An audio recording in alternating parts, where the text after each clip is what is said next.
A fond kiss, and then we sever.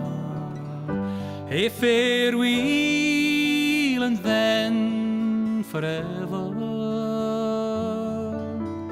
Deep in hair-wrung tears, I'll pledge thee. Warring sighs and groans, I'll wage thee. I'll ne'er blame my partial fancy. Nathan could resist my Nancy, but to see her is to love her. Love but her and loony other.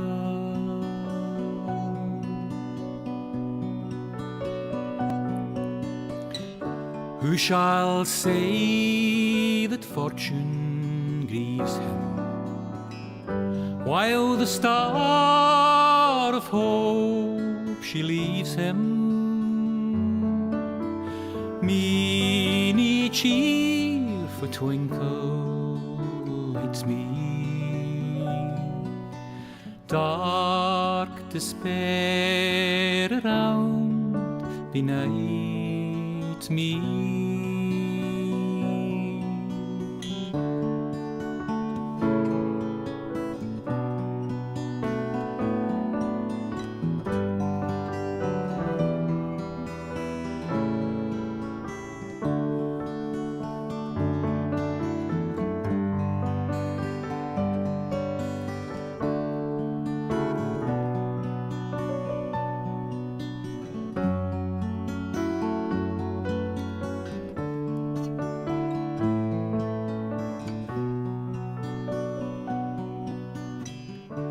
Had we never loved so kindly, had we never loved so blindly,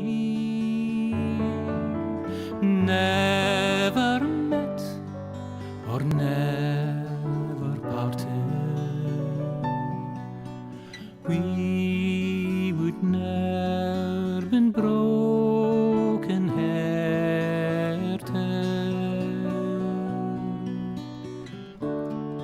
Fare thee weel, thou first and fairest. Fare thee weel, thou best and dearest. Thine be ilk joy and treasure, peace, enjoyment, love and pleasure. A fond kiss, and then we sever. A farewell, alas, forever. Deep in hair-wrung tears, I'll pledge thee. Warring sighs and groans, I'll wage thee.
wind can cut you like a knife, and nights are colder than the purser's wife, sir. Do we dream of sunny skies of blue and sipping on some fancy foreign brew, sir? No, sir, no.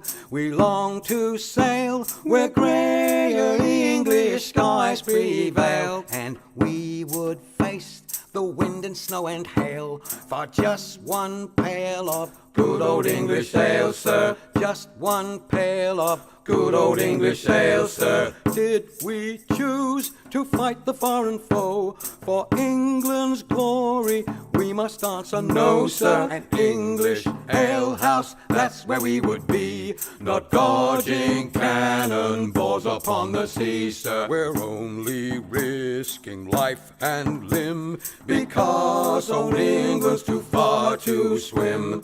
But we would chance an iron arm or leg for just one keg of good old English ale, sir. Just one keg of good old English ale, sir. Many days and many lonely nights without one woman hoving into sight, sir. Now it won't be long till we see our wives and sweethearts lined up on the quay, sir, with their arms all open wide. But we will push them gently aside, for they will have to wait for us until we've had our fill of good old English ale, sir. Had our fill of good old English ale, sir.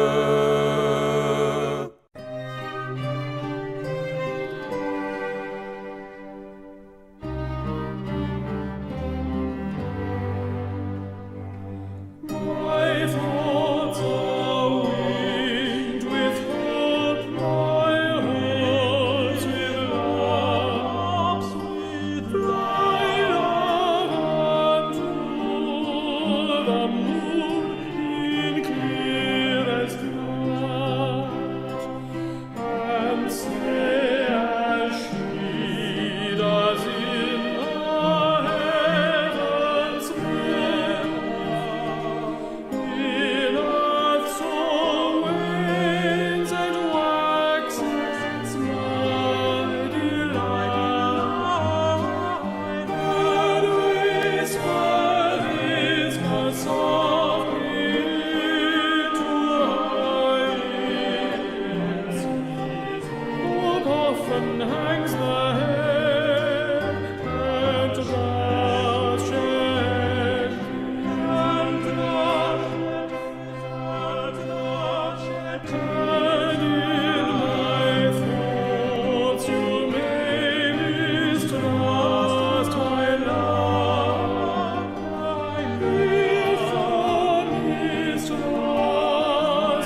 I's the boy that builds the boat, and I's the boy that sails her. I's the boy that catches the fish and brings them up to Liza. Hip your partner Sally Taboo, hip your partner Sally Brown. Fogo, Twillingate, Morton's Harbour, all around the circle. Sods and rind to cover your flake, cake and tea for supper. Codfish in the spring of the year, fried in maggoty butter. Hip your partner Sally Taboo, hip your partner Sally Brown. Fogo, Twillingate, Morton's Harbour, all around the circle. I don't want your maggoty fish, that's no good for winter. I can buy as good as that down in Bonavista. Hip your partner Sally Taboo, hip your partner Sally Brown. Fogo, Twillingate, Morton's Harbour, all around the circle. I took Liza to the dance in faith that she could travel. Every step that she did take was up to her knees in gravel. Hip your partner Sally Taboo, hip your partner Sally Brown. Fogo, Twillingate, Morton's Harbour, all around the circle. Susan White, she's out of sight, her petticoat needs a border. Old Sam Oliver in the dark, he kissed her in the corner. Hip your partner Sally Taboo, hip your partner Sally Brown. Fogo, Twillingate, Morton's Harbour, all around the circle.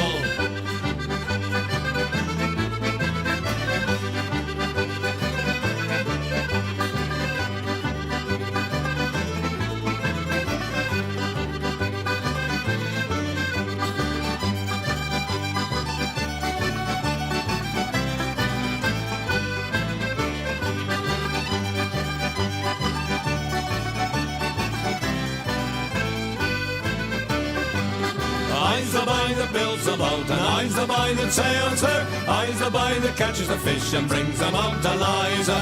Hip your partner Sally Taboo, hip your partner Sally Brown. Fogo, Twillingate, Morton's Harbour, all around the circle. Hip your partner Sally Taboo, hip your partner Sally Brown. Fogo, Twillingate, Morton's Harbour, all around the circle.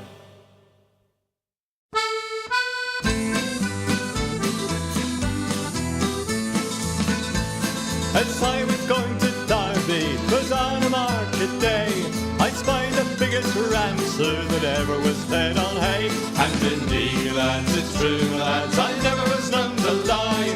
If you'd have been in Derby, you'd have seen the same as I. This rammy had 4 hooves, sir, and on them he did stand, and every step he took, sir, it covered an acre of land. And indeed, lads, it's true, lads, I never was known to lie. If you'd have been in Derby, you'd have seen the same as I. The wool that grew upon him, sir, made 50 packs complete, and that was sent to Flanders to clothe the British fleet. And indeed, lads, it's true, lads, I never was known to lie. If you'd have been in Derby, you'd have seen the same as I. The tail was 50 yards, sir, as near as I can tell, and it was sent to Rome, sir, to ring St. Peter's bell. And indeed, lads, it's true, lads, I never was known to lie. If you'd have been in Derby, you'd have seen the same as I. This rammy had a head, sir, that reached up to the sky. The eagles built their nets in it, I heard the young ones cry. And indeed, lads, it's true, lads, I never was known to lie. If you'd have been in Derby, you'd have seen the same as I. This rammy had 2 horns, sir, that reached up to the moon. A man climbed up in January and didn't come down till June. And indeed, lads, it's true, lads, I never was known to lie. If you'd have been in Derby, you'd have seen the same as I. And all the lads of Derby come begging for his eyes, to make them into footballs, for they were football size. And indeed, lads, it's true, lads, I never was known to lie. If you'd have been in Derby, you'd have seen the same as I. And if you don't believe me, sir, if you think I lie, just ask the folk of Derby, they'll say the same as I. And indeed, lads, it's true, lads, I never was known to lie. If you'd have been in Derby, you'd have seen the same as I. And indeed, lads, it's true, lads, I never was known to lie. If you'd have been in Derby, you'd have seen the same as I.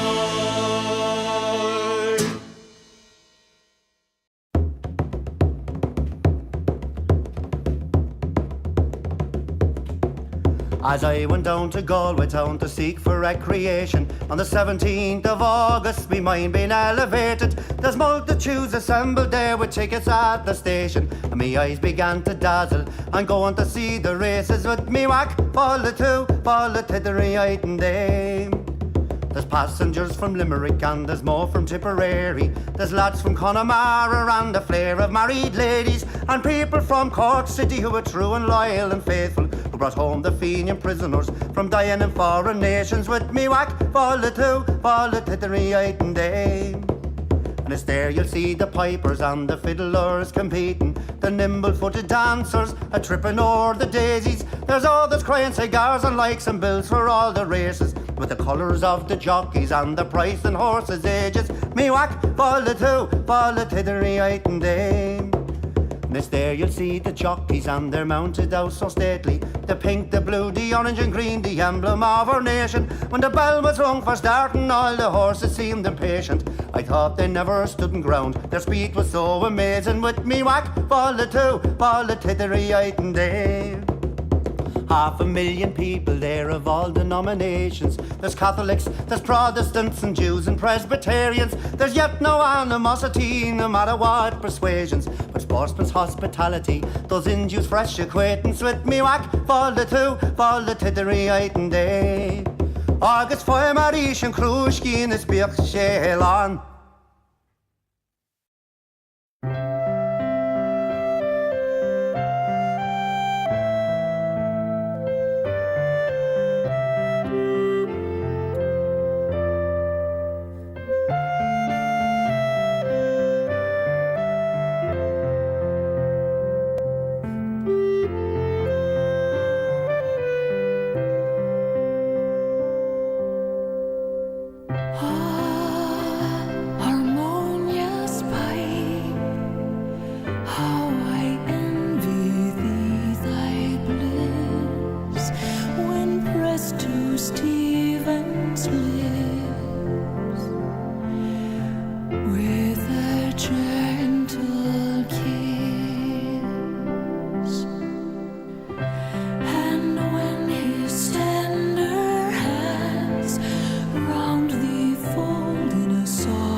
Take thou care to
There were two little sisters a walking alone, hey, the gay and the grinding.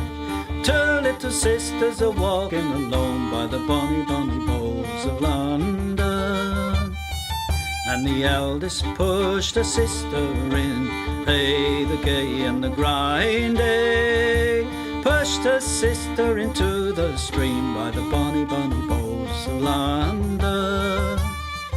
Oh, she pushed her in and she watched her down, hey, the gay and the grinding. Watched her body floating down by the bonny, bonny bowls of London. Oh, they laid her out on the bank to die, hey, the gay and the grinding. For with the fiddle came riding by the bonny, bonny bowls of London. And he made some strings from this yellow hair, hey, the gay and the grinding. Made some strings from this yellow hair by the bonny, bonny bowls of London. And he made fiddle pegs from a long finger bone, hey, the gay and the grinding. Made fiddle pegs from a long finger bone by the bonny, bonny bowls of London. And he made a fiddle out of her breastbone, hey, the gay and the grinding. Sound would pierce the heart of a stone by the bonny, bonny bowls of London. But the only tune that the fiddle would play was "Ho, the bowls of London." The only tune the fiddle would play was the bonny, bonny bowls of London.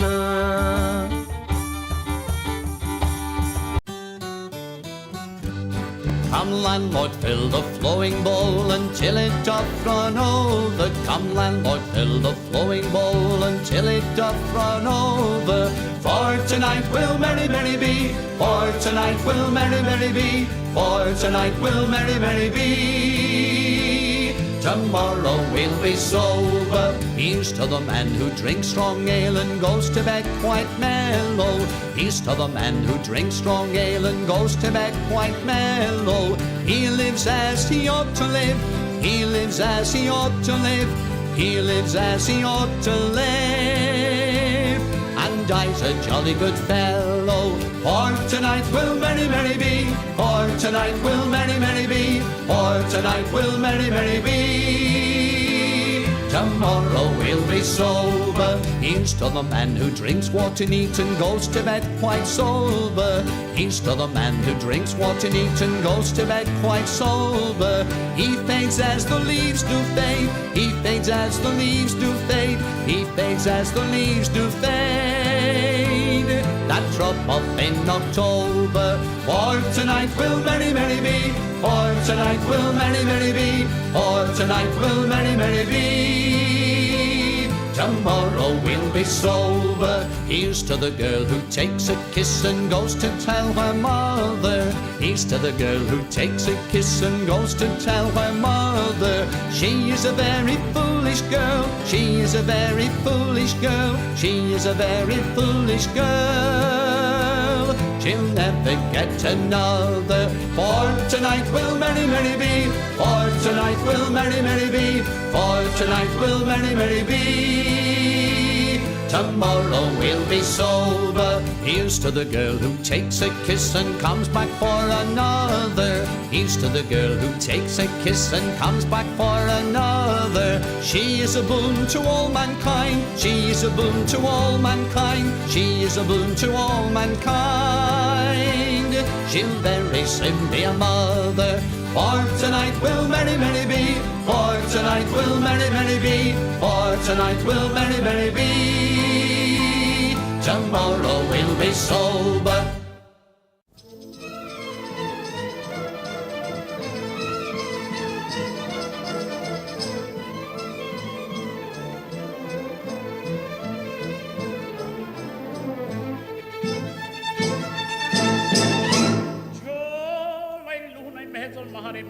Si salterà, l'ore bella bella sore tiene buon monterà. Ciao la luna mezzo al mare, mamma mia si salterà, l'ore bella bella sore tiene buon monterà.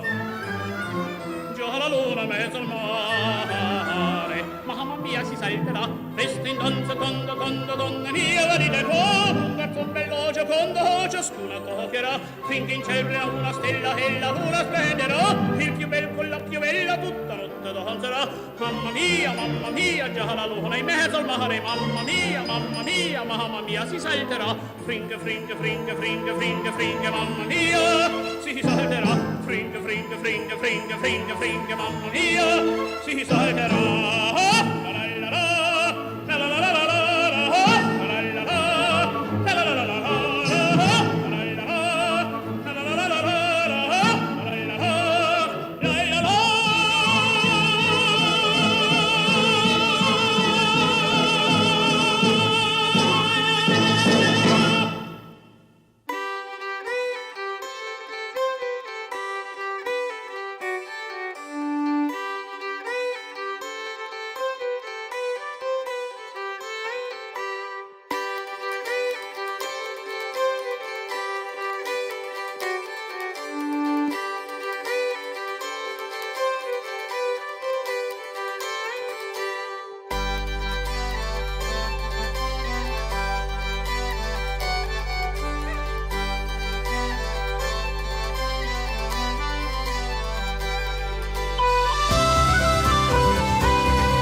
Welcome back, ladies and gentlemen. It is the final day here at the Dream League 26 qualifiers. My name is DK Truman. I am once again joined by Ace, and we're getting another elimination match to be witnessed here. Heroic versus Team Compromiso, as Heroic is trying to make their entire lower bracket run go forward.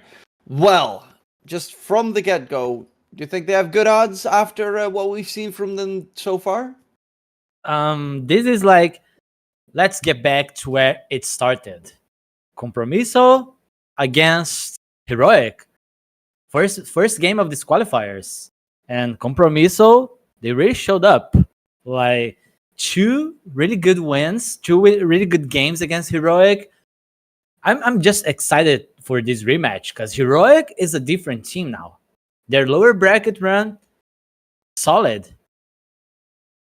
Yeah, especially the last series yesterday was. I think that's the Heroic that we expected. Yeah, the first game obviously, like, they dominated the lane. Took a little bit longer to finish the game, but the second game it was a cakewalk for them. That was not the case in the first series against Team Compromiso earlier in the tournament, as I mean, they played that tri-core setup with the 2 save heroes, and then you had I don't know, Whisper was AFK that game the entire time, randomly died with the weirdest item build I've ever seen. Like, everything just felt all over the place. Yesterday, they looked like they played together again. And they're up against Team Compromiso, who actually had the opposite yesterday. Because when they played against Perito Panzon, oh, they got crushed. Yeah, man. That series, we don't talk about that one. Rito just demolished them, like looking like they're the best team of these qualifiers, and they got this lot. So I'm really excited to see them playing at ESL. But now let's focus on this game, because this one I can already see that it's gonna be like a 3-game series. I mean, it better be. This is our last one of the tournament, as there will be a separate Costa Duo for the lower bracket finals after us, but this is our last, so give us a 3-mapper. Looking forward to seeing what they can do. I mean, Da's been playing like a lot of the Magnus, well, it's banned right now, but the Magnus so far. Yuma, honestly, most of the time just goes first pick, and then, like, goes from there. I'm not seeing a Tinker ban just yet. I haven't seen anyone play the Tinker in any of the SA matches that we've witnessed. But will this be the first time? Nope. Darkseer still left in the pool. Will be scooped up.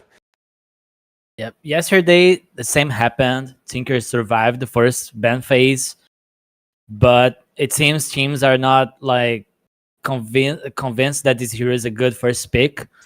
So on the second phase, Tinker was banned. So it had the opportunity to be played, but just not a good first pick hero, I guess. Yeah, I still think it's a really good first pick hero, though. Yeah, me too. But the captains, they just don't agree with us. It's also, Darkseer is one of those heroes that never kind of makes it through the first phase either. And if you don't ban Tinker, you ban something else. Currently, other heroes that spring to mind that a lot of these, that for instance Heroic loves to go for, would be the Monkey King first phase, but they're gonna go Ursa instead. Okay, so Yuma, Ursa, very back and forth against Darkseer, because of course Darkseer has pretty solid kiting tools against the Ursa. Right? I think, yeah. I mean, if you have paired the Ursa with a really good boss 5 to set up kills, which is not the case nowadays, because have Warlock 5 is not a hero that's going to like set up a lot of kills on the lane. Maybe with something like Ringmaster, you could possibly get kills. But what I wanna highlight here is how Heroic feels comfortable having Yuma on the team. They can just first pick his hero and then focus on the rest of the draft. It was not like this with K1. K1, like, pretty much all the games having the last pick. So it feels like they're, yeah, or Parker. It feels like they're relieved with this. To a degree, I think Yuma seems to probably be a bit more relaxed, and yeah, even if he knows his opponent, of course, in this case, but he is more of a player that if he gets a bad lane, he's okay with it. The problem there lies, though, that you will need to have another lane step up, and for instance, I love Anlog. I think he's a great player, but he's a playmaking player. He's not a late game carry from the mid lane kind of. He's not, a type Nisha or Quinn for that matter, where they go TA and then win the game outright there. But he's the one that gets them to the point where Yuma steps up. But that's what I like about Whisper. Whisper, even though he has had some pretty not superb performances in the qualifiers, not for what I expect from Whisper, but he is one of the best offlaners in the South American region that really is able to carry from that offlane position with, his top tier level timber. I remember a beyond godlike Rubik, first item Dagon, and he still dominated with it. Like, dude's got a lot of skill. I missed it. I really missed it. I mean, it's one of those extra ballsy things that you can do. There are still some times that you see that happen, but a lot of the teams are playing more conservative Dota. Play as safe as possible. Your Crystal Maiden Ursa. Obviously, KJ looked really good on the Crystal Maiden. Yeah, was it yesterday? Yeah, yesterday. But playing against the Lycan, the Beastmaster. Now against Darkseer. Obviously, it's always nice to have a way to hold someone in place against that otherwise Surge just sprints out. Yep. And Crystal Maiden being one of the best lane kill partners in the game as a pos 5. So really like it to pair it with the Ursa. But if you pick something like a ranged pos 5 that can trade against the CM, that can create some chaos on the lane, even Tusk could be dangerous to play against. Well, the Night Stalker is also still available. Night Stalker Darkseer lane. You just give him the Iron Shell. He runs after the CM. You don't see many Nyx Assassins anymore, but that's always another one with the Darkseer. Clockwork, super good with Darkseer against Crystal Maiden Ursa. Are we going to see some wombo combos? I definitely think so. It's Panda. He's like top tier support player. No Bane, unfortunately. I always loved watching his Bane, but I mean, we know from, of course, I think it was the finals yesterday where Perito Panzon, I think it was them that got pissed off at can't remember at who they got pissed off again. Or was it the other way around? Because someone knocked Panda to the lower bracket and they were pissed off. Because no one knocks Panda to the lower bracket. Oh, it was Mosquito Clan. Yeah, it was on the finals. 5 seconds remaining. Yep, Mosquito Clan knocked him down to the lower bracket. And they were pissed off at that. Because no one knocks Panda. Very beloved in the South American region. Ooh. Love it. They really understood that Matthew just needs to play these pos 4s with damage, so they can his was just amazing yesterday as well. Yeah, you just pair Matthew and Analog around the map, and you create space for the Bristleback for the Ursa. Still no big ultimate spells on heroic side though. I mean, that means they're gonna constantly be able to fight, which is also a big plus. So on the opposing end, it's Terrorblade Warlock laning against a Bristol Hoodwink. A very dangerous game for Terrorblade, as Ursa is pretty good against TB, and Hoodwink is very good against TB. The only big plus is they have barely any stuns to make sure he can't get the Sunder play off. So that's a big saving grace there for Dad this game. But yeah, it is Clockwork Darkseer as the offlane duo. So that Crystal Maiden, if you ever get too close to Clockwork, is dead. I think they'll have to play something like Storm on heroic side. They need a mid laner with magic damage, someone that can start things off for you. 10 seconds remaining. So something like Storm could fit their draft, but 5 Compromiso might just ban it, right? It's also last pick for Heroic, so they will always adjust it accordingly. Yeah, there we see the Huskar gets banned every single last phase. And it is analog. Okay, so Sand King was his best hero, I would say, in the tournament. Yeah. And Kunkka is his second best. That one's not banned yet. There's still the Konka. Yeah, I like Konka. Axe against Surge. Both buff against Warlock, Fatal Bounce. Super Always long nice stun to lock have. against Terrorblade. Yeah, but what about the damage aspect? Oh, they're I mean, banning from themselves. you got Ursa Bristleback. Like, I mean, you got before Ursa damage- is able to join, like You for got early Bristleback. rotations. you got Bristleback Hoodwink. Like, But it's physical damage against TB, a lot of Yeah. auras. But you also have, it's X marks the spot into Torrent into Ghost Ship. That's already like 500 damage. Then throw a whip. That's another 150. And then you have the Bristleback with all the minus armor that comes into play. Hoodwink with minus armor. Hoodwink also Sharpshooter does like a gazillion damage. Crystal Maiden can join in with the ulti for, fun and stuff. Yeah, I like the Konka option here. I'm just thinking if there's something else that could be better. Shaker. Analog Against Shaker would be Clockwork great. is annoying, but yeah. Yeah, the Clockwork is annoying, but for the most part, like Warlock, Darkseer gets the vacuum wall on your entire team and you drop an Echo on it, you sure? I'll take that trade. All the TB illusions get blown up. 5 seconds remaining. Could always go Puck. Same story, just hit the anyone that gets surged with the Dream Coil. Yeah, Puck is Lock him in good, but position. no stuns on Puck, so TB only has to get like Manta and he'll always be able to Sunder. That's true. That's my concern. Time to get Lotuses, Lincolns, and BKBs at that point. But obviously, whatever Team Compromiso picks up, there's going to be a counter to it. I would assume they're going to get themselves an Ember mid, because that's the most... Okay, they're going to go for the Kunkka instead. I mean, Kunkka is... I was thinking you get the Ember so that you have the Mage Slayer against Bristleback, but Kunkka also has Ghost Ship that does the run buff, so damage reduction, keep him alive. Yeah. 10 seconds remaining. So Pretty good. it denies some picks also. They're good against TB.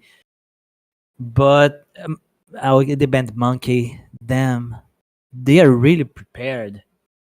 Still could go for the Shaker. Swap is okay. Puck still doesn't care about Kunkka. I mean, laning wise can be pretty rough if you get outplayed. I mean, against Kunkka, every lane is gonna suck. Ooh, I've missed the Timber Saw. So Analog's going to be playing Timber Saw.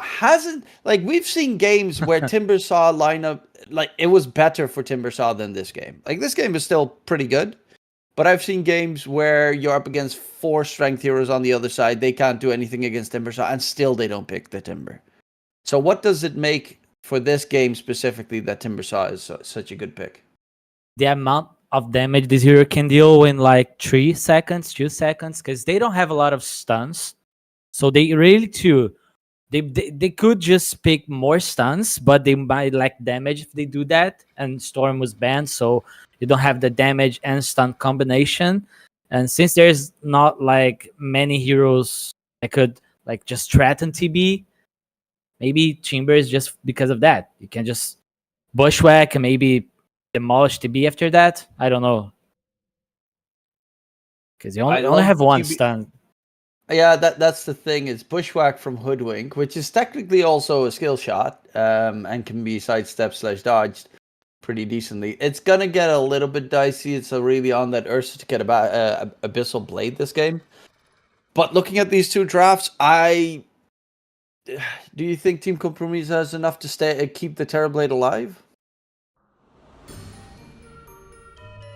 I think they have enough to keep the TB alive because Heroic might not have enough to beat the TB once he has like 3 items. This is a really good BKB game for the TB, so once he has BKB, it's all on Ursa.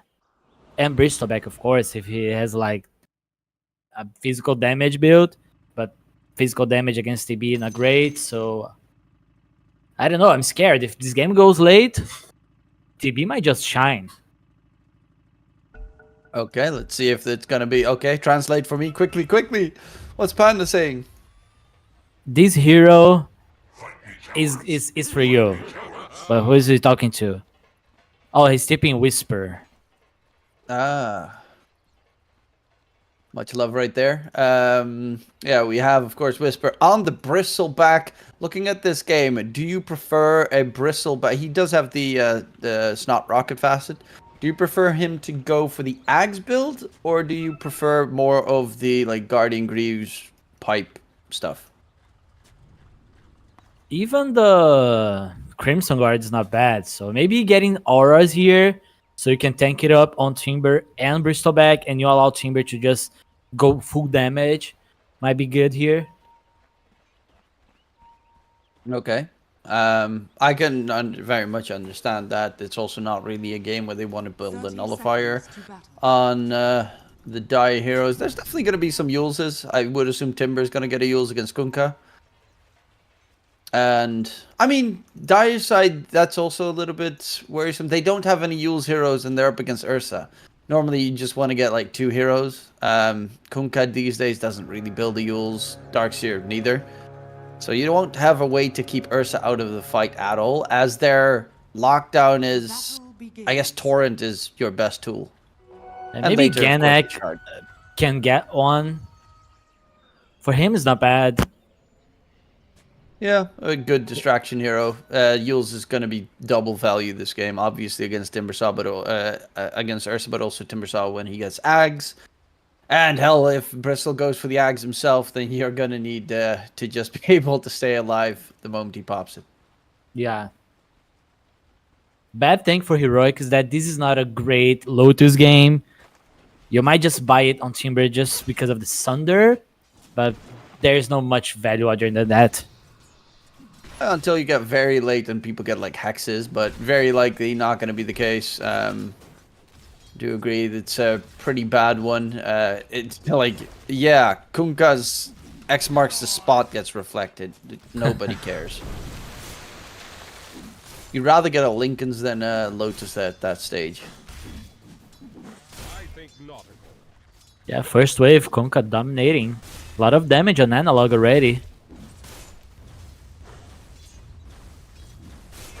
It is interesting, of course, because Timbersaw is a hero that normally destroys melee strength heroes specifically. But the first couple of levels are slightly rough, as Kunkka is ridiculously strong. He even got the Tidebringer buff recently, and that is hard to deal with. Hell, even Queen of Pains are really struggling against Kunkka. And normally that was the counter pick. Yeah, you need a couple levels on Timber. Maybe on level 3 he gets one more point on the passive just to tank it up. But Kunkka is doing the right thing. You just bring Timber so low so his passive is never going to be an issue for him. Timber is not going to be able to be just aggressive tanking the creeps if he's low. And Yuma's having a pretty good time bottom lane. I don't really... unless he makes a mistake, he can get caught out. Because KJ... Like, Crystal Maiden can't help that much. If they go on Yule. He can use a Frostbite, and that's hopefully it. Sometimes Frostbite is enough, but if there are 2 heroes with the carapace, you can only freeze one. And this low, of course, is never going to be enough against Surge.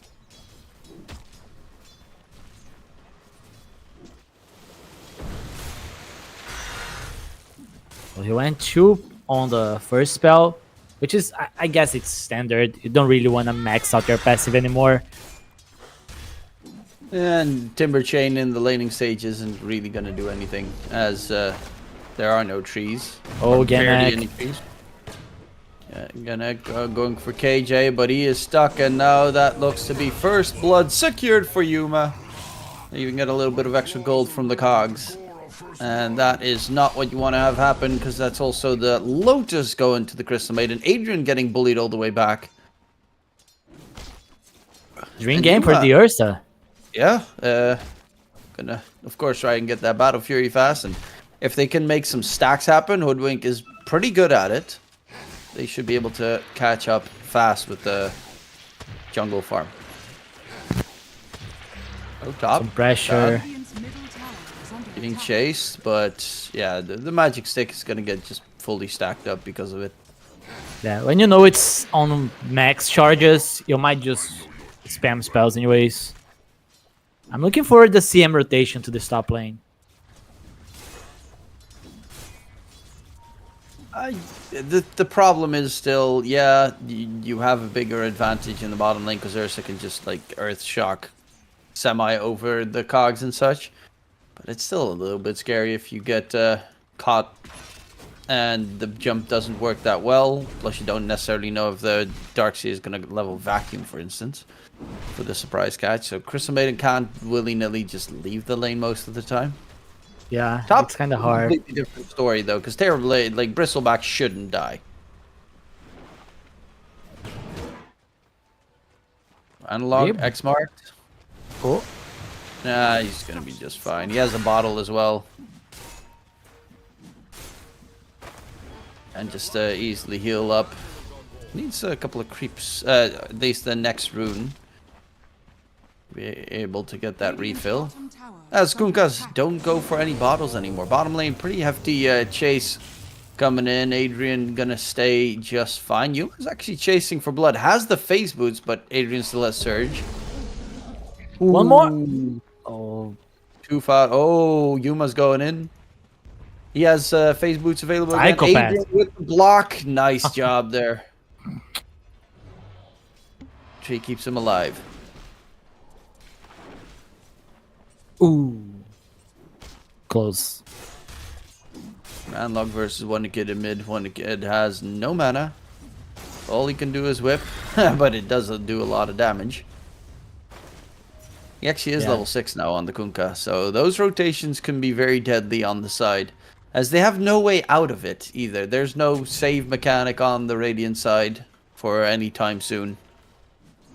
And Clockwork is already in the area. CM went top, but Analog is in danger. Radiant's middle tower is under attack. Oh, they're TPing towards mid with KJ going in. Joining in is Matthew as well. Bushwhack connection. They did combo their spells a little bit incorrectly, but Wonder Kid is still stuck in position. Kill gets secured. And Analog gets it. It will be the Arcane Rune on the other side, scooped up by Genic. But yeah, they do manage to get that kill on to Wonder Kid. Yeah, that was a heads-up TP from CM. They have very gankable supports, right? With the Hoodwink, Crystal Maiden. On the other side, obviously Clockwork's great, but he's so slow. One more. And Adrian just doloed by Yuma. This Ursa's getting too much out of the lane. I wonder if Clock could just use cogs and then just kick one of the cogs to prevent Ursa from getting on the top of Darkseer, instead of trying to block with the cogs. Radiant's middle tower is under attack. Probably, but you know, those are some of the things that hindsight's 2020. Yeah. Right, like I should have done the, and then most of the time it's like 1 a.m. in the morning and you're lying in bed and then you're thinking, why didn't I do that? Damn it. Easier said than done, right? We are just sitting here, drinking some water, watching games. Yeah, I Not feeling pressured at all. I don't have that skill to even comprehend doing some of those moves. But then again, I also don't really like playing Clockwork that much. Oh, top lane. Whisper going in onto Panda. Bushwhack is not going to connect. The Whisper is stuck inside the cog. He's trying to get the damage out, but because he, of course, has the Snot Rocket facet, the damage output is significantly less. Matthew Hoodwink's going to be chased down. And... Oh! Can he get away? Janek finishes him off with a blood grenade. But yeah, Humiliating. This is also a very big difference. We saw Illich, of course, yesterday play the offlane Bristleback. Well, one game was quote-unquote offlane Bristleback. He went for the other facet because it's just so good. Like, obviously, Snot Rocket's amazing and such, but Quill Spray, if he had the Quill Spray facet there, they would be dead. That would just be a full wipe because they just take 17 quills in a row. We saw that happening with Ursa. Ursa trying to hit Bristleback. Yeah, Bristle is such a scary hero. Like, now if you get 6 stacks of the Snot Rocket against you and you're held in place, it's not scary for those last couple of hits to finish him off. As nothing really is going to happen. Oh, Janek, bottom. Can they get the catch? He cuts the tree. Janek dropping low, and actually he doesn't. Analog cut the tree by accident there with the chakram, so there was no bushwhack connection. It's kind of hard to calculate this. I mean, that's something that definitely needs to be communicated, though. How you do that if you have these two heroes playing together.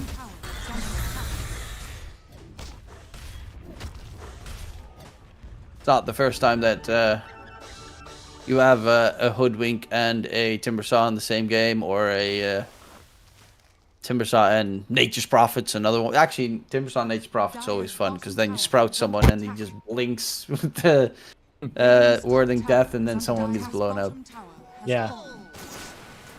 He's actually going Rod of Atos on Timber first item. It's at least a little bit more control for their team. Dire are scanning.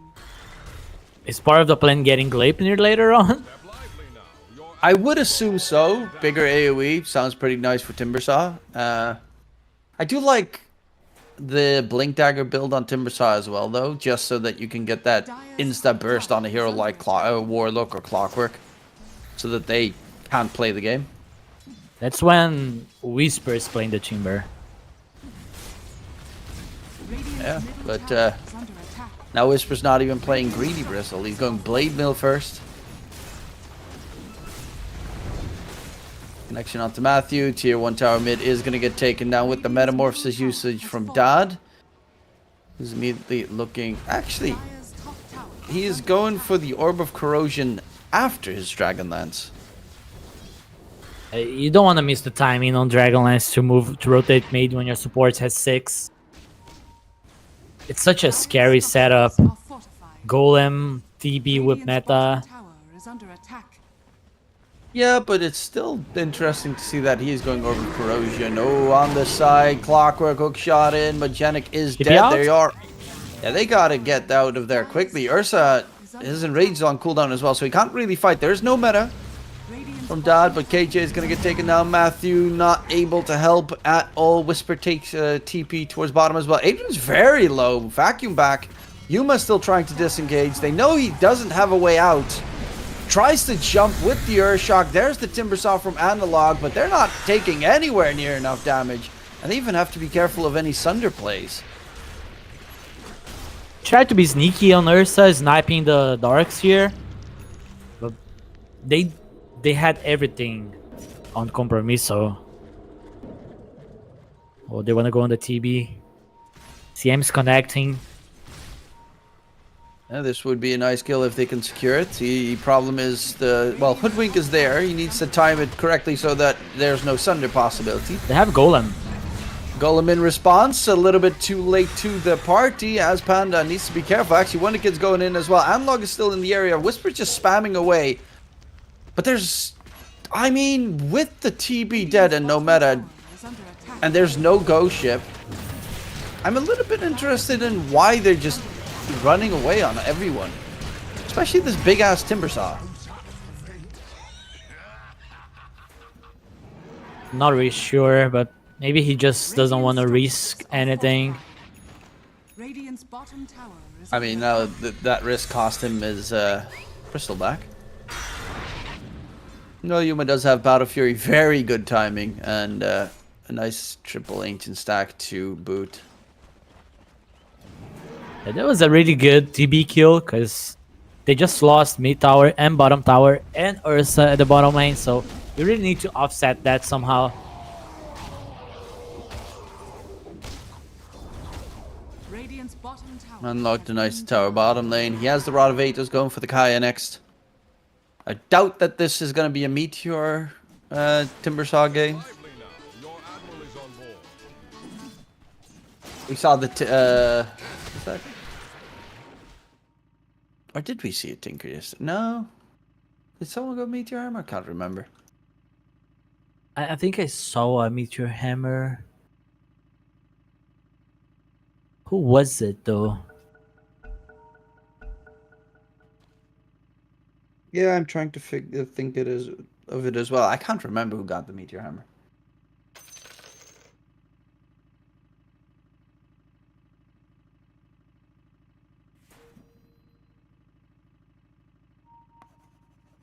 Still trying.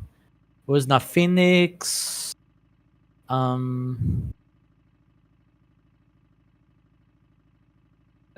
Regardless, I don't think that we're going to see it this game unless they really need to get some push power in. Looking at objectives, obviously when you have Ursa, Tormentor, Roche, very big objectives to get. Dire side, significantly slower to clear, but definitely possibilities as well on their part. So yeah, Heroic, I think their big goal would be try and get exactly Tormentor, Roche in their favor. They have a lot of Mind's Armor with the Bristleback, with the Hoodwink, and then obviously with the Fury Swipe from Ursa, stuff dies quick. The only thing that they definitely do struggle with on the Radiant side is tower damage, so big objectives as, Bristleback. None of them really hit buildings that well. Yeah, you can get the shard on the Timbersaw, but this is not a really good solution. Let's see, only downside of it. Bristleback, of course, if he had the other facet, you could technically use the... I mean, Warpath still does a lot of damage with right clicks, regardless. But Wonder Kid's got his own Blade Mill, so at this point, Bristleback and Timbersaw need to be very careful with the return damage that they'll do, which is a lot.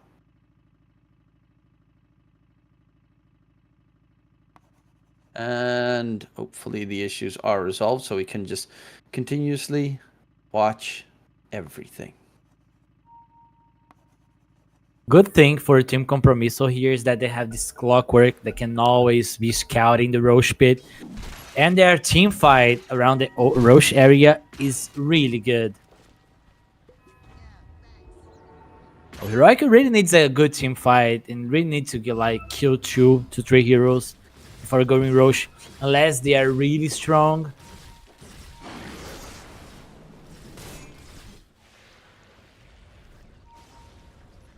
Oh, TB popped meta.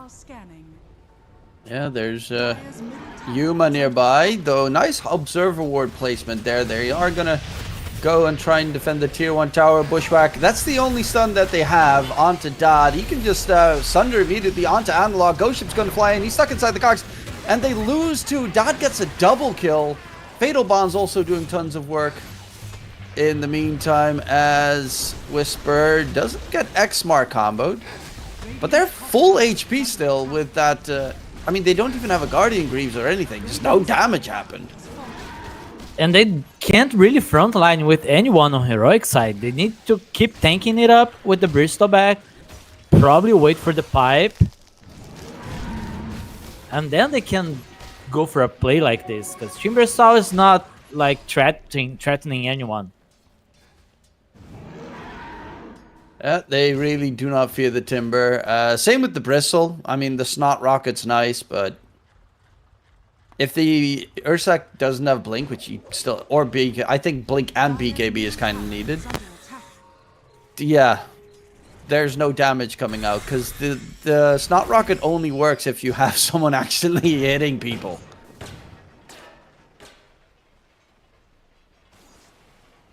Bottom. Tormentor's up. Getting the viscous nasal goose stacks going. And that should be able to get a quick shard. Who's gonna get the lucky shard? It is Matthew, so you get the Hunter's Boomerang. I mean, incoming spell damage is nice with the Timber Saw and a Bristleback on your side.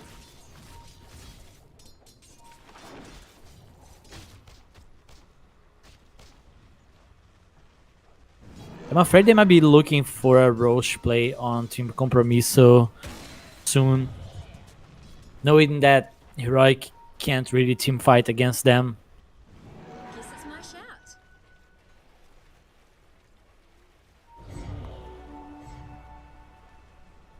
Yeah, the game is still very even though, with currently Ursa top net worth.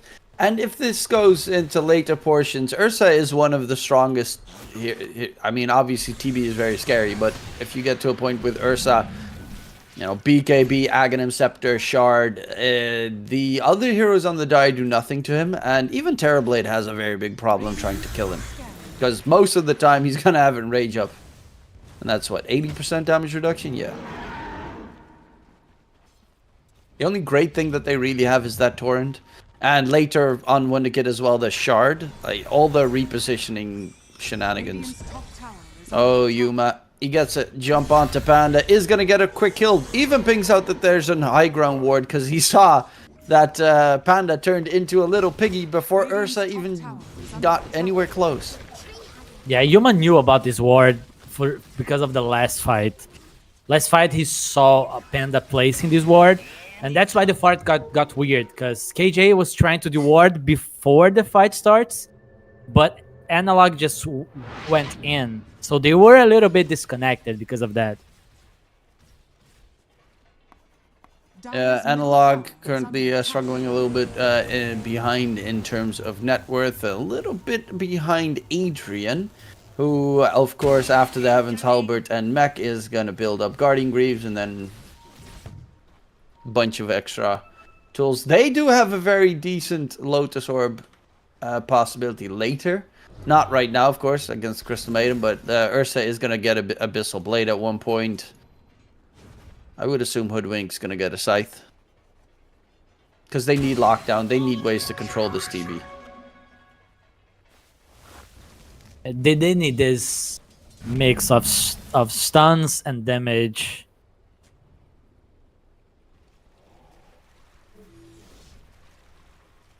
Okay, so Ursa finishing BKB, still 1.5k gold to have it. Oh, shot in onto Analog. Timber, he misses the chain. At least Matthew gets a kill in response, so that's a big plus, but that was a very sad chain. Yeah. He can't even tank the right clicks from TB at this point on Timber. Low armor, 6 armor only.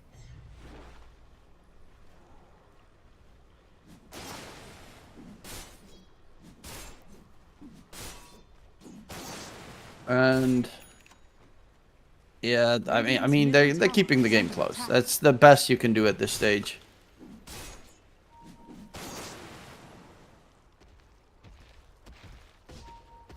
Ursa is strong. Level 15, finishing BKB. They might just have to fight once Ursa has BKB. Can try to wait for the BKB on Bristol too. Oh, they're rushing. Yeah, they're trying to take it. Crystal Maiden all to use as well, but there's Wonderkid walking in. As, of course, Ghost Ship has BKB. Roche is half HP. They rocket flare it, but Wonderkid's alone. Golem gets dropped on Whisper on the back line. Wonderkid's going to be able to walk away. But, yeah, there's no more Golem drop for a potential fight. They're going in for Whisper. Everyone's here but the Kunkka and Whisper's entire team, as he is going to get bounced around like a ping pong ball. And yeah, they got them 6 Viscous Nasal Goo stacks, but there's nothing. There's no one there to help with that kill. Okay, Kunkka doesn't have anything to fight now. They do find Adrian. So an offlaner for an offlaner trade. Ursa did pop the Enrage, walks it out. As the BKB in 40 seconds. They need to stay around, maybe. Bristleback is about to respawn. Ursa's BKB is coming on the courier. Problem is this clockwork. But there's no golem, so... Do they have a smoke? CM has one. Yeah, they definitely want to try and clear it quickly, and Whisper is able to soon enough join the fun. They are in the pit. There is, of course, still a hook shot available for Genix. Spots out that they're in the pit. They're trying to block any hook shot attempts as they know where Genix is playing from. Yeah, they're just going to hunt after him, but in the meantime, in the pit, Xmarg lift up. He does have the Aegis already. Nice two-man bushwhack comes out. Yuma blinks onto the high ground, goes for the Warlock, takes him down, looks for one to get. There's a BKB on the Kunkka available. Yuma has the Aegis, has a BKB, did pop the Enrage, Analog X-marked. He's really gonna need... Oh, nice force staff. But afterwards just dies to the last little ticks. Kennick is still being chased by Whisper in a very strange 1v1 battle. All the way on the other side of the planet. Jumping from the side, Yuma finally joins in the fun. And there's going to be the control onto the Darkseer. Adrian gets blown up. Metamorphosis is half duration. And, I mean, they're going to stop any more of the engagements, but a very big victory there for Heroic. They got enough. Like, they lost their Timber, okay, but this is just the price you pay.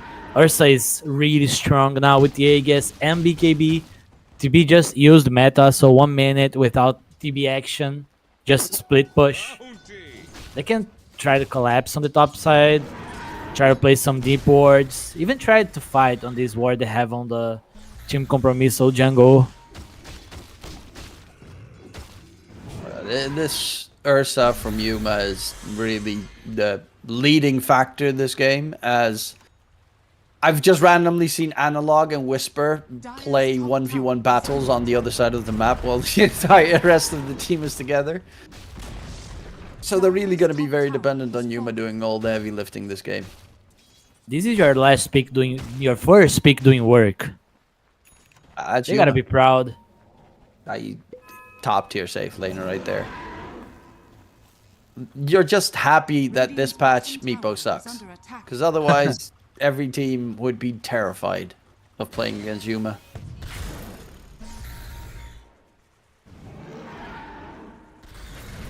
So BKB on Whisper. Now he's gonna start gaming. 0-3 for Whisper. Very unusual. Analog is also closing in on the BKB. Both really need it as they're getting kind of owned by this Kunkka. Speaking of Kunkka, Wonderkid is next item is Shadowblade, so looking to get that Silver Edge this game. To get a break against Bristle. Oh, snipe onto Janik. Yuma chasing in after Panda. Panda does have a force staff. He's trying to bait Yuma in as much as possible. But Panda is still going to get hunted down in the Dire base. KJ loses his life. There's another Metamorphosis usage here. As Yuma's going to aggressively jump onto Dad. Surge used. Disarm was attempted, but Yuma still has the Enrage. Get the control onto Adrian. There's no Surge in response. Bushwhack to keep Dad away from taking down Yuma. In comes Whisper from the side. Dad still has a Sunder. But the BKB usage is there, and the bash from Yuma just annihilates the TB. Who needs to stun?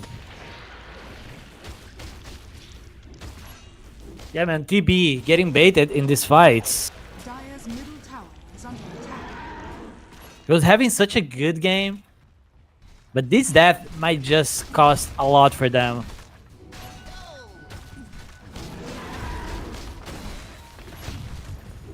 That is definitely pretty painful. Yuma, they're going to go in on him, but he still has the Aegis available. Caught inside the cogs, he's trying to run away. The Enrage is just soaking up so much damage.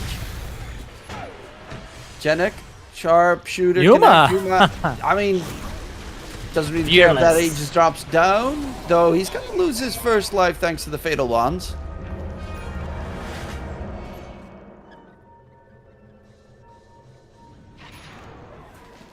Okay, they got the tower kill. Oh, Matthew. Force staff just to the low ground, but it's going to get X marked.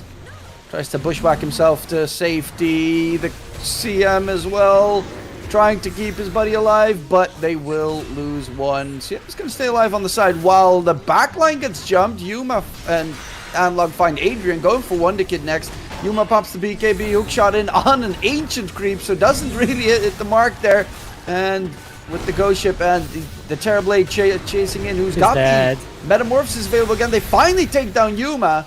Meta comes out. Analog needs to be careful. On the other side, Whisper as well. Like, just run. You have no damage with the the Ursa gone. Yeah, Timber is very low mana. He still has BKB, so he's considering. Oh, Whisper going in.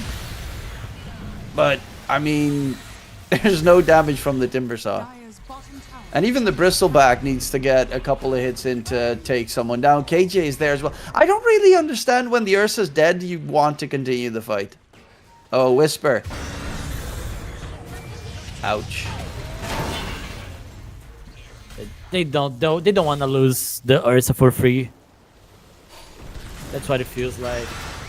And Log jumps towards Wonder Kid.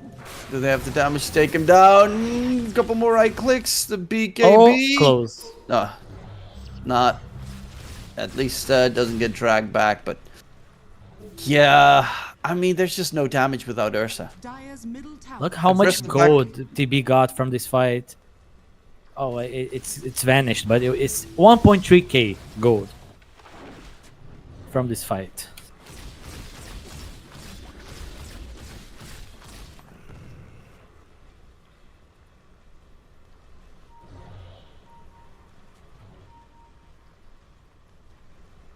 So TB is going, I mean, Ursa is going MKB. Not Brooch. Okay, not Ags either, but MKB, I mean, Terrorblade is close to the Butterfly. Yeah. Radiant are scanning. Oh, they saw Heroic coming. They had a good ward. Tormentor is up. Dire are scanning. And I guess they're looking for a fight. Analog wants to take the gateway. Dire knows that Analog wants to take the gateway. Ooh, this is a bit of a ring around the rosy situation. Take the experience shrine. Nice one there for Yuma. The angle gonna come is unexpected. Wonder Kid, smoke gets broken just in time. Wonder Kid gets spotted out. Whisper has a Ghost Scepter, by the way, on the Bristleback just to stay alive. Analog goes in. He's going to get Warlock Golem drop. Can he get himself out of there with the BKB? Doesn't get taken down, so no kills yet, but a lot of damage dealt to the heroic heroes. Analog just needs to try and disengage here. They want to kite out this Metamorphosis. Who got X? KJ, he does have a 4-staff. 4-staff's the wrong direction, goes back in, then jumps onto Wonder Kid, loses his life. Whisper's got that big viscous nasal goo on everyone, slowed down. And Dad's just getting kited. They get a kill, 2 kills, jump back out. 2 cores are dead, it's only Dad. Whisper walks into the Terrorblade. Yuma wants to go in. Look, he's pinging TB. Yeah, they want to get the kill. The Bushwhack connects, and it's enough damage. Yuma knows there's nothing left with the 2 supports just walking about. Panda's gonna get chased. And they find Genek, finish it up with the Panda kill, and that is a full team wipe coming out. Could have been a little bit cleaner as Whisper just walked in to die. But for the most part, Yuma's just doing so much work this game. The constant jump in, 3 hits, gets a kill, jumps back out. I'm not sure how Heroic's freely disengaging on these fights, because they have 2 BKB piercing abilities. They might just have used both of them to secure 1 kill on a core with BKB. Like, Timber should die in the engagement. He popped BKB and just ran away. You might just need to use like Golem and the hook shot on the Timber to secure the kill, even though he pops BKB. Yeah, this Timbersaw is starting to become very important in just being able to stay alive. I do like the Whisper's pick of the Ghost Scepter though, as Nullifier is really not an item that the Dire team ever buys. Yeah, it's all about kiting for them now. It's weird that a Bristleback goes for a Ghost Scepter, but it's like his entire goal is getting hit, so everyone gets hit by the viscous nasal goo, but the snot rocket shenanigans. But okay, He's 1-5. He's feeling bullied. he is bullied. Oh, jump in, Panda! Is sniped down by Matthew, is of course on a killing spree on that Hoodwink. So many great bushwhacks this game. They spot out Dad, has the meta available on the side. Genek hookshotted into the creeps, is going to be a sitting duck, taken down once more. They're still chasing after Dad. He's gonna be forced to fight, but no buybacks on the supports. Does he have a TP? He has TP. Adrian just running past. Can Dad get himself out of there? Has a Hurricane Pike. But Analog, the chase is far. They don't guess it correctly, and Dad gets the TP back to base. That was scary. If he dies there, it's free Roche for Radiant.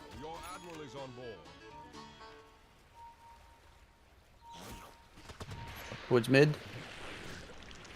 Whisper. Is Whisper going Nullifier, or is he going to go Radiance? As long as it's not right? Rapier, I'm good with it. Nah, please go Rapier. Just make it fun. And then you use Ghost Scepter so you can't hit anyone. Nice. I guess that's the goal here. You get probably... I mean, I don't actually know, because it's a really good Nullifier game, and they kind of need it. Against the Surge, against the Ghost Scepter, Force Staff on both the supports. They could just go Radiance, maybe. Yeah, but I feel like Nullifier is what all the cool kids get. But Radiance also makes a lot of sense. All you want to do in the team fights run around in circles anyway. They pop Ghost Scepter and Radiance. You burn them to death.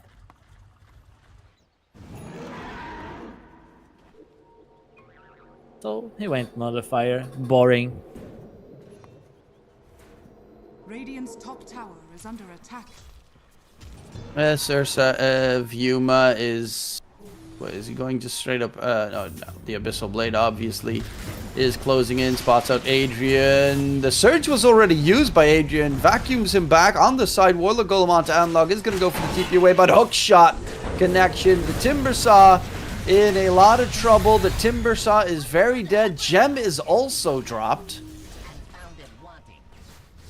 I mean, they're not that tanky. I'm not sure what happened in there, but you should always hook shot Timber when he pops BKB. He just dies.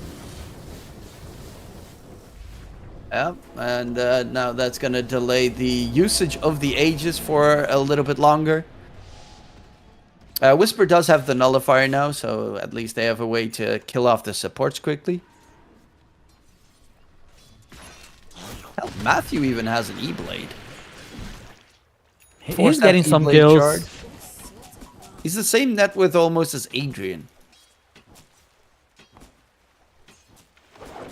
Matthew's been playing so much better after the first day. I mean, he is a really good player, but you know, with Schofield, they looked like the best team in the region. Then now they played with Matthew, so you know people gave him flack for his team making it to the finals, and him not. For the upper bracket finals, but you know he recouped himself pretty heavily, and Matthew's always been a superb +4. I mean, with Schofield probably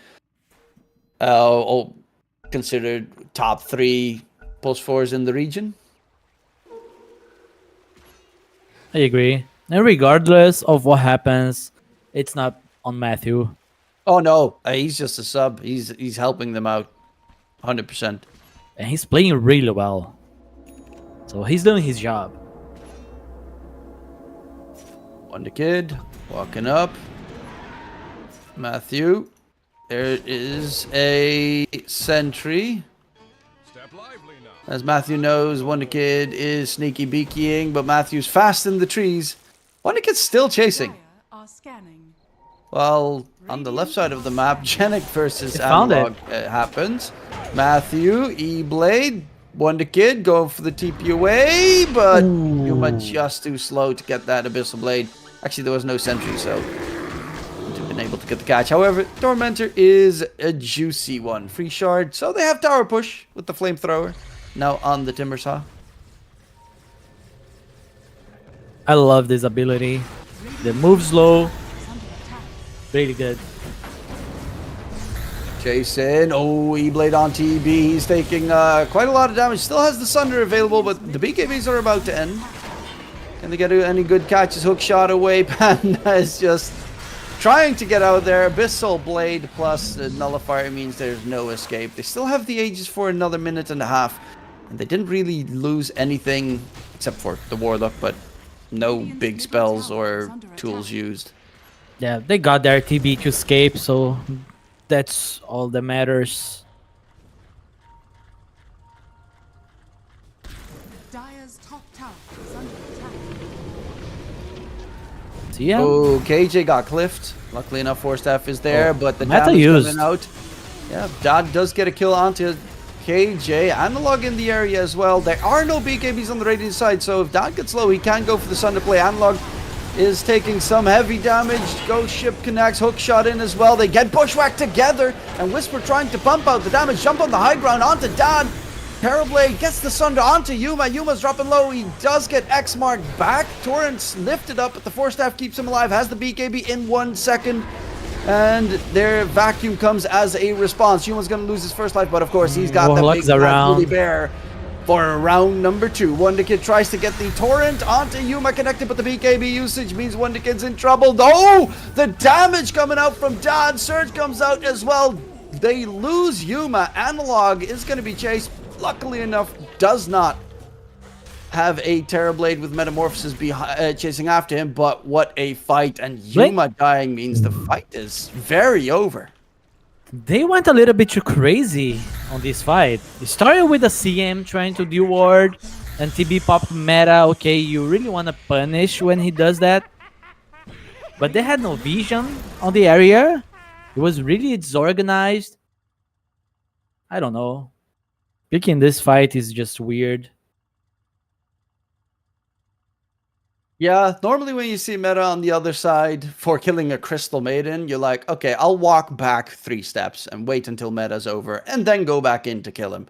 Now it was Dad thinking, Yuma thinking, I can kill him on the enemy's high ground.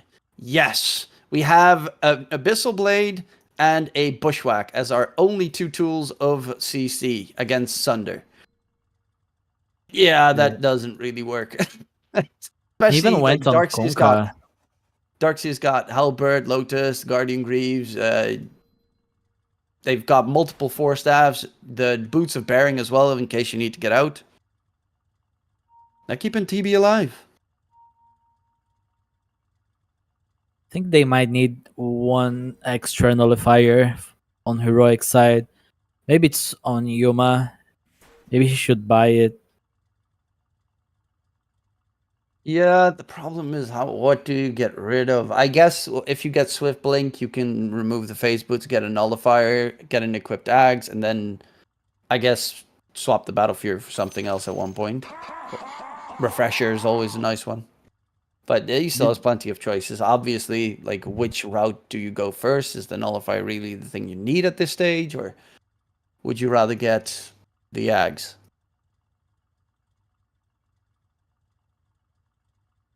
This is always nice for it to just being able to keep fighting. But they might be lacking, not damage, but they're getting kited. Yeah, which is kind of understandable, but also strange. There's 3-4 staffs on Team Compromiso. 1 Pike on TB and supports. Each one have 1. There's a nullifier on the Bristle, but I didn't really see that nullifier. Yeah, they tried to coming in. use on Konka, but Konka is really tanky. Radiant's top tower is under attack. Dad? Oh my god, that damage! He's almost dead.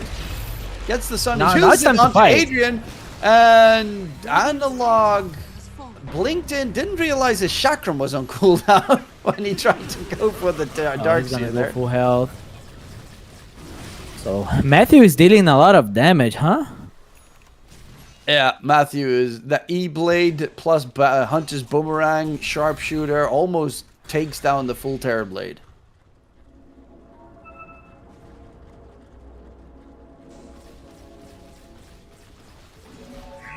Illusion Room for TB, that's always great.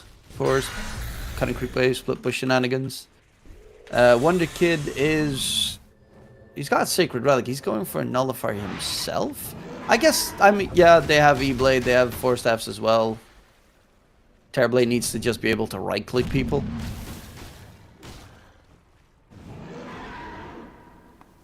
Especially these supports, they're being really annoying.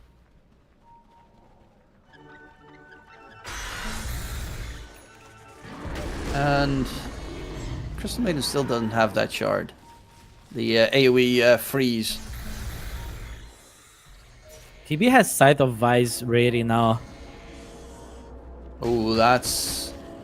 Obviously, it's always a little bit rough to get the good timing on the Ursa usage for that, but the other ones are good targets to take down quickly. It's not like the Bristleback, like, he's very tanky, but if you get the Nullifier on Kunkka done, that Bristleback is killable. And Analog is very, very, very killable. Like the 2-9 armor. Yeah. He needs the max reactive armor. He needs Ags, but they have Nullifier soon, so Ags doesn't even do that much anymore at that stage.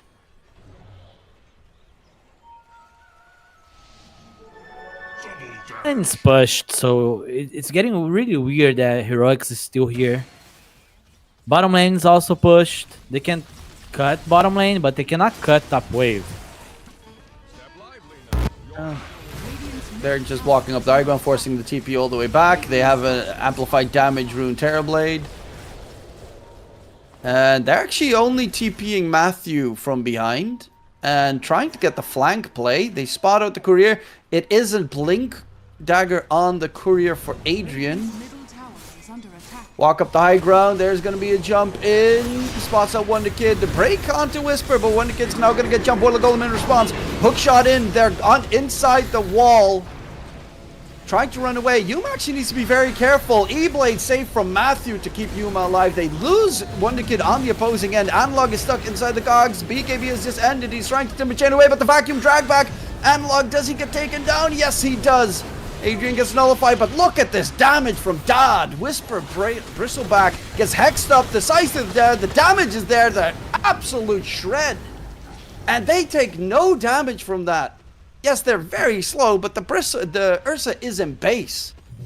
Time to round 2. Meta is about to end. Give them a set of racks. Or they're going to jump in. Nullifier comes out. Dodd has the Sunder. Gets the cast off. There's going to be a 3-man vacuum in response. But Dodd's still dropping low. The disarm onto Ursa. Great torrent. Yuma, can he get the kill? Yes, he can. But they are now going to have to run away because Yuma just bought back. Can they disengage and not lose too much in the process? Panda with the TP out of there. KJ gets the freeze. Oh Panda's my going to get God. caught. And it's a full team wipe. But look at that list of buybacks. 4 Radiant buybacks coming out. And Kunkka doesn't have buyback, of course. It was a dieback. Dark's here. 1 minute. Clockwork, 40 seconds. They should just go and test the waters here because you need to force buybacks on Dire side. Most of the damage in that fight, by the way, was from Analog's Timbersaw. He did 7k damage there. More than double anyone else in that engagement. I mean, it helps if everyone is on top of each other and you just hit them a couple of times with the chakram plus Whirling Death. I really think Analog needs armor here because the first round he just dies so quickly. Second round he's able to fight because no one has spells like they have cooldowns.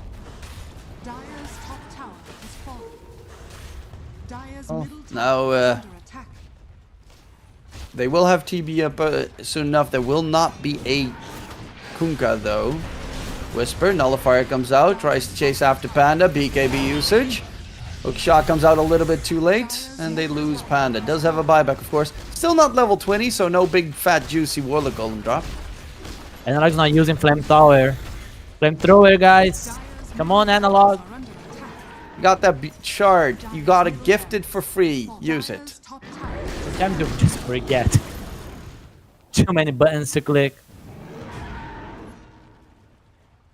Well, they are gonna go for Roche. Get that refresher, get the cheese. They get the very big Ursa at that stage, because then you've got double enrage, double BKB in the fight. And obviously the double life. But at this stage, like, it feels to me that you need the Terrorblade to pop meta and then just run. Because no buybacks on the Radiant side means pushing high ground is very ill-advised. They have 2 brand new Scythe of Vice on Heroic side. Analog has 1, and Matthew just bought 1 too. Radiant are scanning. Matthew only died 3 times this game. All wrapped up for Yep. takeaway. Dude's very elusive. I don't think he's died in the last 20 minutes. This is a good kill. This is a really good kill. Yeah, that's a catch quickly coming in. Does have a buyback. And they also have level 25s on all 3 Radiant cores. Dire, they have just gotten the Kunkka's one. He went for the Tidebringer cleave damage. Why do they hate that AoE?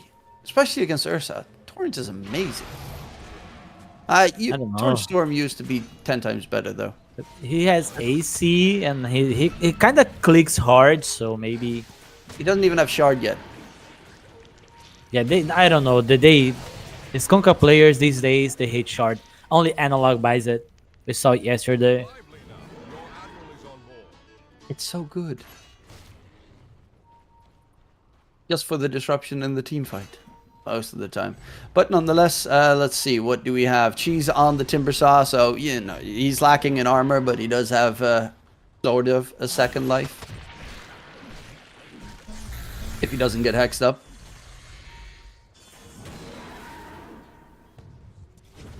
Wonder Kid very close to his nullifier. Panda doesn't have 20 yet. There is an experience shrine that Wonder Kid just walked past. Panda would have loved that XP. But Nullifier does get secured. So now they at least have a tool against these pesky supports from Heroic. They only have 1 more melee Rax left standing. Hard game for both sides. Yeah. If they get to play against Megas on Compromiso, at least Kunkka has a Tidebringer damage. Oh, ward gets shown. Hook shot in onto Whisper. Nullifier gets thrown out. He pops the BKB. He's trying to disengage. Blade on Janik is going to get taken down. The Terrorblade is dead. No, does have a buyback, but does not have a Metamorphosis available. One to get down needs to really just get out of there. Do they want to re-engage? There's no Golem drop. There is no Metamorphosis. There's nothing really. Even Wall was thrown out. And he can't really buy a refresher on TB, so 1.5 minutes, pretty much useless. You don't want to go melee form against Ursa. Well, who actually has a buyback still left? Matthew, Adrian, and Panda. Oh, Whisper takes a lot of damage, but the jump is onto Wonder Kid. The Hex comes up, Vacuum drag back. And the Nullifier onto Analog. Hookshot's not going to hit the mark. Eats the cheese, stays alive. That Wonder Kid, the freaking cleave from the Kunkka. I can understand why they went for that talent. Though Dad's going to get jumped. Can he get the Sunder off? He is hexed up in the process. Nullifier gets spell reflected. Whisper's dropping pretty low. Adrian, they still haven't cleared the melee racks. Like, they're holding on very strong. 45 seconds until meta is back up. And these fatal bonds as well in the Dire base, just constantly ticking out that AoE damage. Yeah, and the Cogs is really doing work there to protect the barracks too.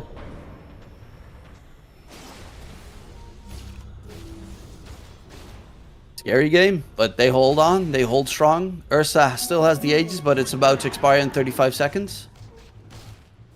At this point, I think you just wait for the buyback on Ursa.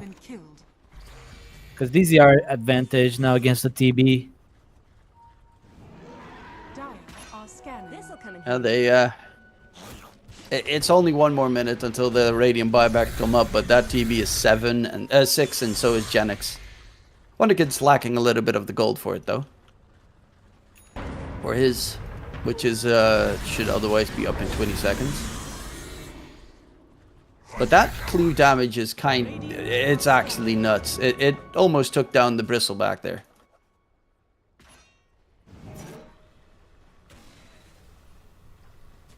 $270% cleave damage, plus an extra 210. So you essentially do 500 hit plus, so you do like 1.3k crit with Tidebringer.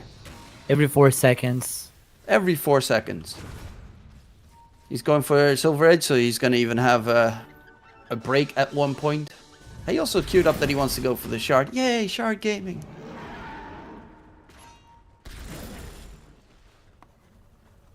There's no glyph for 12 seconds only on Dire, so they're gonna be fine for now.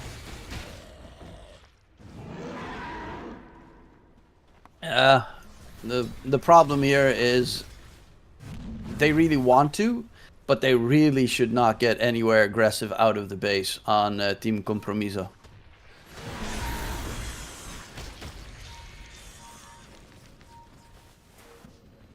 Well, I hope Heroic's just waiting for a timing to go again.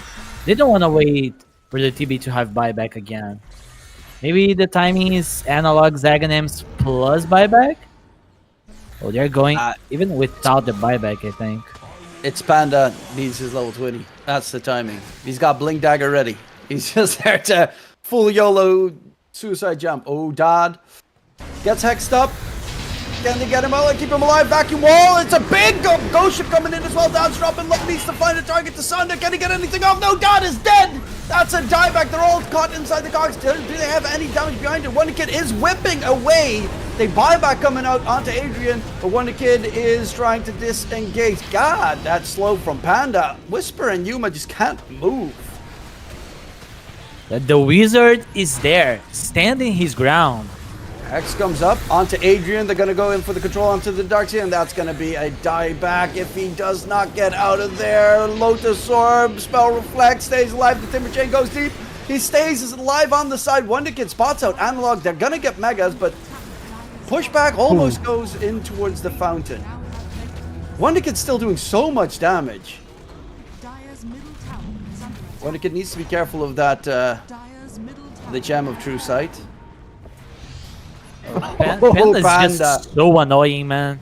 Oh, Blink Fatal Bonds, quickly get back. Matthew's dropping low, actually. Matthew. One whip and Matthew's dead. Let's go, Analog. Flamethrower, the tower. Waiting on you, bro. In. They are going to get killed quickly. There's the drag back. Baiba comes out from the Warlock. Whisper slowed down. Wonder Kid with the whip damage. Break comes in. Wonder Kid gets back. They are going to massively buy back on the Radiant side. Adrian's trying to get the full lockdown control in. Wonder Kid, Ghost Ship come flying out. Has the whip at the ready, but he cannot find a creep to hit. Gets a hit coming off, but in trouble is Adrian, taken down. And now the full control onto Wonder Kid. Still need to hold on for 30 seconds, but it looks like it's impossible. And it's going to be Heroic taking game number 1 after an exhilarating showdown. Almost managed to make it happen with one bad Heroic team fight, but in the end, Heroic recoup and catch out Dad. It was kind of weird that last team fight where Dad just could not find a target to Sunder, right? He was like standing there, not stunned or anything, and he was like, everyone's got BKB around me. Who can I? And then dead. He was probably right-clicking everything in that situation, but I don't know, man. He got caught out of the base, and this is what we expect when we see these two teams facing each other. Really different from what we saw on the first days. So, yeah, a really good game. A lot of mistakes here and there from both sides, but late game, TB got like I'm not gonna say outcarried, but there was so many random things happening in the fight, and he was not able to right click anyone. He was not able to sunder anyone. So many side of vices, man. Yeah, the nullifier as well from Whisper coming in clutch. Otherwise, no 4-staff saves possible there to keep him alive the entire time. I mean, they had, as you said, 2 4-staffs, a Hurricane Pike, and they had 3 Ghost Scepters on the Dire side. Like that. Luckily enough, the nullifier was able to stop anything from Dad getting away most of the time. But a great job there from Heroic to take game number 1. But this definitely does feel like a 3-map series. Hopefully we do get a 3-map series, but for that we'll have to go first towards a break and get everything ready for game number 2. We'll be right back.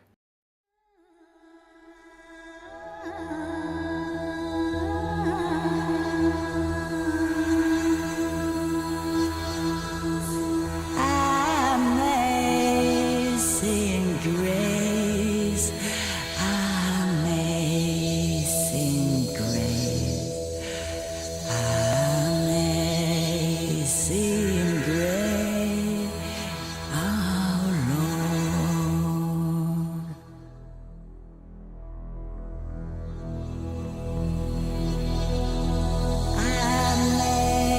Amazing grace, how sweet the sound that saved a wretch like me.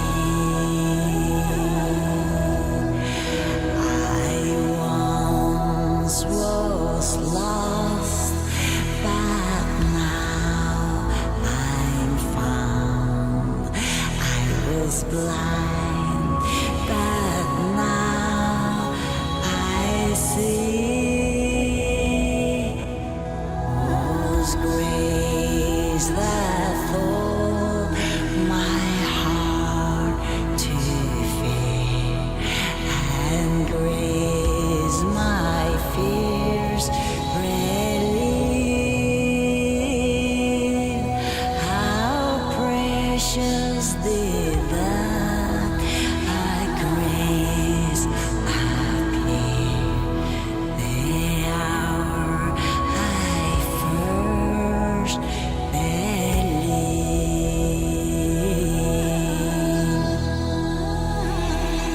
Oh, many danger toils and snares we have already come. Was grace that brought us safe so far, and grace will lead us home.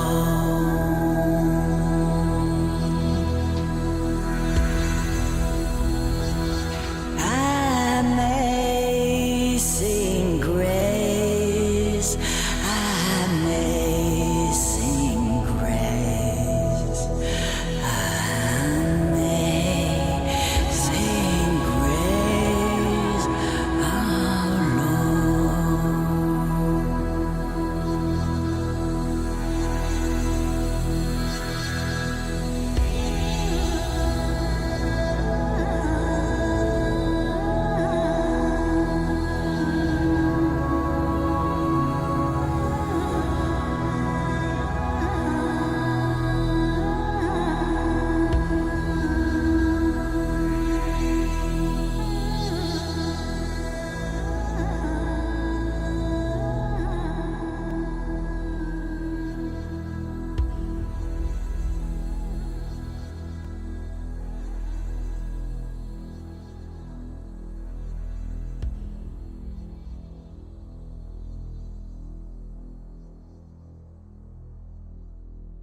Should old acquaintance be forgot and never brought to mind? Should old acquaintance be forgot and old lang syne? For old lang syne, my Joe, for old lang syne, we'll take a cup o' kindness yet for old lang syne. We twa hae paddled in the burn fae morning sun till dine. We've wandered mony a weary fit sin old lang syne. For old lang syne, my Joe, for old lang syne, we'll take a cup o' kindness yet for old lang syne. We twa hae rin aboot the braes and pooed the gowans fine, but seas between us braid hae rolled sin old lang syne. For old lang syne, my Joe, for old lang syne, we'll take a cup o' kindness yet for old lang syne.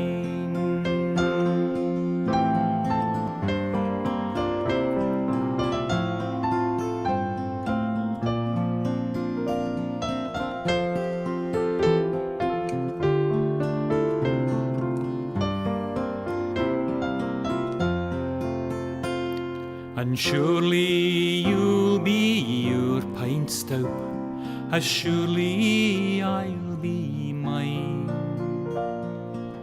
We'll take a recht good wally wacht for old lang syne. For old lang syne, my Joe, for old lang syne,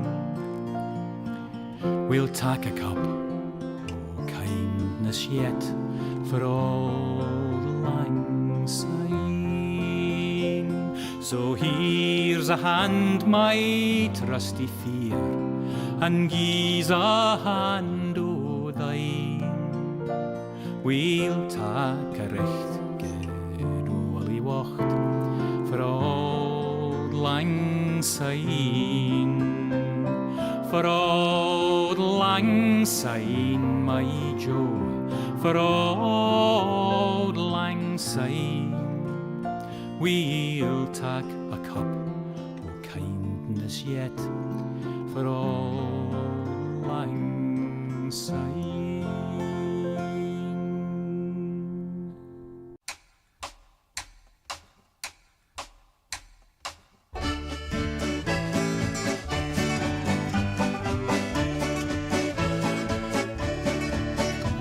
My grandfather's clock was too large for the shelf, so it stood 90 years on the floor.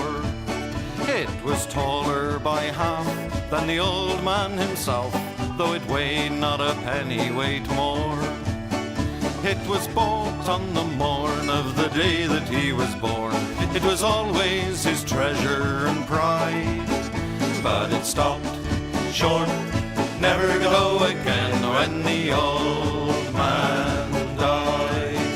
90 years without slumbering, tick-tock, tick-tock, his life seconds numbering, tick-tock, tick-tock, but it stopped short, never to go again when the old man died.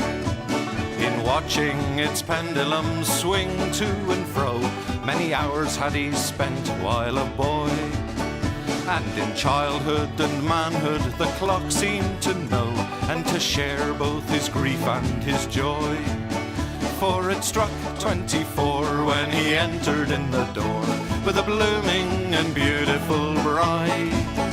but it stopped short, never to go again when the old man died. 90 years without slumbering, tick-tock, tick-tock, his life seconds numbering, tick-tock, tick-tock, but it stopped short, never to go again when the old man died. My grandfather said that of those he could hire, not a servant so faithful he found. For it wasted no time and had but one desire, at the close of each week to be wound. For it kept in its place, not a frown upon its face, and its hands never hung by his side. But it stopped short, never to go again when the old man died. 90 years without slumbering, tick-tock, tick-tock, his life seconds numbering, tick-tock, tick-tock, but it stopped short, never to go again when the old man died. It rang an alarm in the dead of the night, an alarm that for years had been dumb, and we knew that his spirit was blooming for flight, that his hour of departure had come. Still the clock kept its time with a soft and muffled chime, as we silently stood by his side. But it stopped short, never to go again when the old man died. 90 years without slumbering, tick-tock, tick-tock, his life seconds numbering, tick-tock, tick-tock, but it stopped short, never to go again when the old man died. Yes, it stopped short, never to go again when the old man died.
A fond kiss, and then we sever.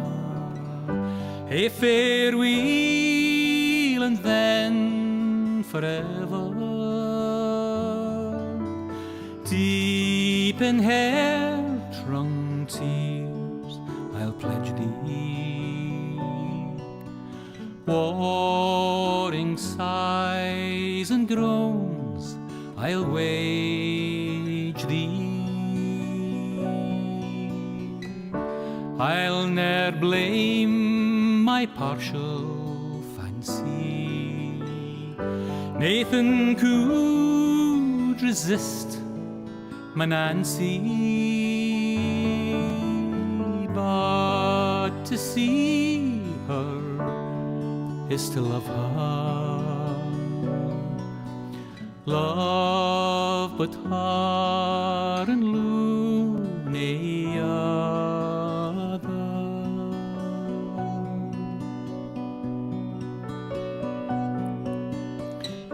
Who shall say that fortune grieves him, while the star of hope she leaves him?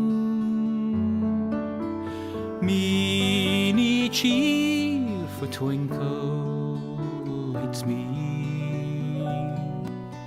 dark despair around benight me.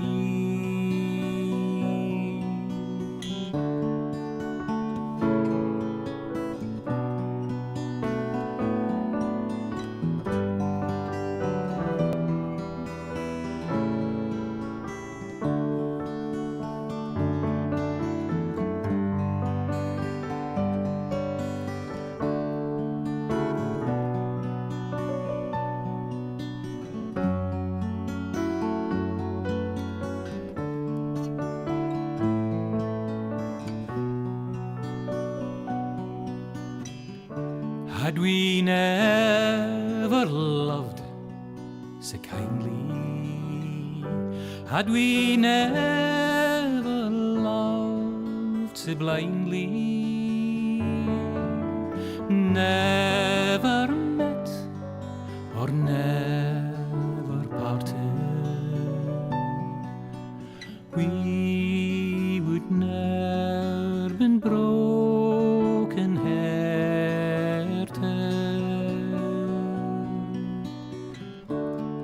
Fare thee weel, thou first and fairest. Fare thee weel, thou best and dearest. Thine be ilk joy and treasure, peace, enjoyment, love, and pleasure. A fond kiss, and then we sever. A farewell, alas, forever. Deep in hair-wrung tears I'll pledge thee, warring sighs and groans I'll wage thee.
Where the wind can cut you like a knife, and nights are colder than the purser's wife, sir. Do we dream of sunny skies of blue and sip? Welcome back, ladies and gentlemen. Sorry for the delayed start. There were some technical issues. Hopefully those are now resolved so they don't have to pause during the game. Yes, indeed, that is the main goal here. My name is DK Truman. I'm joined by Ace. Game 1, very exciting match. Very close one, but in the end, Heroic managed to edge it in their favor. But Ace, game number 2 here. Do you think there's something in the draft that went wrong, or was it just anything really? It's hard to say that the draft was wrong on Compromiso side or that Heroic just outdraft them. I think both teams had like their qualities on their draft, but they made a lot of mistakes, allowing some comebacks here and there. And I'm saying something weird now. I know KJ's saying on the chat that they lost time, and if you look at their reserve time, Heroic has half of the reserve time, and I don't think they got punished. So I'm not really sure what happened. I think that's a level 2, but I don't necessarily know. I'm not an admin and the whole thing. Yeah, usually it's like okay, so they just got a 1 minute reserve time punishment. Nonetheless, we do have a Terrorblade. This time, it's another Heroic first pick Terrorblade. Whisper obviously plays it as well, but they really like picking the TB first. Yeah. I kind of like it. It's working for them now. I mean, first day when they did it was kind of weird, but they really needed to be on the same page with the hero. If you're getting early Orchid on the TB, you just don't go and farm on the jungle with this item. And he got picked off like 2 or 3 times during that. So you really need to be active with this item. Jakiro. Yeah, most of the time, first phase banned as well. Jakiro, of course, one of the strongest pulse 5s in this batch, sometimes pulse 4, but most of the time pulse 5. Very good against Terrorblade, a lot of magic damage, for AoE control, and even just to harass in the laning stage is, I mean, it's such a strong laner with if you get level 3 with 2 points in the Frost Breath, Dual Breath, and then you just shred right through anyone.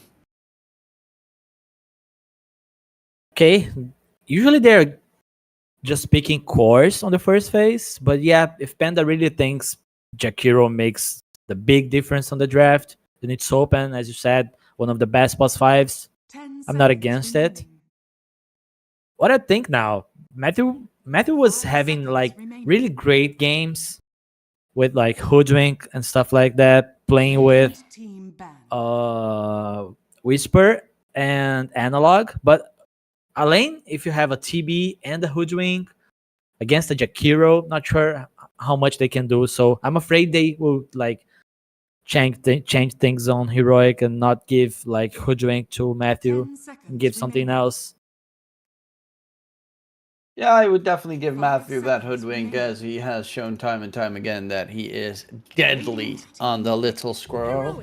As Team Compromiso are going to go for Pangolier, another good hero against the Terrorblade. You go for the Rolling Thunder, he can't sunder you, plus the AoE control is always fantastic, even flexible, as Wonder Kid and Adrian both played. I do think I preferred slightly more on Adrian most of the time, though. 10 seconds Yeah. remaining.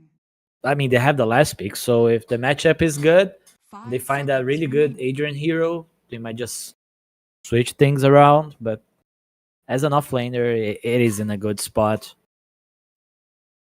So Warlock also open. Oh, chicken fingers! I love this hero. It's also Matthew plays it pretty well. We saw it yesterday, if I'm not mistaken. Tends to most of the time be a pulse 4. Sometimes you can see it as a pulse 5, but the cast range and attack range of the Shadow Shaman is the biggest problem, really, when you try to play it position 5. 5 seconds remaining. You can't really trade as a Shadow Shaman against Jakiro due to the attack speed's low. So it's kind of hard. But TB can also assist with the reflection, even popping meta. But so they really switched things for Matthew, not playing like the damage dealing pulse 4, more like the catch oriented pos 4 and some siege damage with the serpents, well, that means Analog has to play a playmaking hero and has to play a playmaking hero that deals a lot of damage, like Ember Spirit, for example. Yeah, Ember tends to be. Radiant team. I mean, it doesn't get picked as much as I would have expected it in the qualifier so far. But there we do have the KJ hero of the Ringmaster. Very solid one. In this case, you can, of course, save someone from the Jakiro Pangolier wombo combo. You just put Terrorblade into a little box so you can get the Sundercast afterwards. Right, so Shackle Shot and Power Shot on the table now. Very good against TB, obviously, the power shot. And a counter to, yes, indeed, you thought of it, the Huskar that might be coming up for Analog. You know what? If I'm heroic, I won one game already. I'll just pick Huskar. I don't care. Really? Against Wind Ranger? I still wouldn't. I would do it. I mean, if I Analog and I know that this lane's playable, at least I know what to do, I would do it. But they're not doing it because they're not here for entertain us.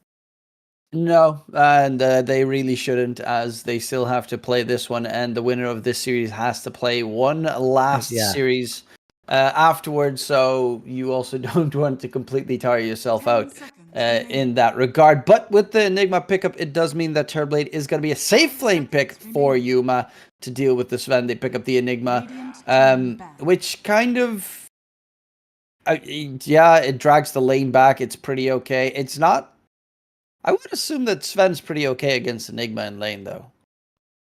What if Analog's Enigma?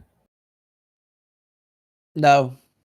Like Orchid Enigma? Do you remember that? Yeah, but no. Ah, come on, man. Analog's not going to play Enigma. I want to have fun. Yes, but they need to win. Radiant team ban. Like, Okay, you could also go Ringmaster mid, but no. Nah, not this one. Not this one. Yeah, the Enigma. So your lane is Enigma Shadow Shaman. It should be okay enough to survive, though I do think that Jakiro can be pretty nasty. Sven throws out Stormhammer, kills off those Eidolons pretty quickly. That's the one thing that is interesting to me. And the question is, Team Compromiso, they have, once Pangolier gets the Basher, they have a way to interrupt BKB Black Hole, but they might want to consider a last pick that has that tool available to them as well, which would be, okay, well, Beast is banned. What other choices do they have to interrupt the BKB Black Hole? Kind of hard, right? From the off lane, no Beastmaster. From the mid lane, Pangolier, it's already in there, so I don't know. Nothing that's really. only with a lucky bash, so that's, you can't even guarantee that one. If you don't bash, it was an unlucky bash. Unless you make the Wind Ranger, of course, a core here, but that doesn't really get played in this patch, and you would get like Silencer last pick. Or Rubik. Yeah, they ban out the Quap and the Brewmaster. They also don't know exactly where the Pango is headed, but the last pick for Heroic, is Kunkka still available? Oh no, that one is banned, Ember is banned, Sand is banned, and Log's heroes are dwindling. I know I wanted... never mind, he's gonna just pick the hero. I was gonna say something like Razor, but he still needs to be the playmaker. Yeah, Razor makes no plays. Choice. It's such a good pick against Pango. You get BKB, it's amazing against both Pango and the Sven. And they don't really have the damage to kill off a Primal Beast easily so far. 5 seconds remaining. Against Primal, though. Is there a really good mid laner left? They might just send the Pango to mid lane and pick an off laner here. But Huskar themselves? Something... Thinking like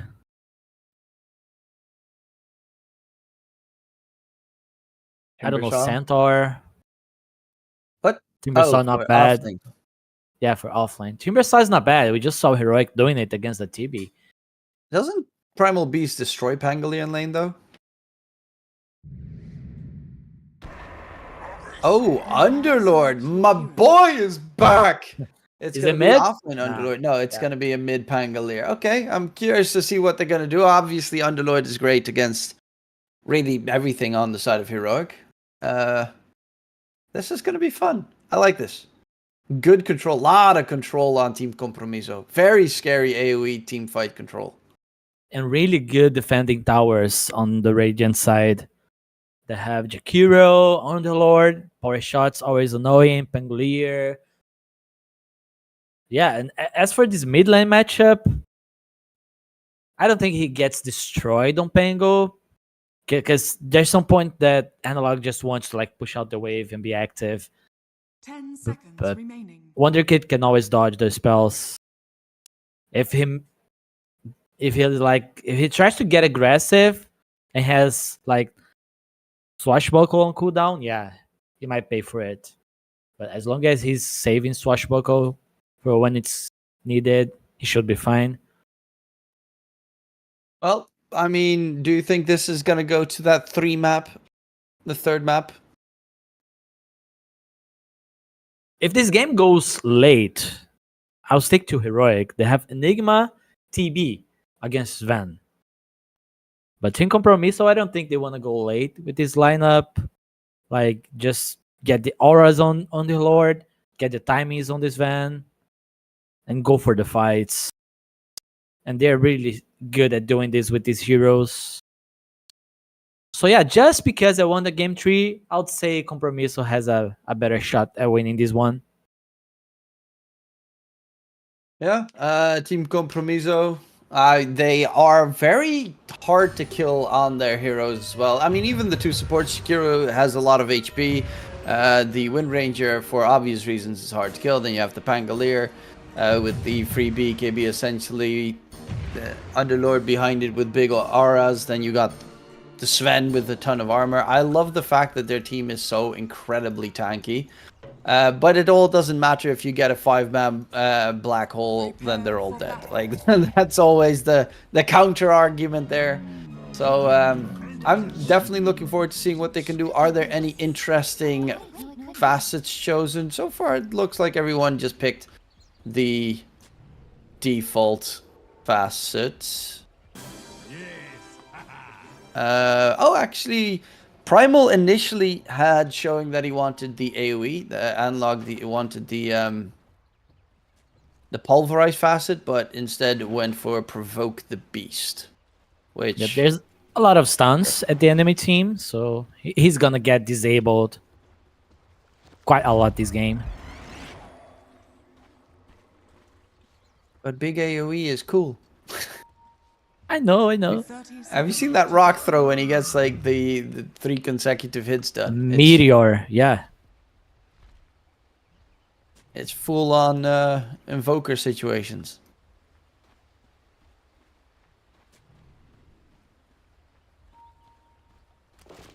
There's a lot of creeps to this game as well. You've got Terrorblade with his entire illusion army. Then you have got the Eidolons from the Enigma. You've got the Shadow Shaman Serpent Wards. Hell, even Ringmaster's got some illusions that he can summon with the Funhouse Mirror. And on the other side, Underlord with the Gateway getting those summoned. So quite a lot of pesky tools to deal with all these creeps that need to be cleared. And you've got Sven. So that does track, that does help. Yeah. You're gonna have a lot of good auras on Team Compromiso, Underlord, Warcry. They might need a Nullifier on Heroic this game.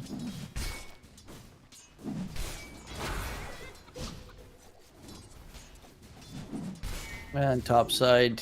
Yeah, looking at these 3 lanes, the curiosity I have for you is, where do you think most of the action is going to happen? And Where should we keep, especially that camera focused?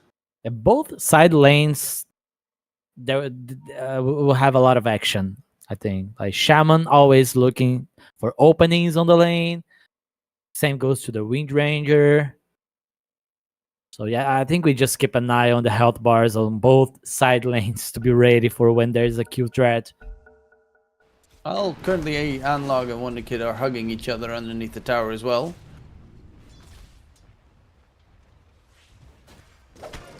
Ooh, Wonder Kid hits the range creep with the deny. That always sucks. Once you use trample, you can't actually get a last hit in. Yeah.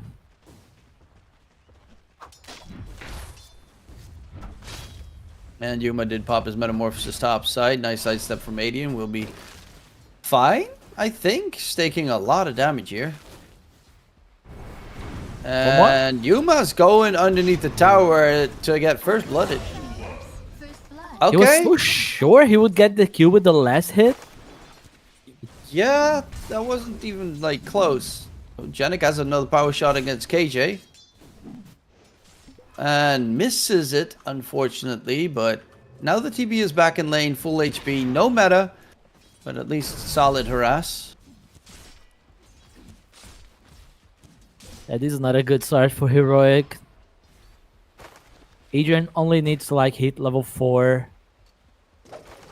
Then he can just farm jungle, pull creep waves.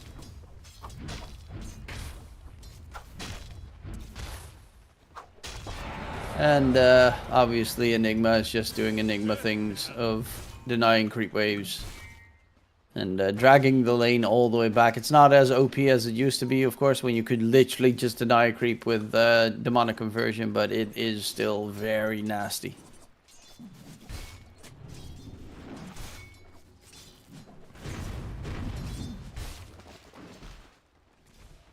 I'm ready to see some black holes. Yeah, you're probably gonna get very unfortunately disappointed, because I have most games with Enigmas you see maybe, if you're lucky, you see 2 black holes. Yeah, it's all about the threat of the black hole than the black hole itself. Yeah, that whole BS line that the threat of the black hole is worse than the black hole itself. I think auras, it's just tons of auras that is good value on the Enigma. Otherwise, you'd go for that blink BKB immediately to get the black hole play. But it is on what, level 180-second cool. That's a full 3 minutes of cooldown.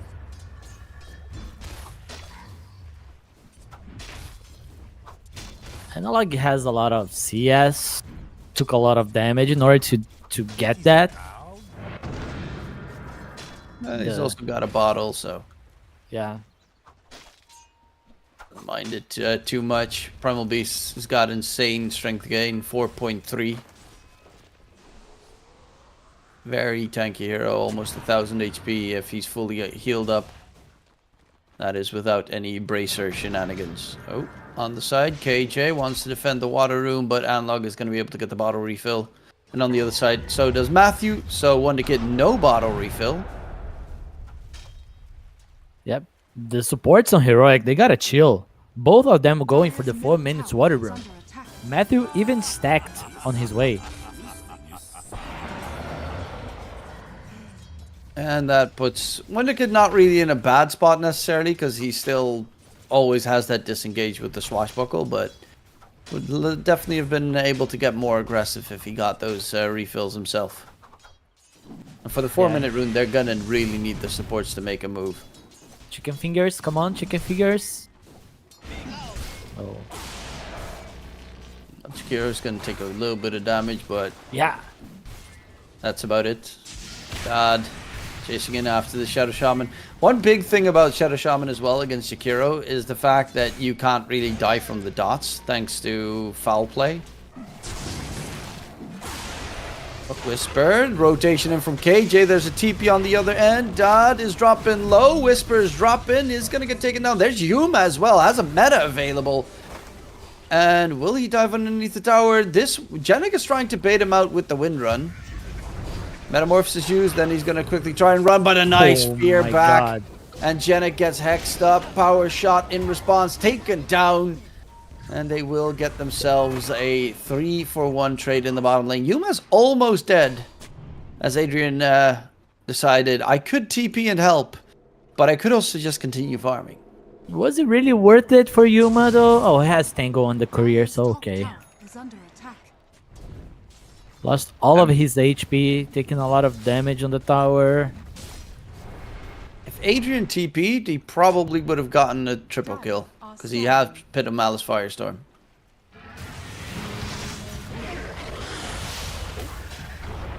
Punished. Oh, towards mid, KJ loses life to Wonder Kid.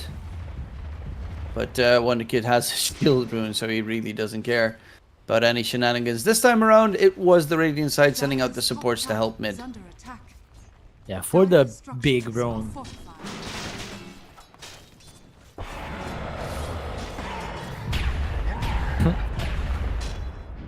Okay. If that's how you feel, Analog.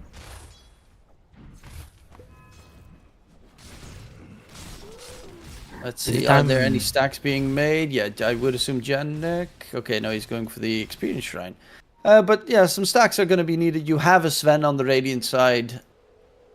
And honestly, they should have as many huge stacks as possible to be able to keep up pace, as that bottom lane is a bit of a struggle against the pesky Enigma. Yeah, just go to the triangle when you can. Keep farming, but you have Ancients near your tower. One of the reasons Sven is really good. Can farm a lot by staying at the lane. And Ringmaster was also stacking the triangle. I'd say Primal Beast wants to farm in there. And X-Rune. Yeah, Yuma. I mean, Adrian is top net worth, or at least vying for top net worth, but Wonder Kid and Dad are definitely a little bit more struggling. Dad should be able to catch up nicely. Wonder Kid's the one that I'm a little bit worried about on the Pangolier. Is okay at farming, normally can outfarm a Primal Beast, as Primal Beast is a very weak farmer. But they're going to need that Diffusal Blade to start making plays, as Janek is constantly roaming around that mid lane to see if he can get anything. But it's Anal, like, Primal Beast with 1300 HP is so hard to kill. Yeah, at this point he just wants to secure the runes and stack. But now they're rotating towards top lane. This movement should be obvious, right? Because Pangolier is not back on mid. Yeah, Yuma very much knows what's coming. They also have an observer ward there that spotted everything. So Yuma's just going to be farming in the safer areas of the map. Is level 7. Dad taking the gateway, so the push for the tier. Oh, actually, Whisper interrupts the gateway. Whisper's got Black Hole. But Godsring being used with the TP from Adrian. He's going to try and stay out of range. Firestorm comes out. Kill gets secured. Takes the gateway back on towards the other angle. And is going to continue his push. Yeah, everyone's gating back top. Poorly communicated on Heroic side, I think. Yeah, you're up against Underlord. He's going to have that global TP always. Yeah. Heroic was very late for this party, because if Whisper just black holes Sven right away, he would be full HP on Enigma. So it doesn't really matter, there's a Firestorm on you. But he had to, like, buy some time for Heroic to catch up. So far, early game, a lot less aggressive than in game number 1. I guess it does also show that Compromiso is a little bit more reserved. I mean, if you lose this game, you're eliminated from the qualifiers, and that would be very much sadness for, of course, Panda and the rest, obviously. But yeah, I mean, you have an Enigma on the Dire side, you have a Terrorblade as well. They're definitely content with just being able to farm now that Black Hole's on cooldown. There's just not much that the Enigma can realistically do. Yeah, they're probably gonna try to go for this bottom tower. Not sure if now, because Analog's heading backwards. He's level 7, has mana. They're outnumbered in the bottom lane. 4 heroes around. They might just need 6 on the supports, at least on the Shadow Shaman, before they go for the next big fight. And the Ringmaster as well with that level 6 would be much needed to get the Wheel of Wonder going. But Pangolier is very scary in any of these situations. So I think just backing off in that bottom lane is probably for the better. Seems to be some microphone. They really have some issues with communication there on the side of here. Yep. Aren't they playing on LAN or in I would Bootcamp? say so. I would say so. Just scream across the room. I mean, they're all on the same room. When they're LAN, they're all in the same room. Yeah, then just play with only like earphones in and then start screaming louder. Or talking game. You got a voice chat in Dota.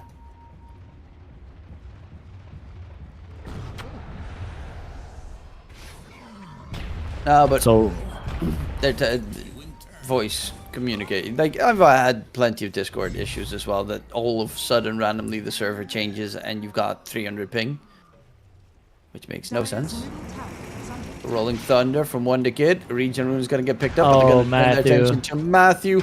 That was a weird bounce. Matthew dropping low, but Shackles comes in. There's going to be a save. Matthew staying alive for now. Wonder Kid doesn't want to go any deeper. And Matthew walks away with just the escape act keeping him alive. I'm not sure about this Rolling Thunder. Jakiro was very far for this fight to be able to be good for them. Now Shaman's gonna leech some XP so he can get his 6. Not just yet. A little bit too late. They just walk it off. A couple of interesting moves there, but Wonder Kid. I mean, the Rolling Thunder was good. Unfortunately, he got stuck on the corner, which level 24 Pangolier, by the way. Yeah, but these corners are just stupid. Yeah, I know. Can't blame him. The amount of bugs that Pango's role has is just always nuts. Adrian has his Fiend's Gate available again, and Black Hole's up in 35. Janik being chased by Analog. Should be able to get himself out of there. I guess the attention is now towards Adrian, and he knows what's coming. Analog. Ooh, that was a nice subversion there from Analog. Otherwise caught inside the Pit of Malice, but Adrian still in a little bit of trouble. Needs some help. Is going to get taunted there by the Wheel of Wonder. Held in place. No TPs to back him up. And they will lose Underlord plus the tier 1 tower bottom.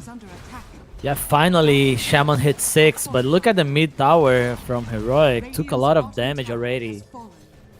They might just collapse on this mid tower with the Serpents.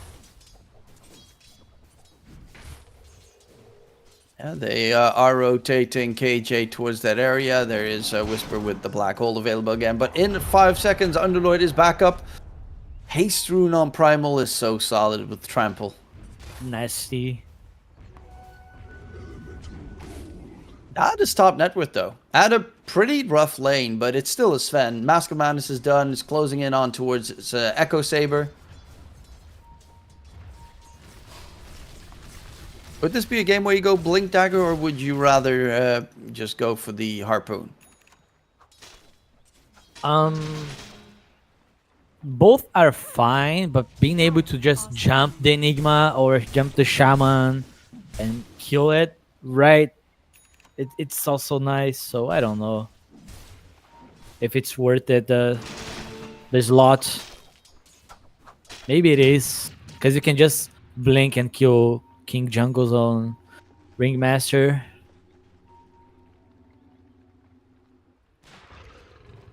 Yeah, King Jungle's trying to catch back up in fight. Honestly, all 4 of these supports are very poor. Normally, you tend to see a little bit more, but they are struggling.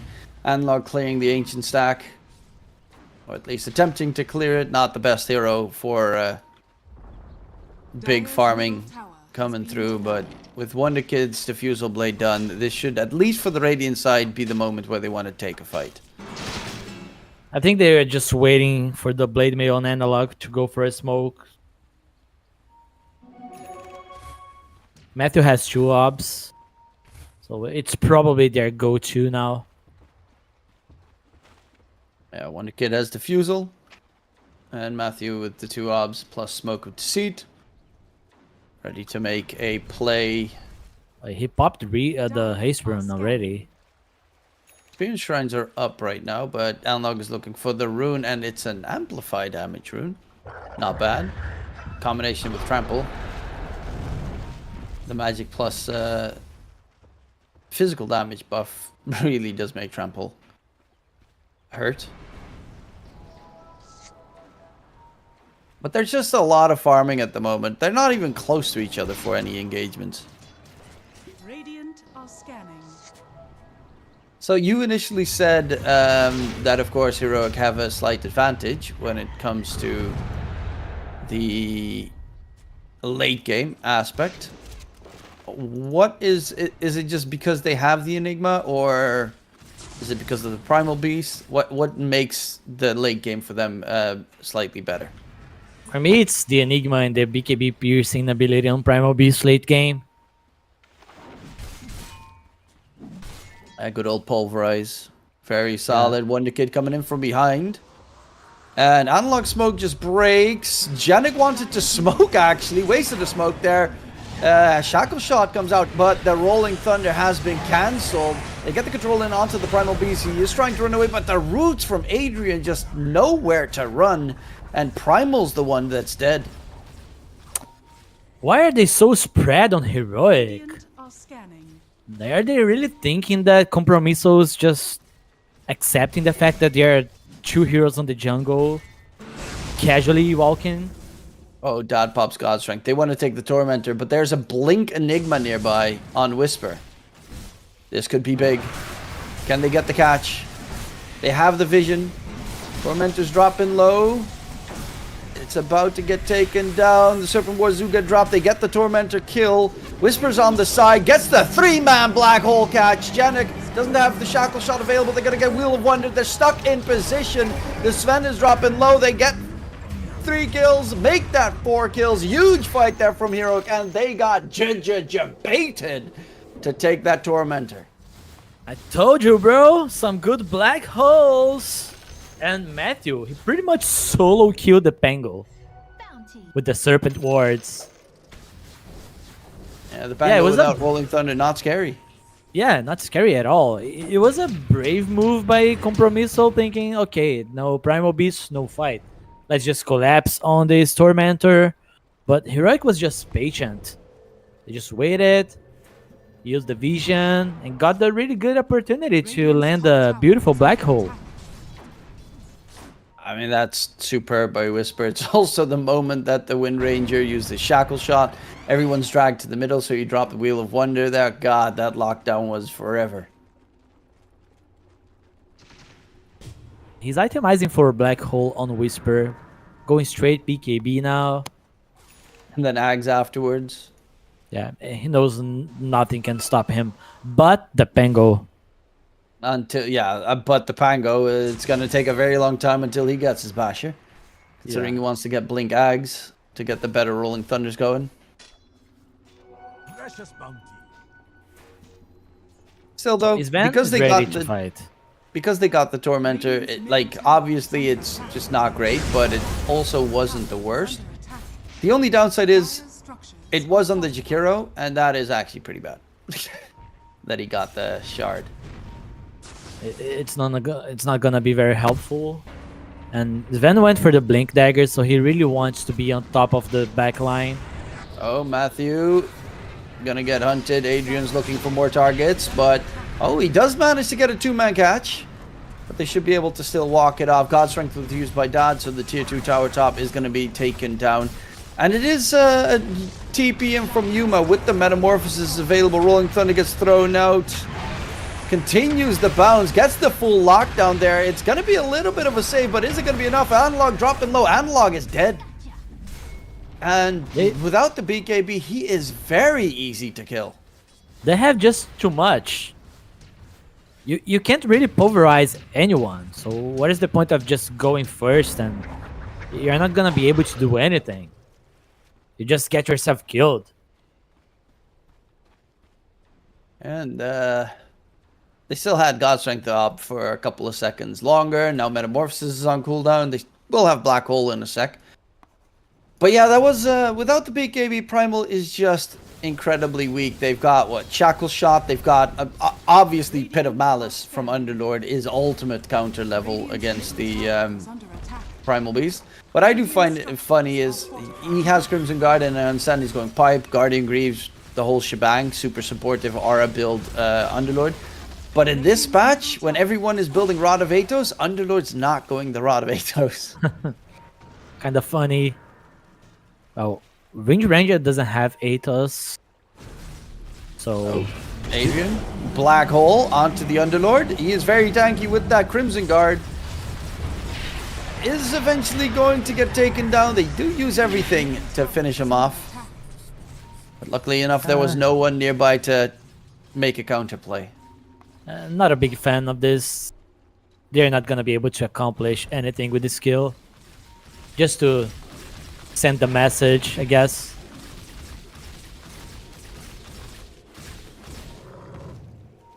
And let's see, Dodd, yeah, he's got the Blink Dagger available. He's going for BKB, S and Y. But on the other end, Matthew and KJ are both here. Gateway taken by Yuma.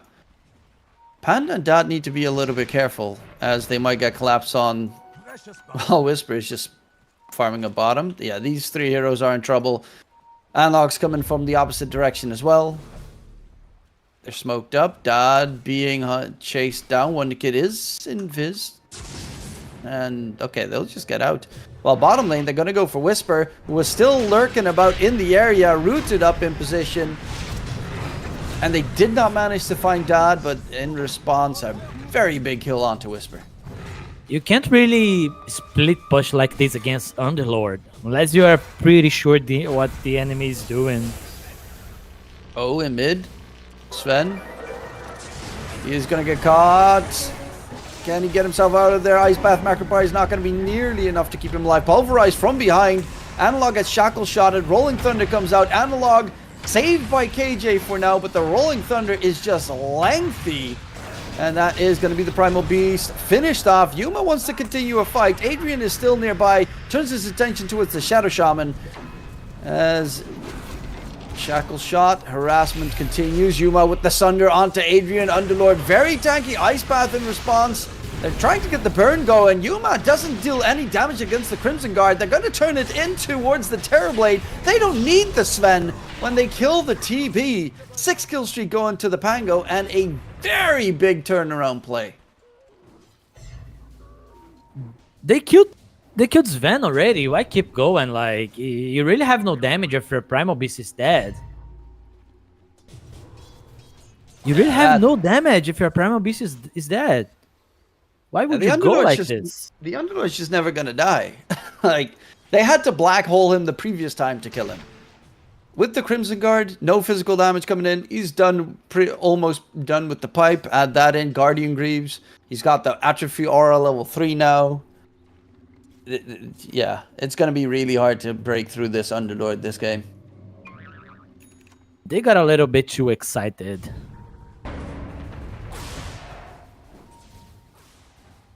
Honestly, you're probably going to need to get the Ags at one point on the Primal Beast just to get rid of the Atrophy Aura. And, I mean, the 3 breakable things, the Great Cleave, the Atrophy Aura, and the Pangalier's Lucky Shot as well. Pretty good Ags game on Primal, but he's just... This is classic Primal gameplay. Ooh, Gateway just in time. But yeah, Primal's just terrible at farming. They just need this BKB on Primal to be able to keep moving, but still they lack damage. They're so tanky on Team Compromiso. BKB is also done on Sven. And you cannot, as you said, go for those pesky split push moves as Gateway is just around the corner. Whisper's closing in on BKB though. With that, it should be a good timing to go for a team fight. Dire's middle tower is under attack. Having your black hole to deal 600 pure damage is really gonna be helpful.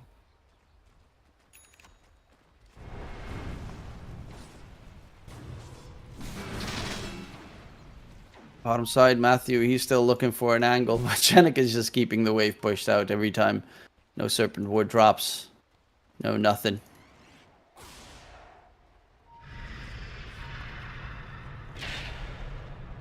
Underlord's going for Shard. Oh, the Firestorm buff.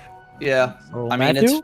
it's percentage-based damage. It's always really nice to have percentage-based damage on your team, and Underlord is one of those. Probably, what? Top 3 base defending heroes in the game. Some people call you friends. I call you co-stars.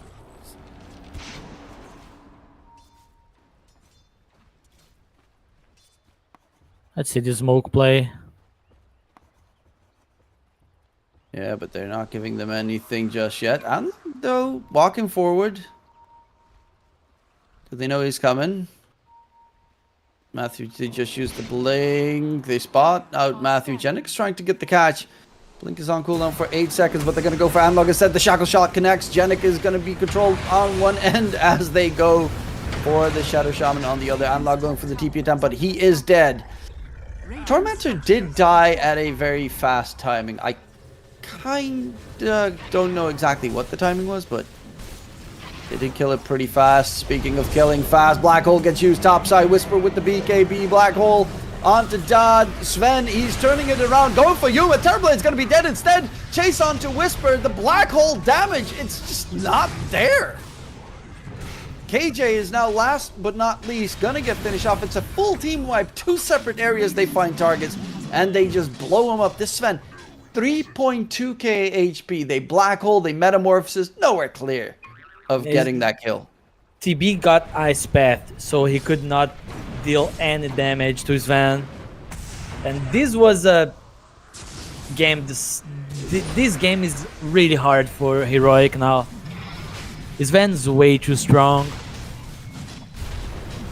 He's also going for the SNY, which doesn't necessarily help against the Black Hole, but is still always very nasty to have and deal with. Primal Beast. There's just no impact from this Primal Beast at this stage. It's just too weak. It's fallen off significantly.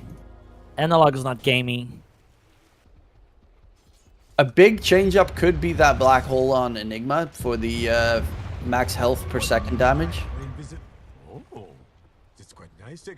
So you always would have to still fear it in the late game, and I think that's really going to be their objective here.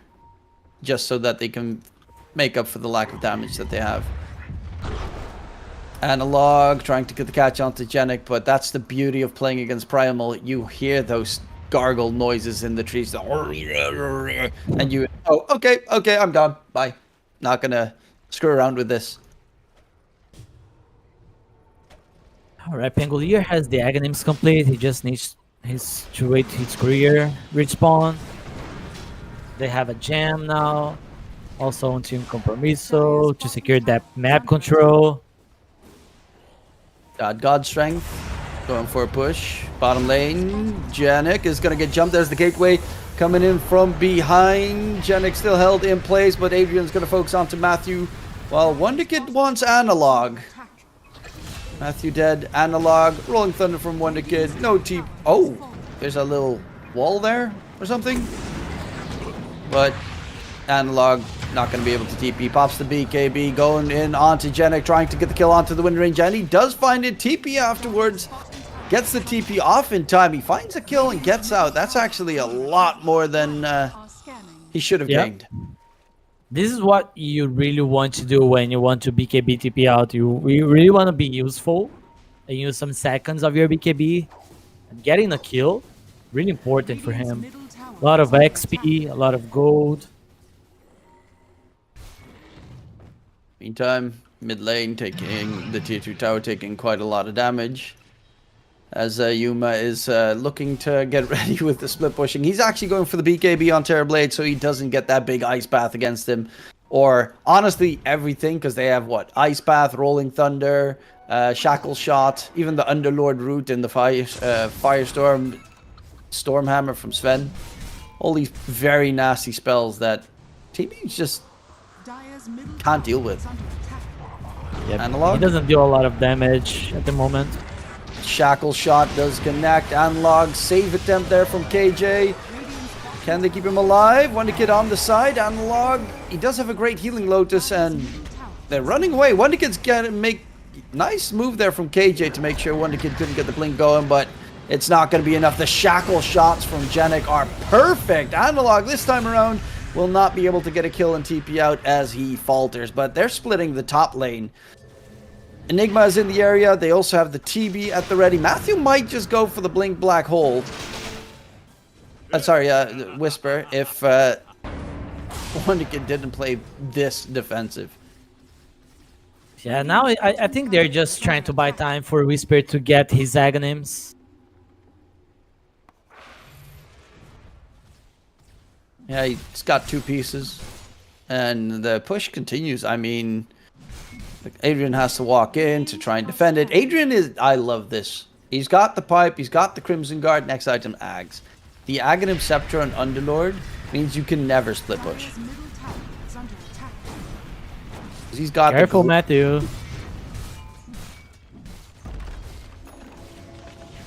No, he needs 50 more gold, and they're looking for a fight here.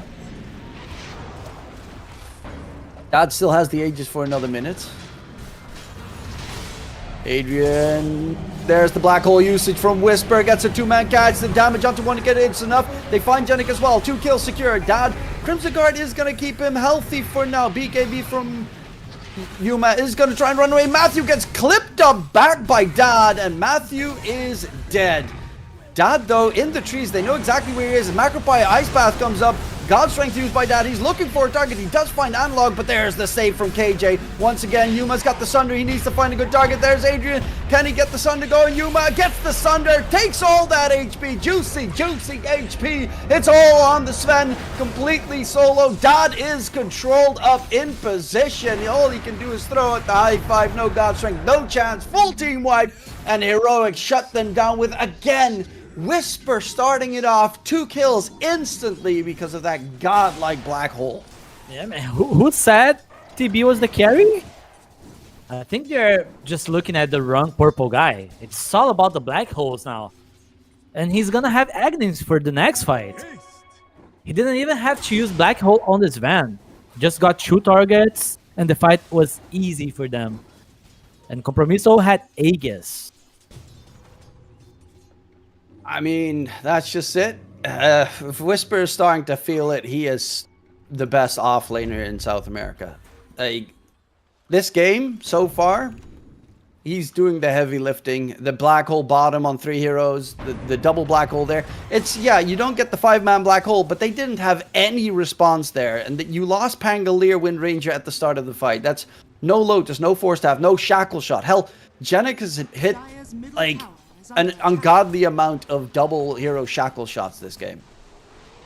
And now Wonder Kid's starting to build his basher, but he can't bash anyone if he's the one on the black hole. Yeah, that's going to be the main focus. They should be heading towards the Tormentor. Maybe if Dad is going to be able to join soon enough. But Analog also has the SNY now on the Primal Beast, so that big fight got him caught up with Wonder Kid in terms of net worth. He was 2 grand behind and stayed alive through all of it. Oh, they might just find Analog. Can they kill him though with the SNY? And without God Strength, Sven nearby? Pops the BKB. Quickly gets out, goes for the TP away, and he is back in base. Rolling Thunder used. The Fiend's Gate used.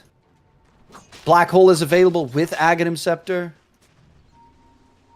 Go time. You can just target this van this time. No Aegis. And Daedalus finished on TB. Interestingly enough, he went Daedalus instead of the new thing. Oh, jump in onto Jakiro. Yuma running up.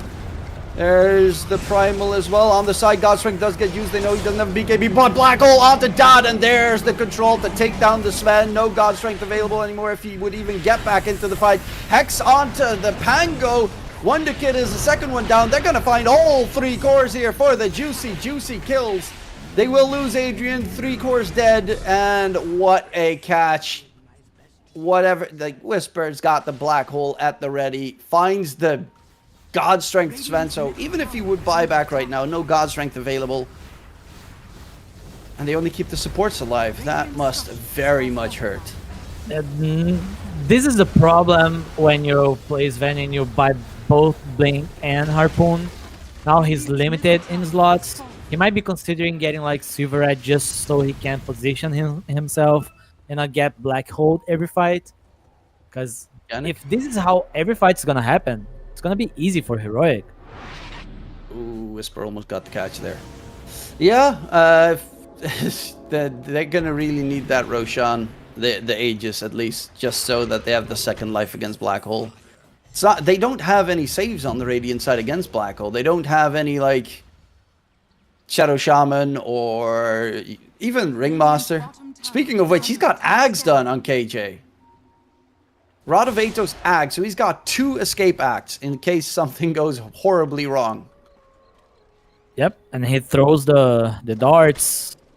With the shard, the level 15 talent, so the Impalement Arts penetrates 1 target now, so you get a lot of AoE damage.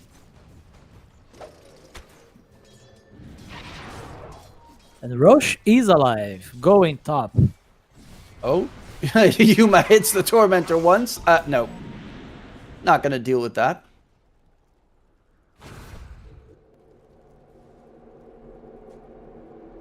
Takes the gateway, heads to the other angle.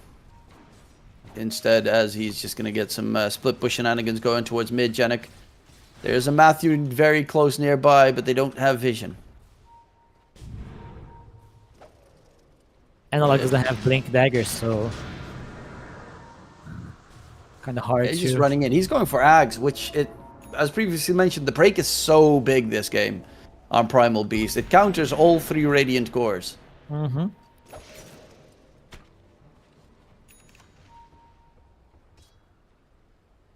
So they bought a smoke on Team Compromiso.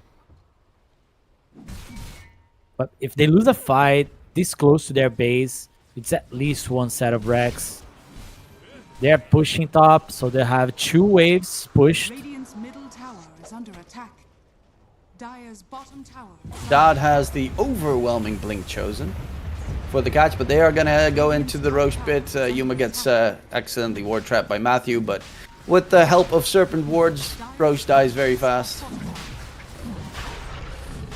Radiant's top tower. Do you give Aegis to Enigma? Dire's bottom tower. No. No. You don't give it. Like, if he gets caught and dies, the second life isn't gonna do anything. Because it's Enigma, he still dies.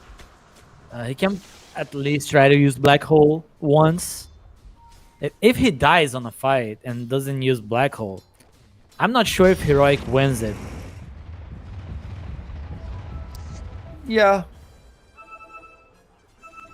But TB at this stage, you know, he's also very, very bulky. Does a lot of damage. Has Butterfly almost done, so it's even very hard for the Sven to kill, as he will need the MKB soon. Radiant's top tower has fallen. But you also have KJ with the double escape act save, so if it goes wrong onto Whisper, who has a refresher orb, by the way, you've got 2 ways to... 2 tools to keep the Enigma alive.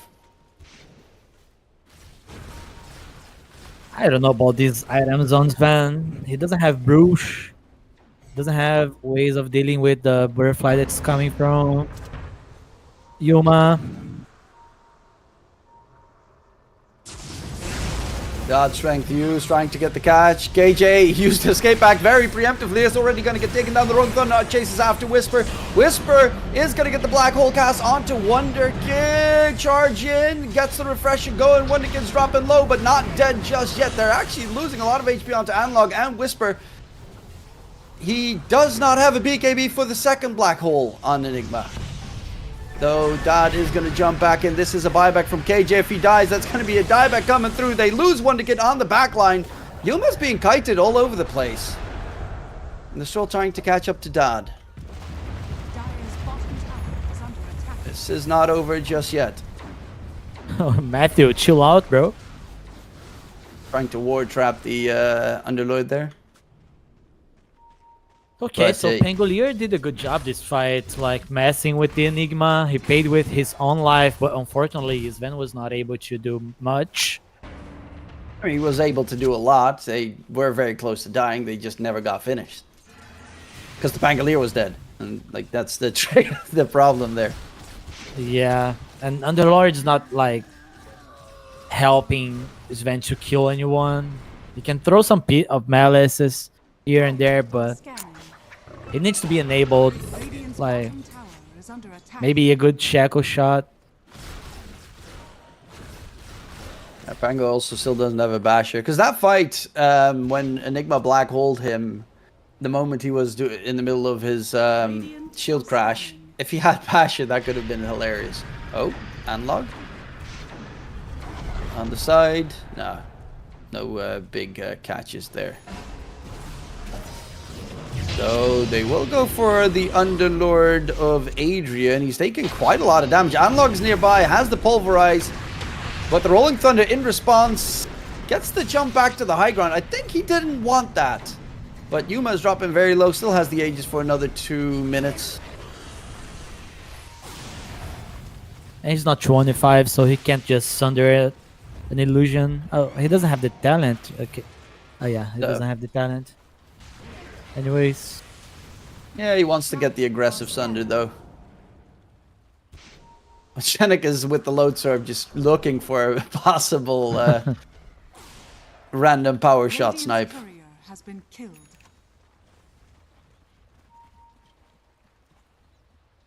Hero now with Axe. Like, it's starting to get really dangerous. The Radiant, of course, have Pit of Malice and Firestorm.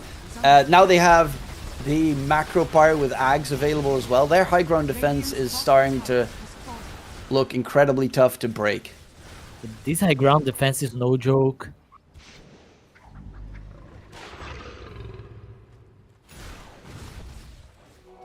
Finally, the basher.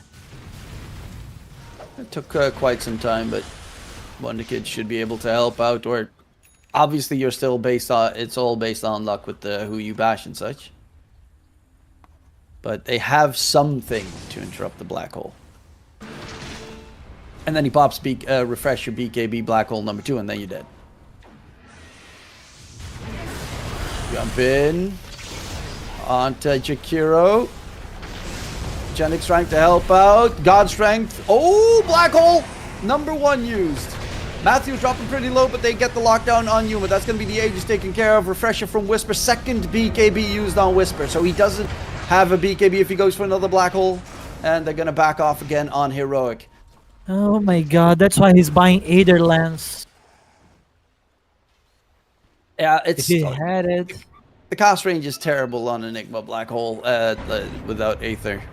It always feels nasty, the fact that you need to literally be on top of them. And then you cancel it by accident. Oh. Smoke broke. And look, gets the blink away. He does have the Ags. And now Blink Dagger. So I'm happy that at least we get the Blink Dagger back. Microphone issues again on Hero. What? Okay. Time to buy a new microphone. Let's say they find this van on Heroic side. They use the black hole and kill it. With 1 black hole, this van has the buyback. So you have to, like, still have the second black hole with the second BKB in order to kill this van again. Unless Sven, like, they jump on you and Sven uses OT to jump, and then he buys back without OT, not the same impact. So if you jump Sven before he uses OT, might not be that good, because he can just buy back and fight again with OT. Yeah, that is definitely one of the more obnoxious points. Late game, obviously Refresher Enigma makes everything a lot better in that regard. But late game buybacks are game winning. I mean, we saw it in the previous game, right? In game number 1, the buybacks were literally game winning for Heroic then.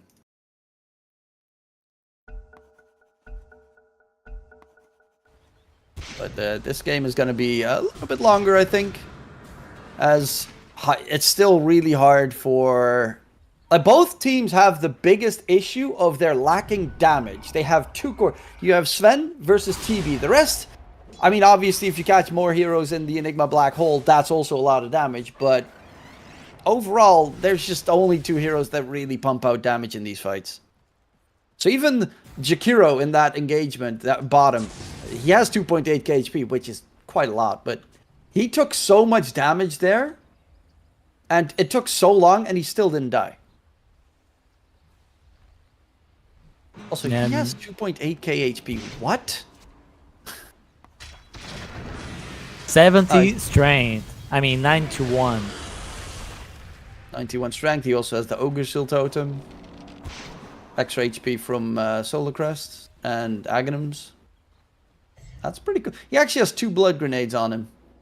Oh, that's it.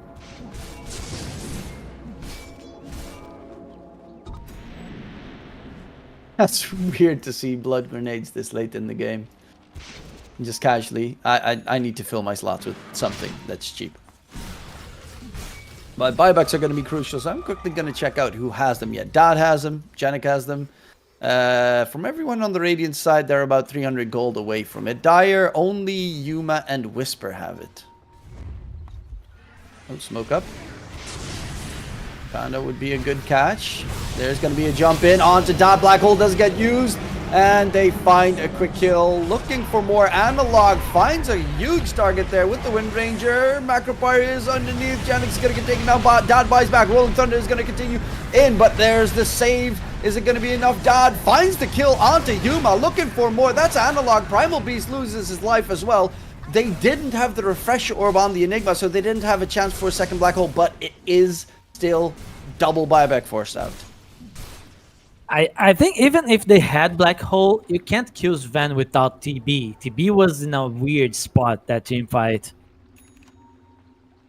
Yeah, he was very much stuck.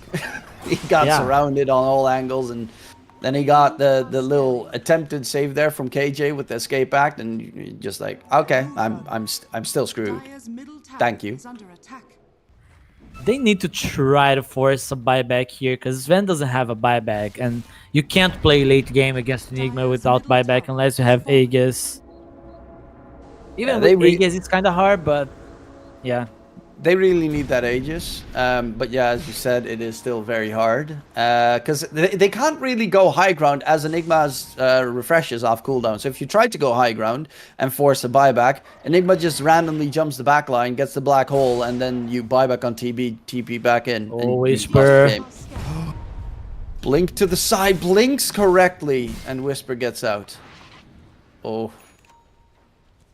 That was way too scary.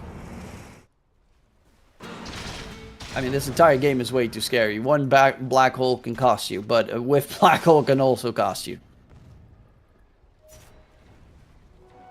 Oh, the tension is in the air. It's all about Roche fight now. Whisper going Octarine core next.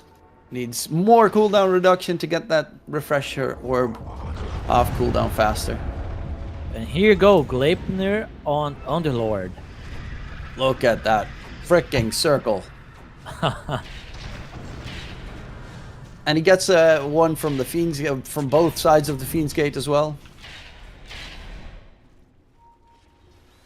Roche, not going to be a fast respawn, but they're smoking all the way around on Heroic. How's the buyback status?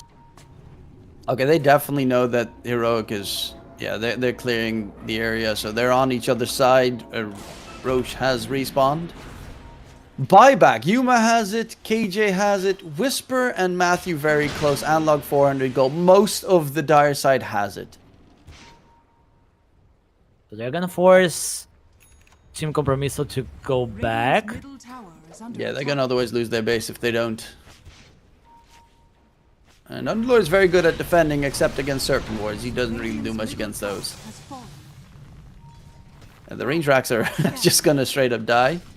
Well, top lane, there's also a bit of a push coming out from Team Compromiso.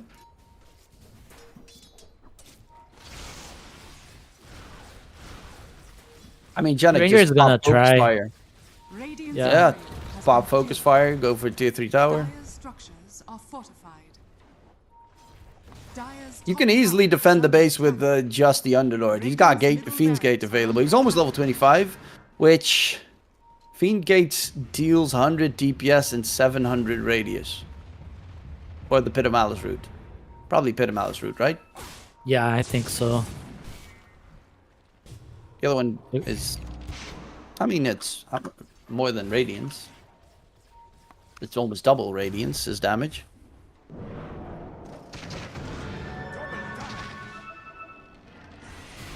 And the plus side is they can't blink at that stage, because obviously you get the root on them from the gateway, but then they also can't blink out, which is kind of cool.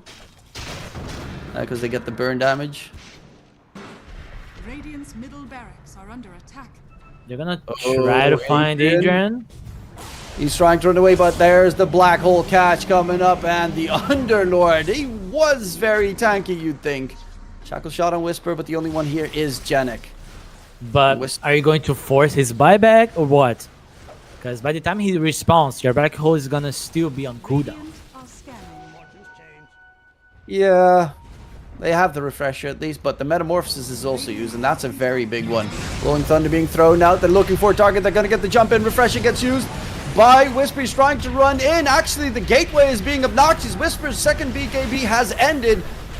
Does have a black hole at the ready. Can he find a good target, which might be Adrian? He had the Sunder from you, man. Adrian, one more hit. Is it going to be enough? He's going to get taken down. 2 kills secured on the side. Wonder Kid onto KJ. Swashbuckle finds the kill, but Whisper still has a black hole. Just walking up the high ground, looking for a target. Dad's going to be controlled up. Whisper's not even going to need to use it, as that is a die back on the Sven as well. Looks like we are pretty much set and done here in the game. He hasn't used a single second black hole, I think.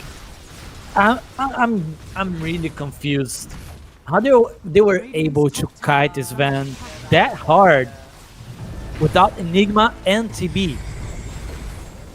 Yuma with the refresher pops this meta. Everything to try and go in, but there is still a black hole. It's game. Nothing they can do. Really, nothing they can do. Yeah, they can just stare. Rolling Thunder is up in 10. How is it possible? Like, Enigma was stuck for the whole fight. Going in onto Yuma, but Wind Ranger does nothing to the Terrorblade. No damage taken there. GG gets called, of course, in the very end, and it is Heroic that take the series 2-0. Something really weird happened on that team fight, man. I probably need some replays to understand what happened with this van on the left side of the fight, because I was, of course, watching the Enigma for the whole fight. Not sure about you. Same. I was just stuck on the Enigma, like, what's happening there? I didn't even, like, Sven was just somewhere else lurking about. He was not going for the TB, he was not going for the Enigma, and yeah, it was just a completely spread out engagement. Yeah. I think he probably just got kited completely by KJ with the... And even Shadow Shaman. Shackles, Hex, everything. Once BKB ends, Sven is a sitting duck, and I mean, Heroic... terrific job. I Whisper, absolutely fantastic. Normally in a game you see like 2 black holes these days, but he just bumped out like 8 black holes that game, and they were not all of them. I mean, there were a couple of duds, but a lot of them were just super successful. Yeah, a fun thing is that I think the best one was without BKB, that 3-man black hole close to the Tormi at the bottom lane. Yeah, that one was like, if they did not get the kills there and they lost the Torment, it would have been disastrous for them. But luckily enough, he stepped up and in a big way. So Big props to Heroic. Unfortunately, Team Compromiso get eliminated, but that means that the last series of the day is going to be Heroic versus Mosquito Clan in about an hour, if I'm not mistaken. Yeah, now we're in 10 minutes-ish, something like that. Lengthy series. Even though it was only a 2-mapper, we've been almost going on for 3 hours here in this series, and that's only 2 maps. As of course the first one was very long, but of course, Ace, that does conclude it for us for the South America region. Any last words for the viewers at home? Shout out to Heroic in the first place. Shout out to all the Brazilian fans in the chat cheering for Heroic, but we got a pretty good series ahead of us on the next one. So keep watching, keep cheering for your team. Not saying everyone should cheer for Heroic. It's amazing. And of course, thank you, ESL, for again bringing me back, and with a great partner, DK. So shout out to everyone. Yeah, it was absolutely a blast casting these games with you. Don't forget, ladies and gentlemen, the last series of the day, Heroic versus Mosquito Clan. It means that Matthew is playing against his actual team, considering he is subbing for Heroic. So either he is going to eliminate his whole team, or his actual team, or his actual team is going to eliminate him in the upcoming series. So there's a lot on the line for that last one, but nonetheless, thank you very much, Ace, for joining me. Thank you very much, Momo, for doing the production work, and thank you very much for all the viewers at home, and obviously DreamLeague for bringing me back. Hopefully you enjoyed the show, and in case we don't see you, good afternoon, good evening, and good night.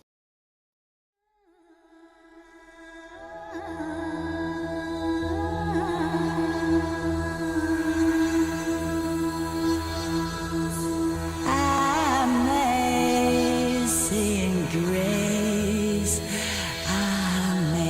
amazing grace, amazing grace, our Lord.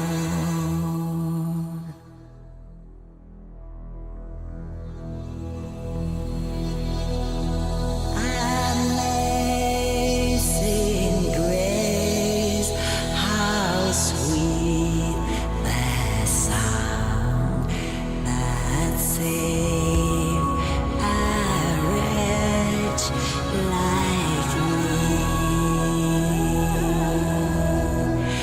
I once was lost, but now I'm found. I was blind, but now I see. Was grace that taught my heart to fear, and grace my fears relieve. How precious did that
Should old acquaintance be forgot and never brought to mind? Should old acquaintance be forgot and old lang syne? For old lang syne, my Joe, for old lang syne, we'll take a cup o' kindness yet for old lang syne. We twa hae paddled in the burn fae morning sun till dine. We've wandered mony a weary fit sin old lang syne. For old lang syne, my Job, for old lang syne, we'll take a cup o' kindness yet for old lang syne. We twa hae rin aboot the braes and pooed the gowans fine. But seas between us braid hae rolled sin old lang syne. For old lang syne, my Joe, for old lang syne, we'll take a cup o' kindness yet for old lang syne.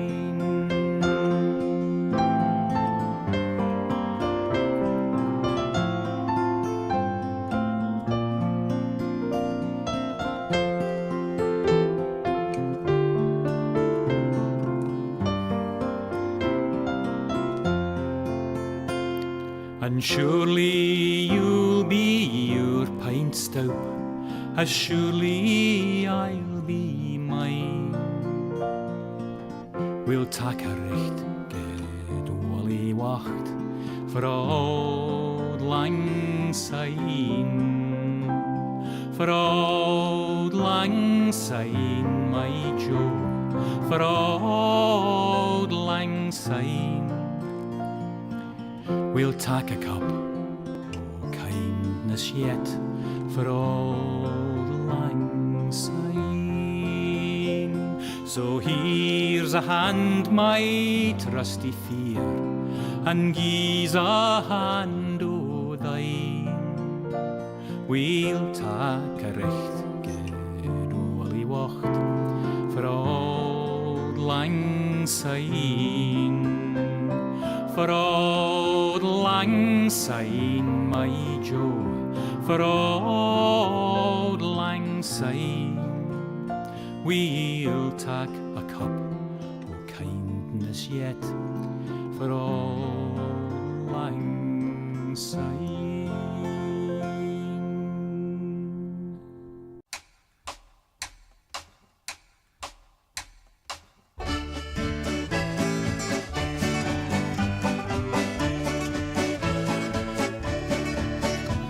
My grandfather's clock was too large for the shelf, so it stood 90 years on the floor. It was taller by half than the old man himself, though it weighed not a pennyweight more.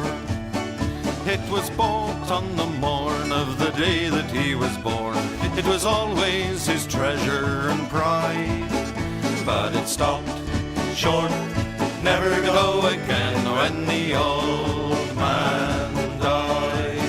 90 years without slumbering, tick-tock, tick-tock, his life seconds numbering, tick-tock, tick-tock, but it stopped short, never to go again when the old man died. In watching its pendulum swing to and fro, many hours had he spent while a boy. And in childhood and manhood the clock seemed to know, and to share both his grief and his joy. For it struck 24 when he entered in the door, with a blooming and beautiful bride. but it stopped short, never to go again when the old man died. 90 years without slumbering, tick-tock, tick-tock, his life seconds numbering, tick-tock, tick-tock, but it stopped short, never to go again when the old man died. My grandfather said that of those he could hire, not a servant so faithful he found. For it wasted no time, and had but one desire, at the close of each week to be wound. For it kept in its place, not a frown upon its face, and its hands never hung by his side. But it stopped short, never to go again when the old man died. 90 years without slumbering, tick-tock, tick-tock, his life seconds numbering, tick-tock, tick-tock, but it stopped short, never to go again when the old man died. It rang an alarm in the dead of the night, an alarm that for years had been dumb, and we knew that his spirit was pluming for flight, that his hour of departure had come. Still the clock kept its time with a soft and muffled chime, as we silently stood by his side. But it stopped short, never to go again when the old man died. 90 years without slumbering, tick-tock, tick-tock, his life seconds numbering, tick-tock, tick-tock, but it stopped short, never to go again when the old man died. Yes, it stopped short, never to go again when the old man died.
a fond kiss, and then we sever.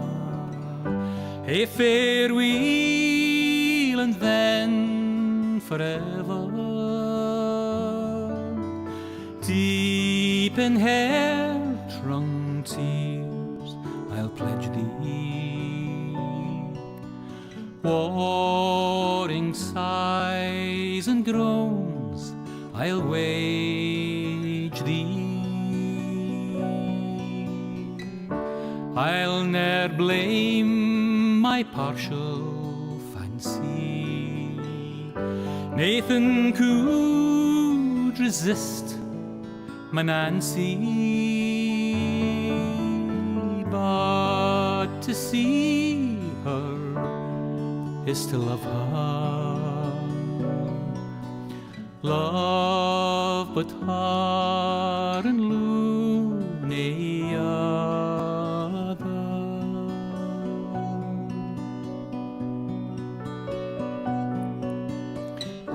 Who shall say that fortune grieves him, while the star of hope she leaves him? Meany cheerful twinkle lights me, dark despair around benights me.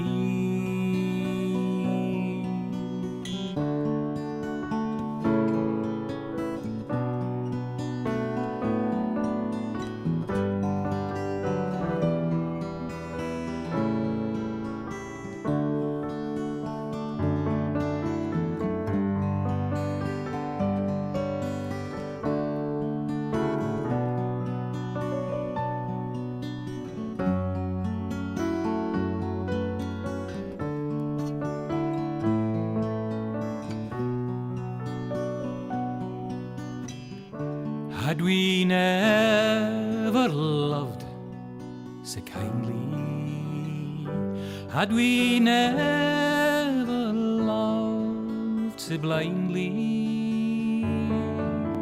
never met or never parted,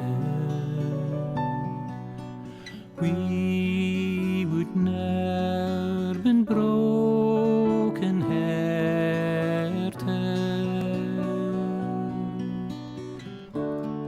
Fare thee weel, thou first and fairest. Fare thee weel, thou best and dearest. Thine be ilk joy and treasure, peace, enjoyment, love and pleasure. A fond kiss, and then we sever. A farewell, alas, forever. Deep in hair-wrung tears, I'll pledge thee. Warring sighs and groans, I'll wage thee.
Where the wind can cut you like a knife, and nights are colder than the purser's wife, sir. Do we dream of sunny skies of blue and sipping on some fancy foreign brew, sir? No, sir, no. We long to sail where greyer English skies prevail, and we would face the wind and snow and hail for just one pail of good old English ale, sir. Just one pail of good old English ale, sir. Did we choose to fight the foreign foe for England's glory? We must answer no, sir. An English ale house, that's where we would be, not dodging cannonballs upon the sea, sir. We're only risking life and limb because old England's too far to swim. But we would chance an iron arm or leg for just one keg of good old English ale, sir. Just one keg of good old English ale, sir. Many days and many lonely nights without one woman hoving into sight, sir. Now it won't be long till we see our wives and sweethearts lined up on the quay, sir, with their arms all open wide. But we will push them gently aside, for they will have to wait for us until we've had our fill of good old English ale, sir. Had our fill of good old English ale, sir.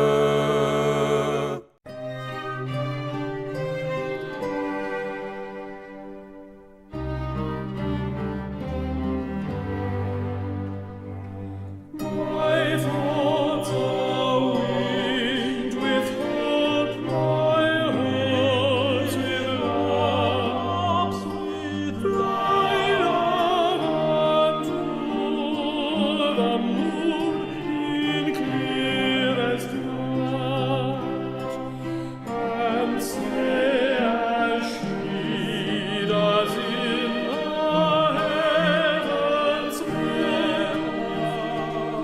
in earth's soul wanes and waxes my delight, and whisper softly to her ears. Hope often hangs the head and does shed, and in my thoughts you may mistrust my love. If thou mistrust my love, you do blame.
I's the boy that builds the boat, and I's the boy that sails her. I's the boy that catches the fish and brings them out to Liza. Hip your partner Sally Taboo, hip your partner Sally Brown. Fogo, Twillingate, Morton's Harbour, all around the circle. Sods and rind, a covey, a flake, cake and tea for supper. Caught fish in the spring of the year, fried in maggoty butter. Hip your partner Sally Taboo, hip your partner Sally Brown. Fogo, Twillingate, Morton's Harbour, all around the circle. I don't want your maggoty fish, that's no good for winter. I can buy as good as that down in Bonavista. Hip your partner Sally Taboo, hip your partner Sally Brown. Fogo, Twillingate, Morton's Harbour, all around the circle. I took Liza to the dance, and faith but she could travel. Every step that she did take was up to her knees in gravel. Hip your partner Sally Taboo, hip your partner Sally Brown. Fogo, Twillingate, Morton's Harbour, all around the circle. Susan White, she's out of sight, her petticoat needs a border. Old Sam Oliver in the dark, he kissed her in the corner. Hip your partner Sally Taboo, hip your partner Sally Brown. Fogo, Twillingate, Morton's Harbour, all around the circle.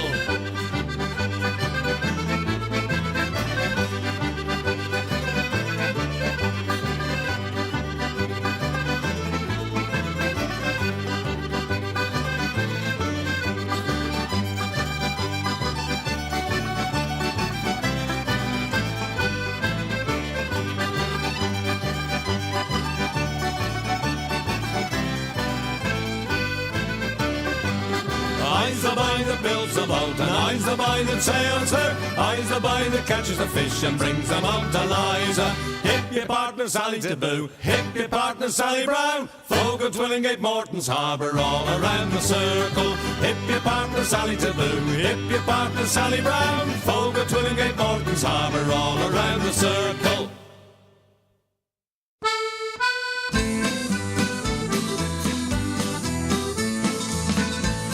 As I was going to Derby, 'twas on a market day, I spied the biggest rancer that ever was fed on hay. And indeed, lads, it's true, lads, I never was known to lie. If you'd have been in Derby, you'd have seen the same as I. His rammy had 4 hooves, sir, and on them he did stand, and every step he took, sir, it covered an acre of land. And indeed, lads, it's true, lads, I never was known to lie. If you'd have been in Derby, you'd have seen the same as I. The wool that grew upon him, sir, made 50 packs complete, and that was sent to Flanders to clothe the British fleet. And indeed, lads, it's true, lads, I never was known to lie. If you'd have been in Derby, you'd have seen the same as I. The tail was 50 yards, sir, as near as I can tell, and it was sent to Rome, sir, to ring St. Peter's bell. And indeed, lads, it's true, lads, I never was known to lie. If you'd have been in Derby, you'd have seen the same as I. This rammy had a head, sir, that reached up to the sky. The eagles built their nets in it, I heard the young ones cry. And indeed, lads, it's true, lads, I never was known to lie. If you'd have been in Derby, you'd have seen the same as I. This rammy had 2 horns, sir, that reached up to the moon. A man climbed up in January and didn't come down till June. And indeed, lads, it's true, lads, I never was known to lie. If you'd have been in Derby, you'd have seen the same as I. And all the lads of Derby come begging for his eyes, to make them into footballs, for they were football size. And indeed, lads, it's true, lads, I never was known to lie. If you'd have been in Derby, you'd have seen the same as I. And if you don't believe me, sir, if you think I lie, just ask the folk of Derby, they'll say the same as I. And indeed, lads, it's true, lads, I never was known to lie. If you'd have been in Derby, you'd have seen the same as I. And indeed, lads, it's true, lads, I never was known to lie. If you'd have been in Derby, you'd have seen the same as I.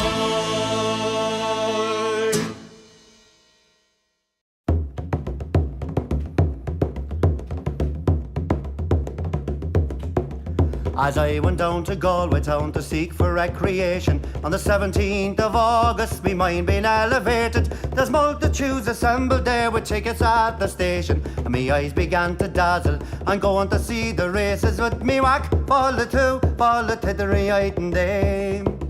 There's passengers from Limerick and there's more from Tipperary. There's lads from Connemara and a flare of married ladies, and people from Cork City who are true and loyal and faithful, who brought home the Fenian prisoners from dying in foreign nations. With me whack, fall the tittery eyed and dame.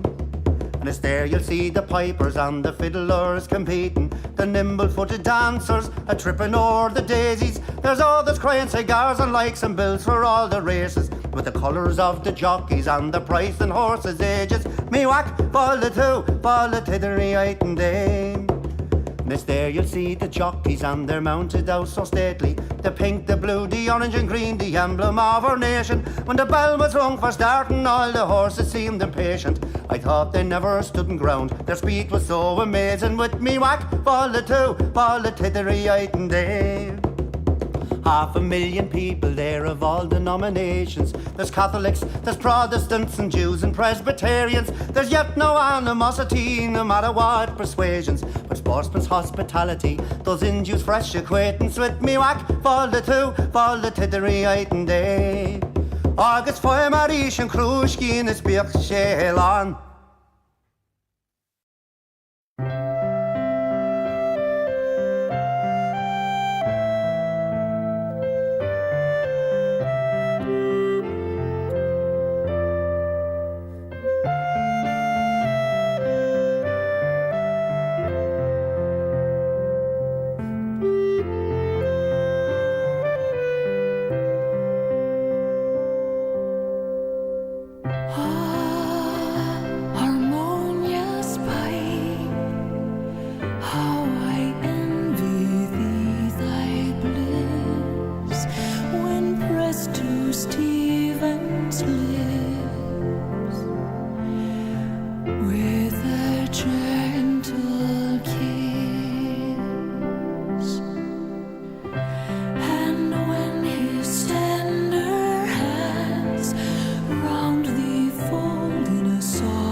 Take thou care to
There were two little sisters a-walking alone.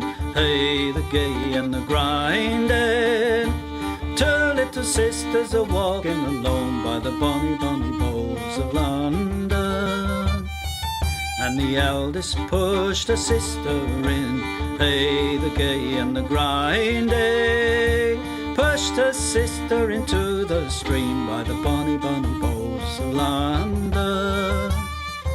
Oh, she pushed her in and she watched her down.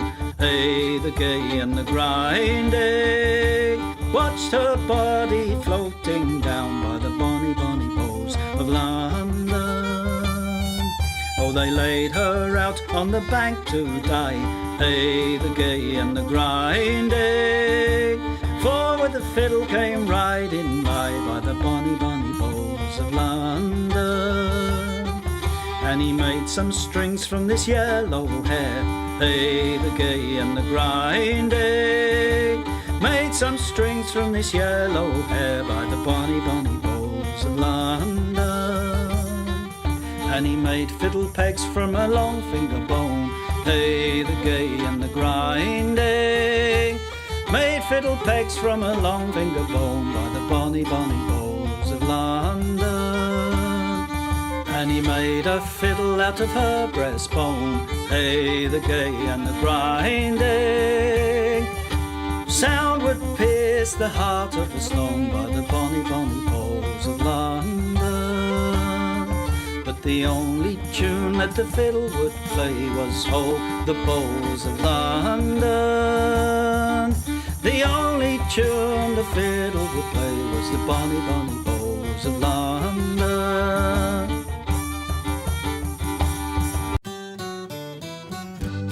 Come landlord, fill the flowing bowl until it doth run over. Come landlord, fill the flowing bowl until it doth run over. For tonight will merry, merry be. For tonight will merry, merry be. For tonight will merry, merry be. Tomorrow we'll be sober. Here's to the man who drinks strong ale and goes to bed quite mellow. Here's to the man who drinks strong ale and goes to bed quite mellow. He lives as he ought to live. He lives as he ought to live. He lives as he ought to live. And dies a jolly good fellow. For tonight will merry, merry be. For tonight will merry, merry be. For tonight will merry, merry be. Tomorrow we'll be sober. Here's to the man who drinks water neat and goes to bed quite sober. Here's to the man who drinks water neat and goes to bed quite sober. He fades as the leaves do fade. He fades as the leaves do fade. He fades as the leaves do fade. That drop off in October. For tonight will merry, merry be. For tonight will merry, merry be. For tonight will merry, merry be. Tomorrow we'll be sober. Here's to the girl who takes a kiss and goes to tell her mother. Here's to the girl who takes a kiss and goes to tell her mother. She is a very foolish girl. She is a very foolish girl. She is a very foolish girl. She'll never get another. For tonight will merry, merry be. For tonight will merry, merry be. For tonight will merry, merry be. Tomorrow we'll be sober. Here's to the girl who takes a kiss and comes back for another. Here's to the girl who takes a kiss and comes back for another. She is a boon to all mankind. She is a boon to all mankind. She is a boon to all mankind. She'll very soon be a mother. For tonight will merry, merry be. For tonight will merry, merry be. For tonight will merry, merry be. Tomorrow we'll be sober.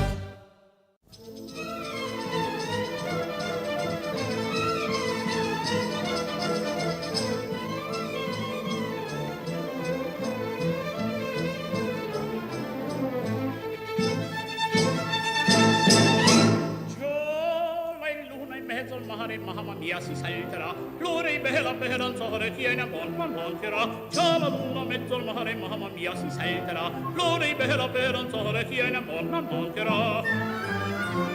già la luna mezzo al mare. Mamma mia si salterà, festa in danza quando donna mia va di qua, un garzon bello giocondo ciascuna cocchierà, finché in cielo una stella e la luna splenderà, il più bel con la più bella tutta notte danzerà. Mamma mia, già la luna in mezzo al mare, mamma mia, si salterà, fringe, mamma mia, si salterà, fringe, mamma mia, si salterà.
Amazing grace, amazing grace, amazing grace, our Lord.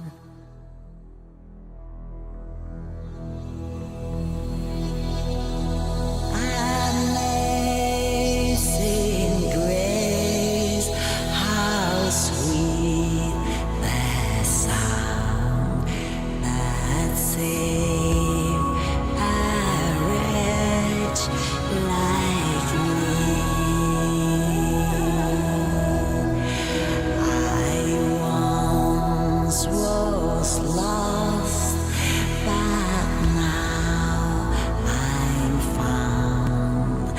I was blind, but now I see. Was grace that full my heart to fear, and grace my fears relieve.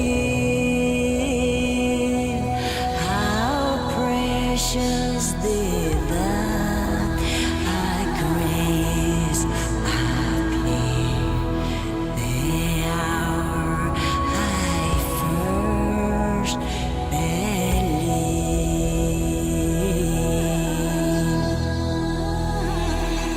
Oh, many danger toils and snares we have already come. Was grace that brought us safe so far, and grace will lead us home.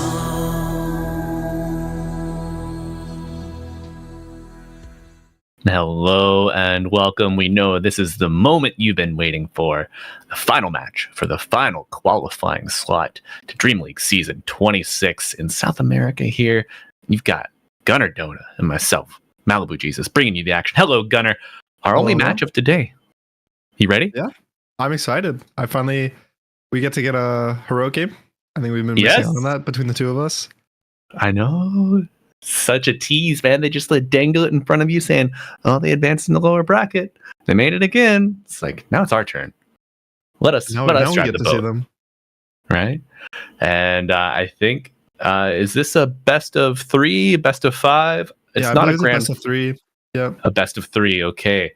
So, I mean, Heroic, they've done it so far. They've only dropped a single match or a single map in the lower bracket against Red Submarine in the very first round. All of the other 2 series have been 2-0s against All Stars and against just previously Team Compromiso. Though, as Momo was so kind to mention, the game did go the distance, a 52-minute game and then a 50-minute game. What do you think we could expect to see here, Gunnar, in the lower bracket finals? I mean, we've been watching Mosquito Clan. I thought that they've been playing really well. So it's kind of hard to say. I haven't been able to catch too many of the Hero games. But they're a favorite of the region. They've they won every qualifier. I don't think they haven't qualified at anything in like a year or something plus. Yeah. I know. What was the most recent tournament? Did Heroic skip on Fisher Universe episode 4 because M80 was there? Okay. I don't know if they skipped or if they lost. I know Cass now is like, don't mention us losing ever. But no. Yeah. So Mosquito Clan, previously Team Waska, right? Correct. Okay. Yeah. So I know their head-to-head record in officials. I think like the last time they played head-to-head was like ESL 1 Bangkok qualifiers. Heroic beat them 2-1. But way back in DreamLeague Season 24, Waska beat Heroic 2-0. So, overall, up 1 game on them. One win each team. Who do you think Who do you think's going to take it today? I know it's a little early to say. Yeah. But what are your thoughts? What's your mindset from both teams if you're on either roster? I would say for Heroic, you feel more stressed at the start because whenever you're this like number one team in the region, like a la Shopify for NA, if you ever go to the lower bracket the first round, it feels really bad because at worst you kind of want to be in the position that Mosquito Clan is in. Like both teams would kind of expect to be in the other team's position. Maybe Mosquito Clan would want to be better, but Heroic, if they're not in the first slot, they'd want to be like losing to that first slot team and then beating whoever was coming to third. So I think at this point though, they've kind of stabilized. When you get to this like lower bracket final, everything is okay. Sure. You're at the position you're supposed to be. You're at the finals. You're best of 3 away from qualifying to the tournament. All is well. You didn't lose early. And for Mosquito Clan, I would say, in the past, like you said, they've beat Heroic before. They've been a top team in the region. It doesn't really matter what name of the team is. Sure. But I would say they also feel confident just due to the fact that they actually went through the entire upper bracket, just losing to the Pepitos. Right. And yeah, I don't know. I think both teams are coming into this with some type of confidence. If anything, I would give Mosquito Clan a slight advantage just due to the fact that they went through the upper bracket. Right. One fewer series or one less series. Do you think there's any strength? So Heroic, they played one series earlier today. Or yes. Oh no, they played one series today. Yep. So they're warmed up a little bit. Mosquito Clan, they probably played some pubs, probably played some overthrow, had a team chat or whatever. But is there any danger coming into this series cold? Usually in my experience, it doesn't matter that much if the team prepares well. Okay. Like what I've usually done on my teams is we just have a best of 1 or maybe a best of 2 lined up during the time that first series of the day is happening. So it's kind of like you play your warm up as well at the same time as them. And it's just usually not as much pressure because it's just a scrim. You could win or lose. Whereas like for Heroic, they have to try everything they can to win this first series of the day. Because if you lose, you're out. Whereas you lose your warm up scrim, hey, it's okay. That's you fine. Move on. Yeah, you're just getting the shakes out. Yeah, you just kind of playing to see what happens. Right. So I don't think that the lower bracket. I think it's more the momentum of the consistently winning team. Because the longer you're in the lower bracket, that means the longer you've had to win every single match. Whereas if you drop from the upper bracket, something about you has been revealed after playing good. And what do you think that revelation was for Mosquito Clan? The matches they lost against Perito Panzon, they were rather quick, about 26 minutes each match. It's hard to say. I think they kind of lost to a very similar draft both games. They lost to AA Phoenix Bristleback 2 games in a row. And then the other cores were kind of just like tanky strength heroes. It was Wraith King Tiny once, and then it was Tidehunter Ember once. So Ember's like the squishiest, but if you lose to one strategy, maybe it means either, I'm not concerned about this because it was like this team's strategy. Like we lost to this one specific team.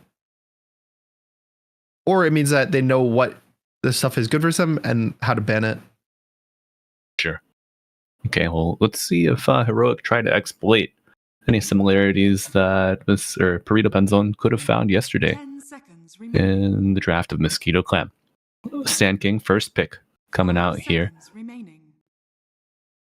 So, Sand King was a hero that Heroic was valuing pretty early on in this tournament, and then I think they kind of waned off a bit.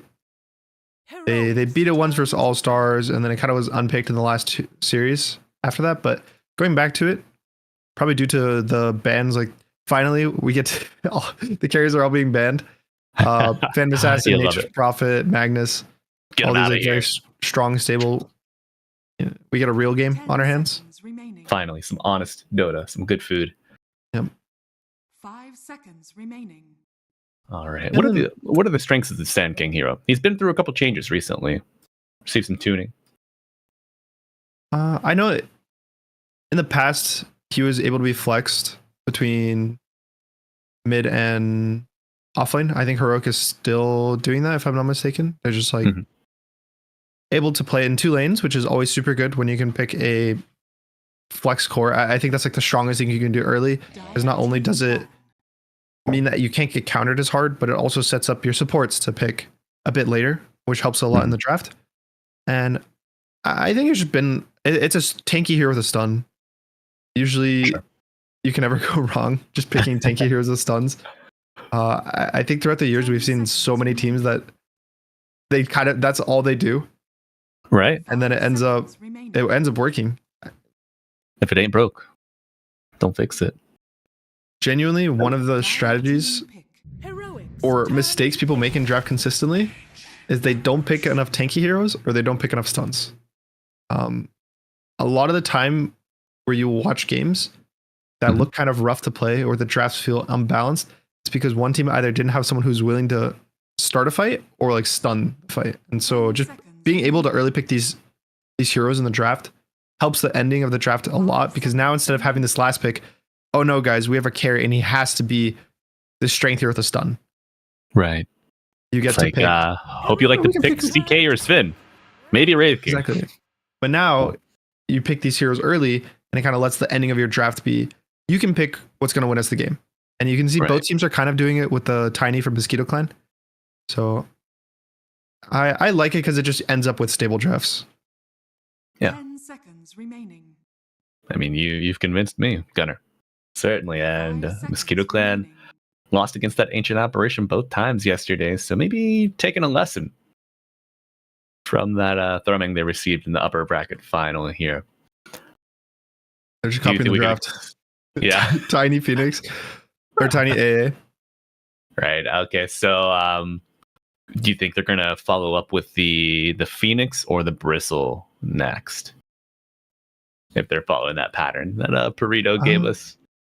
Dire team pick. Phoenix is definitely a possibility. I would think in theory the Bristle's already not amazing to pick into this break from the Hoodwink. But it'd be really funny if they did. Yeah, I'm gonna have to see some get down, Mr. President, some supports jumping in front of him, prevent that break from coming out. But seen a ton of Ringmaster this tournament, and I, for one, am enjoying it. Do Heroic prefer to play this in the 4 or the 5? We see King Jungles or Matthew take the reins up of the Puppeteer. I want to say 5. I think is what they usually play it as, but as a hero, it's pretty flexible. But yeah, it's been KJ when they've picked it so far in this tournament. Gotcha. Love the Hoodwink Sand King pairing. Double stun lane. Very nice if AA oversteps. You did mention people playing AA in the 4 position. But certainly here they can get caught out. Not the sturdiest of the bunch.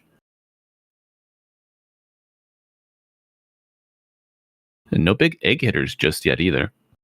I mean, got room for that Phoenix Gunner coming up. I think it would be so funny if they ended up just picking the Phoenix. Like you get toured by this team, and the next day, guys, we just lost to the draft. There's no way. They did it, Gunner. They did it. And they have the snake pick is coming for them here. Oh, they're gonna do it. I know it. I'm just waiting. 10 seconds. It's a good Phoenix game. It's actually super good support with both the cores. Okay. I saw the wings for a second. I got excited. Still 3 to 4 heroes learned their lesson from yesterday. All right. So probably 4 bat. Pair it with the Bristle. Of course, you have the flex potential between the Bristle, the Tiny, the bat. The Ancient Apparition can flex based on need as well. Any world in which we see a core bat rider, what does the field have to look like for that to be a reality? Probably would have to go into a time machine. Good answer. Good answer. Take us back to a bit older patch. Yeah. All right. Is this going to be a Yuma Medusa, or are we going to see the Cook Dog offlane Medusa? I would hope that it's a Yuma Medusa. I think 10 seconds remaining. The Yadusa. All right. No. we've seen it. We've seen it offlane before. I think there's a few teams that can pull it off for players, specifically like 33 is someone that I would trust a lot to do it. But I would say Heroic's more of a standard team. Right. They're not this like very spicy carries in the offlane. You hear that, Calves? You guys aren't spicy enough. Get to it. Yeah, make the games more fun. 10 seconds remaining. Game 1, we'll let them come out of the gates and build up some momentum. Then game 2, they can get a little wild with it, you know. But Keeper of the Light still in the pool. Probably not going to happen in the days of mid coddle. Not with this so much anymore. Saw that snatched in another series earlier today. Did Heroic play Coddle Dusa earlier? No, I've got my wires crossed. I was watching NA, a little further north. Yeah, NA Dota. It was wild card, right? I think it may have been Shopify that ran that. Okay. Yeah, or Wildcard had it in their previous series, but that's not who we're talking about. We're talking about Heroic and Mosquito Clan final bans coming out. No Anti-Mage. I know Anti-Mage obviously counterpick against Dusa, against mid laner like Storm as well. Is Anti-Mage in a playable spot right now, you think, Gunnar? I think this probably would have been one of the few drafts that he's playable. You have two fast, tanky cores to make space for you. Your supports are both pretty strong in the lane early game, and you do see the Dusa matchup. It's usually you have to pick it into I see Medusa, I am allowed to pick Anti-Mage. Is the most common. Okay. Little green light popping up for you there. Yep. Now, who else do I want for my carry matchup against this Dusa? Fortunately for us, also fortunately for Heroic, Phantom Assassin not in the pool. 3-4 crits, she dies. It's whatever. But just 3-4 crits. 3-4 crits. Just 3-4 instances of 3,000 damage. No biggie. No biggie. Just par for the course. Trying to think. Okay. Heroic, so they get to flex a Sand King between mid and offlane. They get to decide basically which lane has a stronger hero. Because I would say Sand King's pretty neutral in both lanes. He also doesn't know his laning verse. So, because inside Mosquito Clan, their cores can do anything. The Bristle can go all 3 lanes. The Tiny can go all 3 lanes as well. I think it's more likely to be mid or carry than offlane, at least for the Tiny.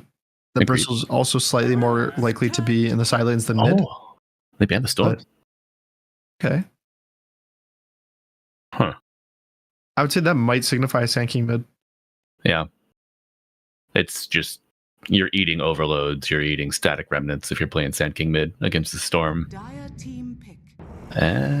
Or another flex hero.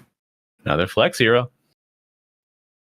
A lot of options here available for Heroic and Pangolier. Also wanted to build that diffusal early on, so a soft answer to the Medusa.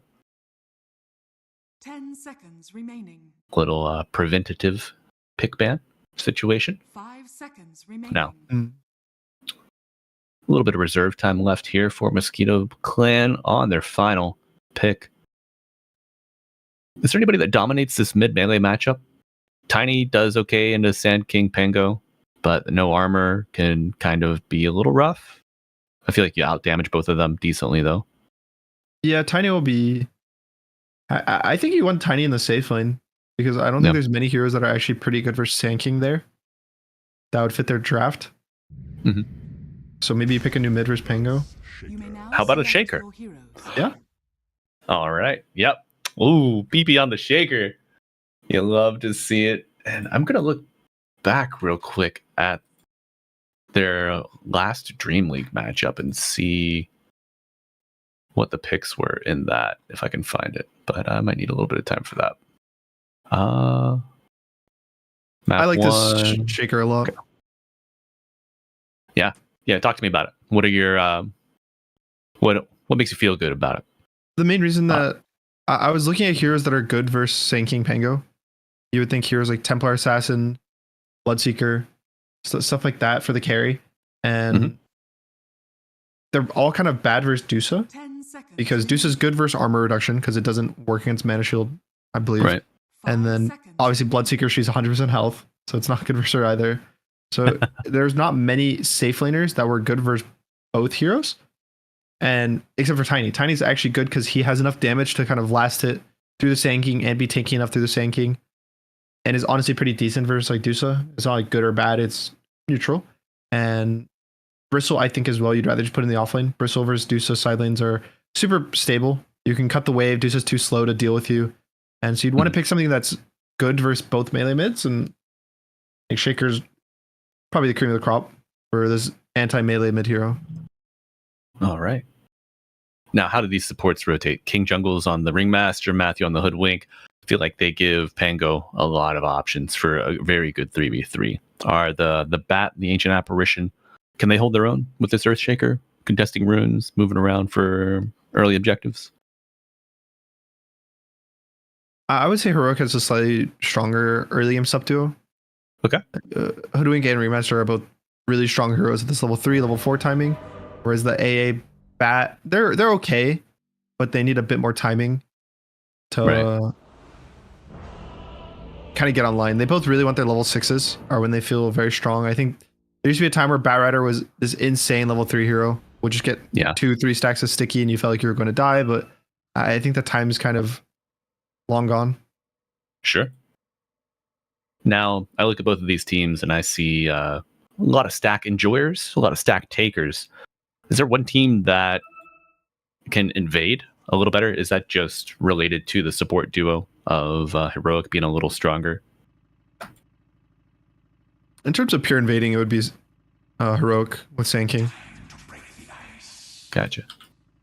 All right. Just when you think about it, it's like Sand King's gonna go into the enemy tri-camp, press Sandstorm, and it's hard for the enemy to ever fight into him. They need detection because he has the Invis talent or Facet. Sure. And it's just like very hard to fight into that. There's also the Pango for this early game fighting. Whereas I think you compare it to like, oh, tell your Bristleback Earthshaker to run in. Like, sure, they can use their spells on the Ancient, but it doesn't die as fast and as safe a way. Like Bristleback will take damage from the Ancients.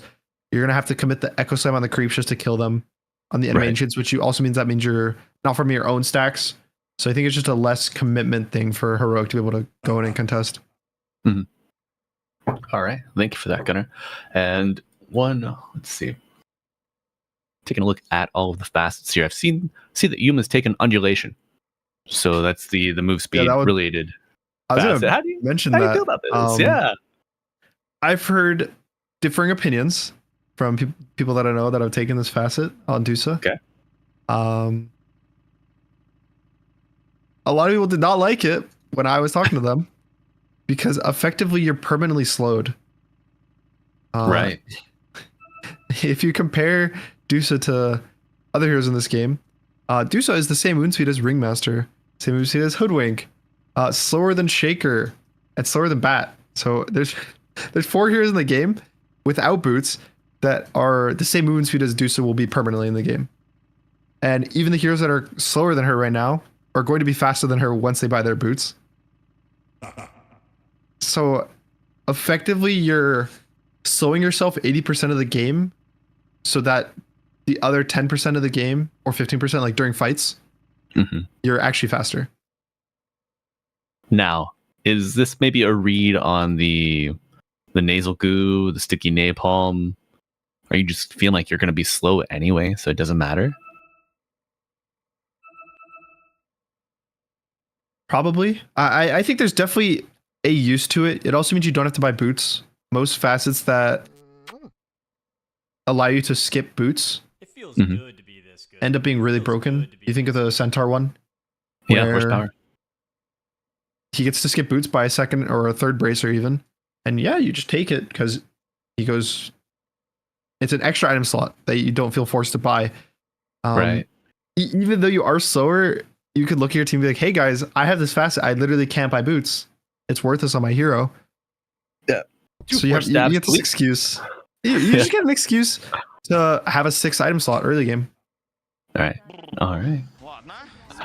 And I just want to take the chance to go ahead and introduce us, folks. If you are just joining us, you are here for the final round of lower bracket play for the DreamLeague Season 26 closed qualifiers in South America. You're going to see the likes of Heroic take on Mosquito Clan. Heroic have fought their way through the entire lower bracket to face off against the upper bracket drop-down buddies from Mosquito Clan, former Team Waska. And, we're lucky enough to have Gunnar with us today. And unfortunately, you're stuck with me, Malibu Jesus, barking on the mic. But Gunnar, looking at timings, we talked about stacking, facets, everything else. What are some big timings that we're looking for that could maybe break the bank in favor of one team or the other? I would say whenever I see both of these mids, like Shaker, Sand King, it's a lot about the ancient stacks.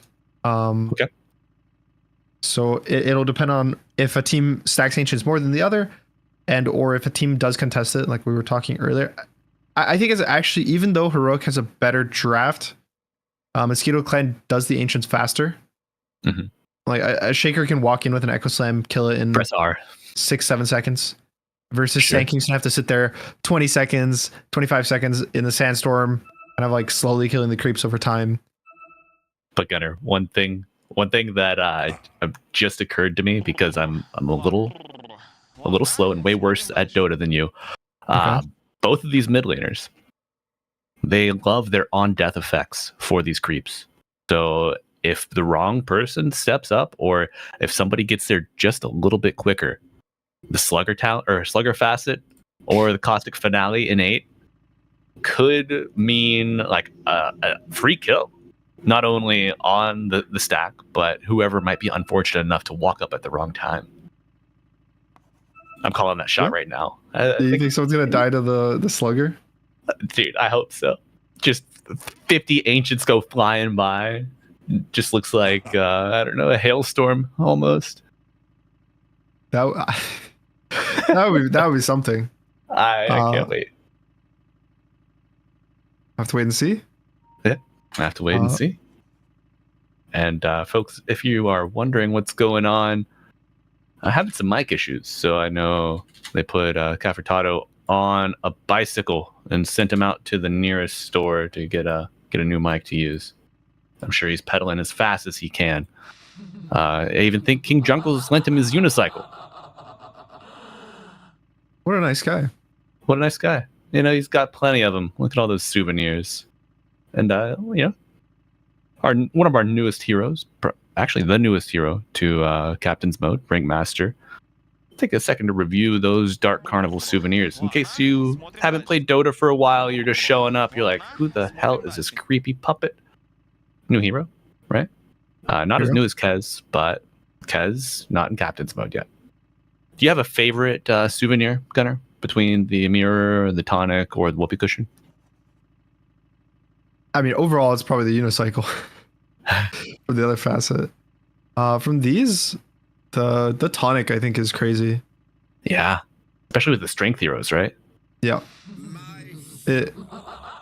Even just on himself, he casts it on himself, gets 300, 400 HP just for free almost. I've seen so many times you commit on this guy and you're like, oh, he's got 100 health. I can hit him one more time, 2 more times. And then it doesn't work. Yeah, we saw yesterday the funhouse mirror into the tonic, into the whoopee cushion. Just, oh man. Cue the Benny Hill chase music. So good. All right. Uh-oh. Dude, Gunnar, do you think Heroic are going to get rulebooked here? No, they'll be fine. It's all good. I'm not stressed. Are you sure? I see a little bead of sweat forming on your forehead.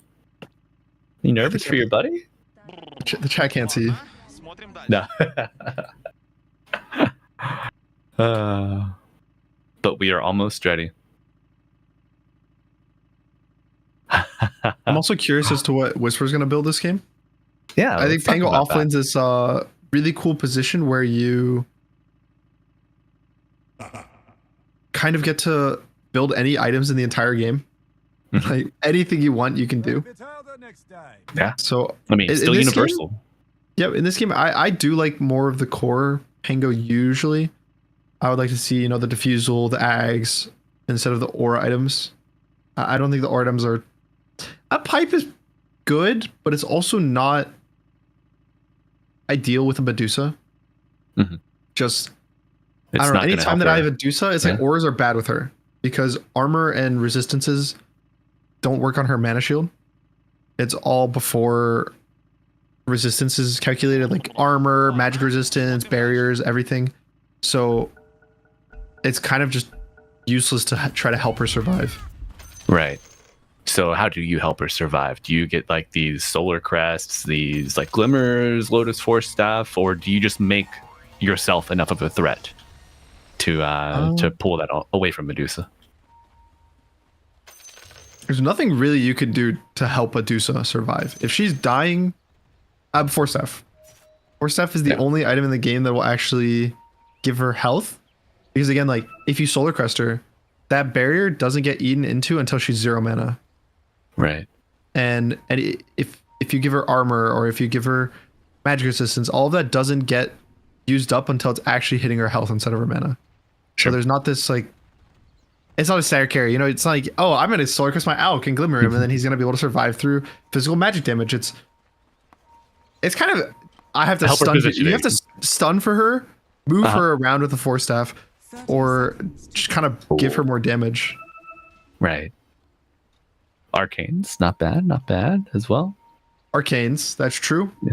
Any arcane Mangos? enjoyers? Maybe the Hoodwink, Mango, Lotus, draft a Mirana, amplify those Lotuses. Yeah. And we'll talk about Pipe Dreams more at 5. But I do think that Heroic had their observer. Yeah, it's getting pinged out. The battle begins. Top side though. Battle of Bruin, a Whisper, first point of contact, but we love the river move speed. Pushed back, and the tree throw just for good measure. Yeah, something I thought was really interesting was I was looking at the Dusa facet. Mm-hmm. It looks like the only thing that can positively give her movement speed outside of her ult is the river bonus movement speed, the stream current. Interesting. Okay. Maybe they're just really excited when they added the river. So like, Dusa needs to be able to have fun like the rest of us. All right, let her play in the water a little bit. The snake can swim. I wonder if we'll see any manipulation of that with like farming patterns or anything. Probably a much too advanced uncatered so to far. afterthought. Yeah. Yeah. The rivers, I think, haven't been... It's hard to say if they haven't been discovered or there's just nothing really to do to figure out with them. Because usually the way I see the movement speed work is a hero gets ganked and then they run through that river to their safe lane tower or to the tier 2 in the safe lane. And then because they're fast, they actually escape the gank. That's kind of the only use case of it that I've seen. But when that does happen, it's actually surprisingly good. Oh yeah, they just zoom away. And you're like, well, we don't have any stunts, so I guess we'll just watch them leave. The first ones too get dodged. Yeah, by that. True. Yeah, I think we saw a couple escape yesterday. But speaking of first bloods, Gunner, who do you think is most likely to fall? Top lane's probably the most brawl heavy lane. You can see Yudomi. Yeah, let's see Yudomi trying to find some safety under the tier 1 tower. Whisper gonna go for the dive, does get it. Shield crash barrier helping him out a little there, and Pike turning back around, walking to the lane. Matthew doing a great job pulling the tiny away. Radiant's courier has been killed. It was really close. He unfortunately missed the avalanche on the Pango, so it actually goes down. But yeah, this top lane is the most. It should be the most brawl heavy between the two. Bot lane is, it's like a 2v2, but I would say Bristle's not supposed to die here, and neither is Dusa. Dusa versus Bristol is this like infinite sustain matchup because you get all these stick charges, so you have this infinite mana. But at the same time, you don't have the damage to pressure Bristle, and at some point he's gonna get level 4, level 5, and just cut your waves. And both cores are happy. Both supports have to find a purpose in life, go to a different lane. Right. But top is more of this. All 4 heroes in this lane have a spell that makes them want to trade and do damage to the enemy or kill. I also think they've I know in the past the Cold Feet combo with Tiny was actually bad, and I believe they fixed that, if I'm not mistaken. But it used to be just, like, that the vertical, yeah, the vertical distance was actually considered the Cold Feet break distance. Oh, the y-axis, dude. Yeah. Just Ooh, bot lane. Bot lane. Let's take a look. He's okay. Okay. Yeah, Vitali playing it close to the chest there. Very low, under 200 HP. Damn, man. Enjoying that combo used to be so sad. I remember like you toss a guy and then I just griefed the Cold Feet. Cons are like, don't toss. If I'm not mistaken, that got changed a long time ago. I just feel like we haven't seen, at least I haven't really seen this lane, and I think that is more of like a laning combo than mid-game. Mid-game, there's so many random things that it's hard to notice, stuff like that. Or it even matter that much. Right. It's like, if you're running your Tiny with an A at somebody, chances are there's a third person around for a kill. Okay. Yodomi found out once again, and Whispers will have some Cold Feet, and Matthew gladly cleans up the kill. The stand-in for Heroic, contributing nicely here in the top lane. Yeah, that's another thing we can talk on. Which is they do have a stand-in, and they have kind of had this lower bracket journey. I think he's been with them the whole time, right, of the qualifier? Yeah, he played upper bracket, and all of the matches have been played with Matthew. Yes. So that there's also an argument for this first upper bracket series was their warm up to a new player. I think 4 players to some extent are the heart of a team, because there's so much impact that they can have. A lot of them are really active on the map, or they make a lot of calls. I know from listening to a bunch of teams that the 4s are sometimes the loudest on the team on just like how they want to play, what they want to do, because they have so much action freedom that they can create. They get so much freedom. They can be the rotators. They can help gank even in the mid game. They're pretty much in every single kill involved. I think 4s probably have the highest average percent KD. I'm saying this with 0 stats to back it up. Just feel. But you can't find stats anymore anyway, so it doesn't matter. That's true. Yeah. True. So changing something like that, maybe it kind of hurt their day one as a team in this qualifier, but so far since. Yeah. So far since, it's been quite a honeymoon period for Heroic and Matthew. This mid lane matchup been a bit of a brawl. See Earthshaker coming out on top, just 3 denies ahead of Analog, but both heroes level 6 now. Ultimates have been picked up, and Gunner, it has been stack city for the supports on both teams. Less so for Heroic, but I know Michael's been doing a great job over in the triangle. Yeah, Barretter's probably the best for it stacking. I know whenever I used to play with Lelis, whether I was mid or offlane, if he was Batrider, I knew that I was going to have stacks to catch up and farm on. Right. I think Hoodwink can do that. She's just not. She wants to be in the lane more and win the lane harder. Batrider just has kind of become this, I don't say weak laner, but he's just not what he used to be in terms of his laning. Ooh. Gunner, they Not at all. invade. Take it all. Heroic, though, looking for some revenge in the economy war. Look at the Burrow Strike after the ultimate's been cast, and BP goes down. Third blood going to Heroic. A 3-0 lead, looking to make it 4. Bushwhack off the mark. You know, we sing Matthew's praises, but, you know, everybody gets one. Oh, Vitali trying to get his shrine. Contesting against... Oh, my God. He does. I thought that tip was for Vitali. He dies. In addition, Yodomi looking for a little return action. Weathering the whoopee cushion effect. And disaster for Mosquito Clan. I don't think that Bristle kill is... Oh, wait. So sorry. The King Jungle's kill is quite worth the effort it took. Yeah, I'm a bit concerned for...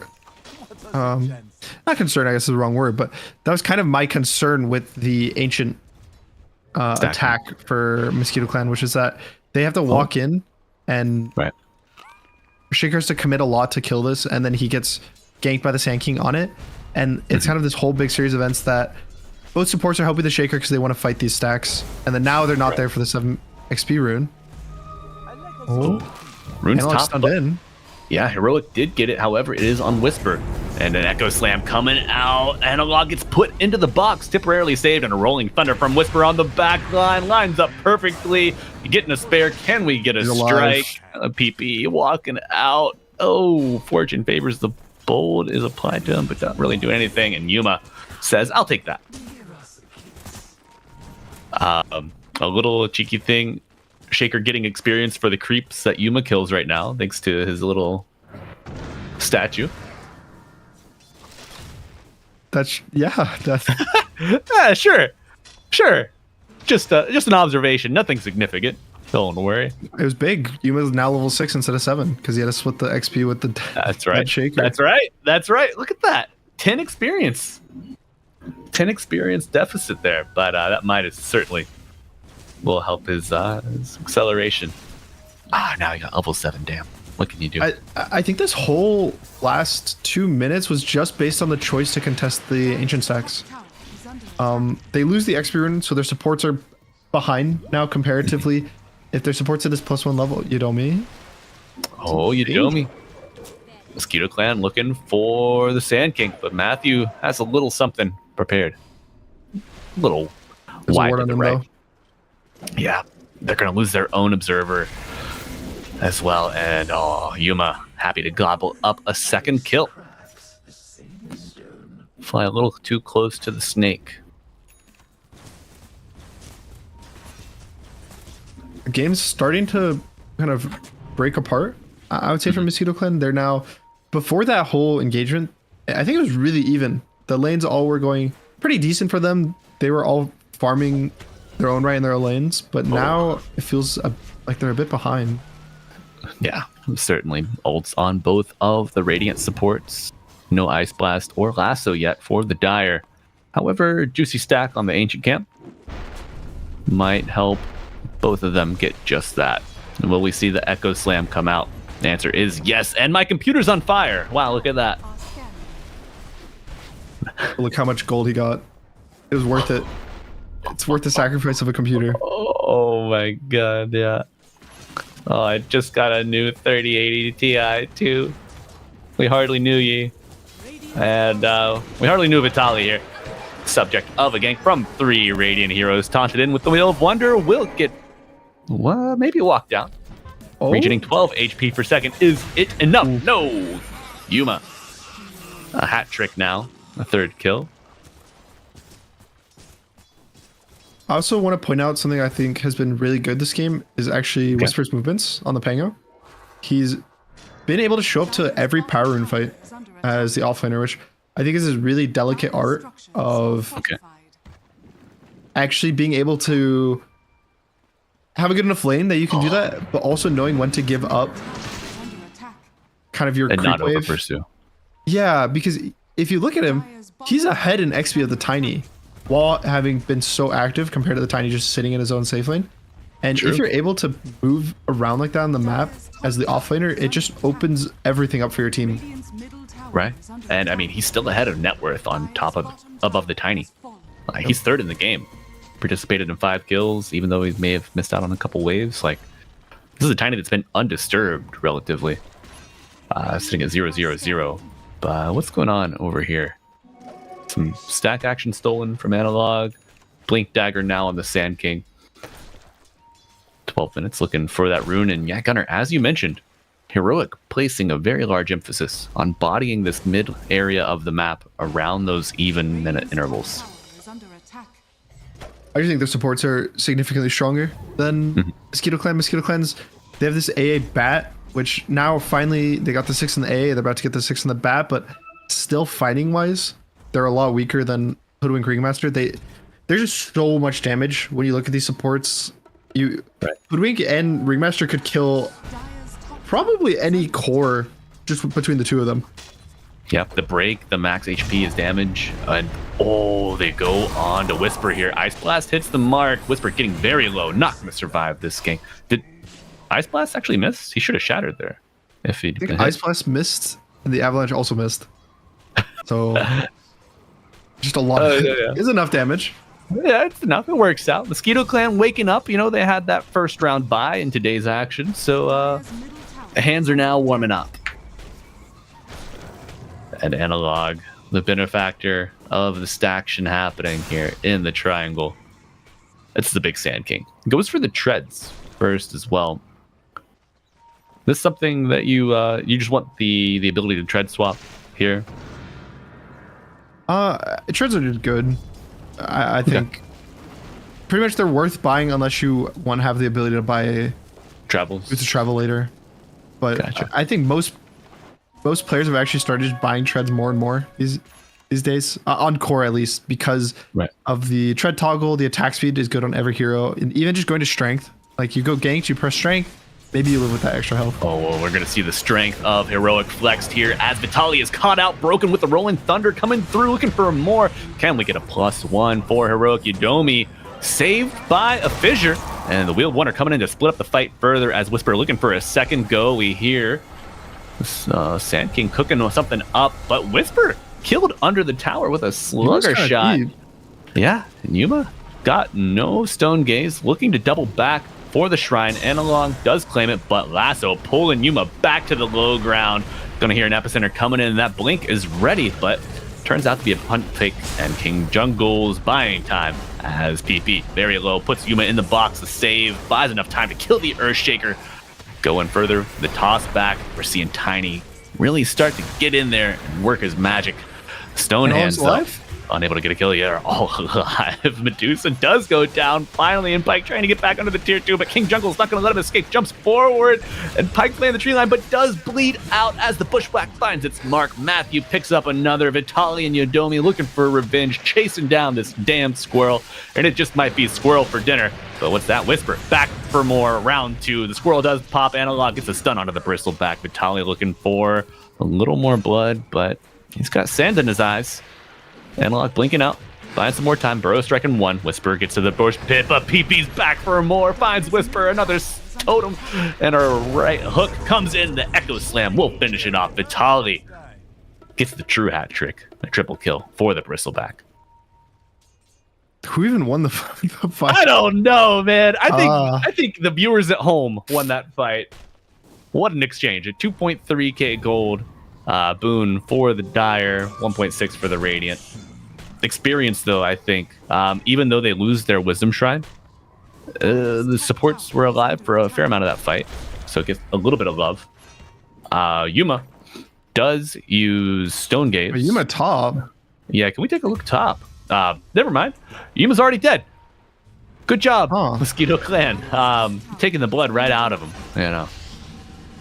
He kind of just died to the supports almost. Like the A and the badges were kind of messing around. I was hoping the, unslowable facet would really help him out there, but kind of turns out that being locked to 310 movement speed is already slow enough.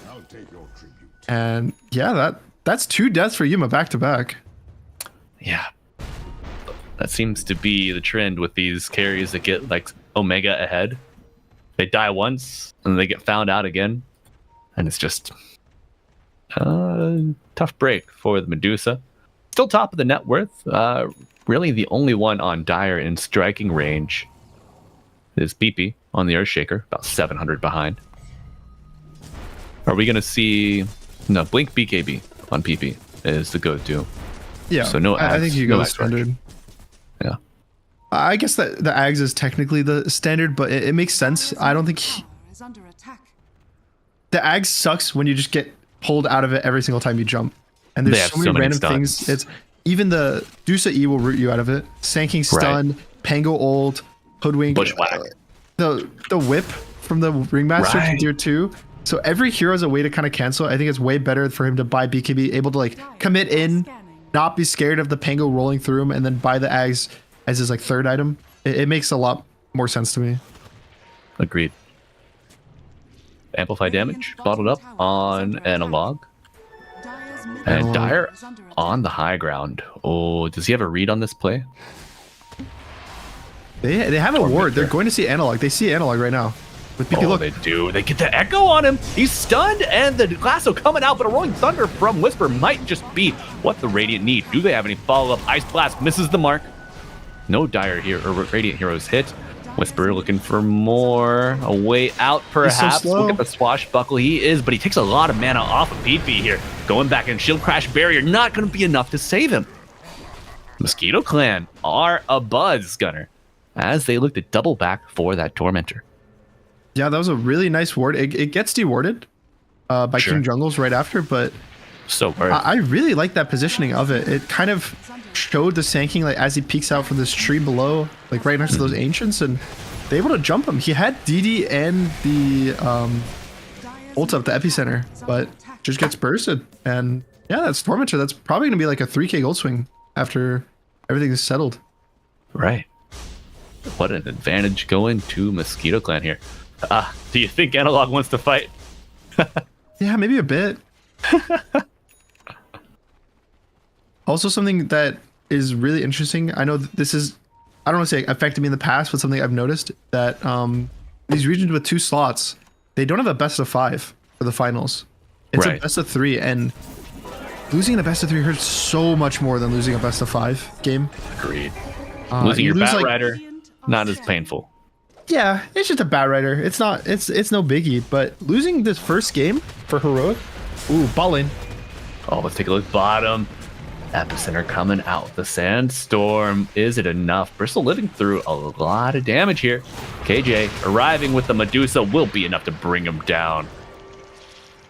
Yeah, I think 5 heroes might be a little too much. Enough. Oh, too much. Yeah. Yeah, the map is very open for the Mosquito Clan, aside from that. Dire's bottom tower is under attack. I mean, Yuma's game is still really good. I'm actually pretty surprised at how good it is, even with those back-to-back deaths, just comparatively. Do you think that is mostly a proponent or a result of that Midas very early? Oh, let's take a look bottom river real quick. We will see Sand King get blasted by the Dire. Where the usage of that? Oh no, doesn't dodge the ground targeted. Ice Blast coming through, and top side. Even though Roshan's passing bottom, yeah, they find him. Tiny, that's your carry, just going down like that. I didn't see what happened. I think he might have Shadow Bladed in to try to go aggressive and just went under a sentry. Yeah, I think so too. Yadomi gets it. Oh, what a TP. PP also lending an Earthshaker stun there. Oh, Fisher. These games still a bit of a back. Ooh. Okay. All right. What do you got? So PP went fissure damage at 10 just now as his talent. Do you think we're gonna see him build like the Octarine Shard and lean more into the caster? No, that has to be a misclick, right? I just noticed, like, he just went it right now at 15. I think he meant to take the 15 left talent. The aftershock damage. Yeah. Unless, I could be wrong. He does have a Kaya queued up. I just know that the base damage at 10 is usually really value because of the enchant totem. Right, that's 400%. That's insane. Yeah. Get that increase on 25. But maybe I'm missing out. Maybe I don't know the new tech. New meta. I missed Dota 2 Pro Tracker. As we see, they don't miss that box at all. They always hit it. And now Michael, very low on the low ground. Whisper coming through with the Rolling Thunder. Separated, Bristleback looking for an out here, but PP not able to get in to help him. Does have the blink, but no echo just yet. 2 seconds. Fisher follow up. BKB use. He has the echo, but will he use it? Medusa letting those stone snakes come out to play, and PP just walks away from it all. Tumbler's toy at the ready. Oh, do they blink on him? No. Smoke purchased on KJ. But down 2 heroes. Not sure if you want to make that move. All right, I might see the logic. It might make sense, actually, thinking about it. It's that if you buy the shard, you might like just one-shot creep waves with Fissure. Sure. the 380 that's displayed on the tooltip is after the talent is included, correct? Correct. Yes, correct. Okay. Let's see. How much does melee creep have? 586. Range creep 320. Yeah, it should, right? I think with a Kaya. I don't know. I've never seen this, but looking it's impossible to find out. I think it's impossible to know. We have to observe it. The math just can't be done. Yeah, I don't know math. I mean, honestly, surprisingly, when I look it up on Dota Pro Tracker, obviously there's not as much data as there used to be, but it says that this is about like a 40% pick rate for mid shakers. So, sounds like I'm the one that's misinformed. I've never taken it. For me, I just take the simple, like, I see base damage. Sure. I see a spell that gives me bonus damage based on my base damage. I click it. So he does take the aftershock damage as well. Maybe with the, I don't know, I feel like I'm really like copium, like using some heavy copium, but just the ice vortex, that's 25% extra magic damage. And the fact it's a lot of damage, like magic burst. Right. But look at this smoke wraparound from Heroic. Oh, could be big. 5 heroes in it. But PP on the high ground breaks Yuma's. Yudomi can't get jumped here. Ooh, he gets smoked last second. Yudomi does get found, but can't get the stun. I know, he misses a stun. Rolling Thunder coming through. Whisper looking for it. Gets hit with the Ice Blast. Will we see a soft reset here? Yuma all in with the Stone Gaze. Wheel of Wonder down. Whisper with the follow through. Landing on Michael. Gonna bring down the Bat Rider. And will be Vitali trying to run away from Whisper, but unable to catch him. He's a quick little guy.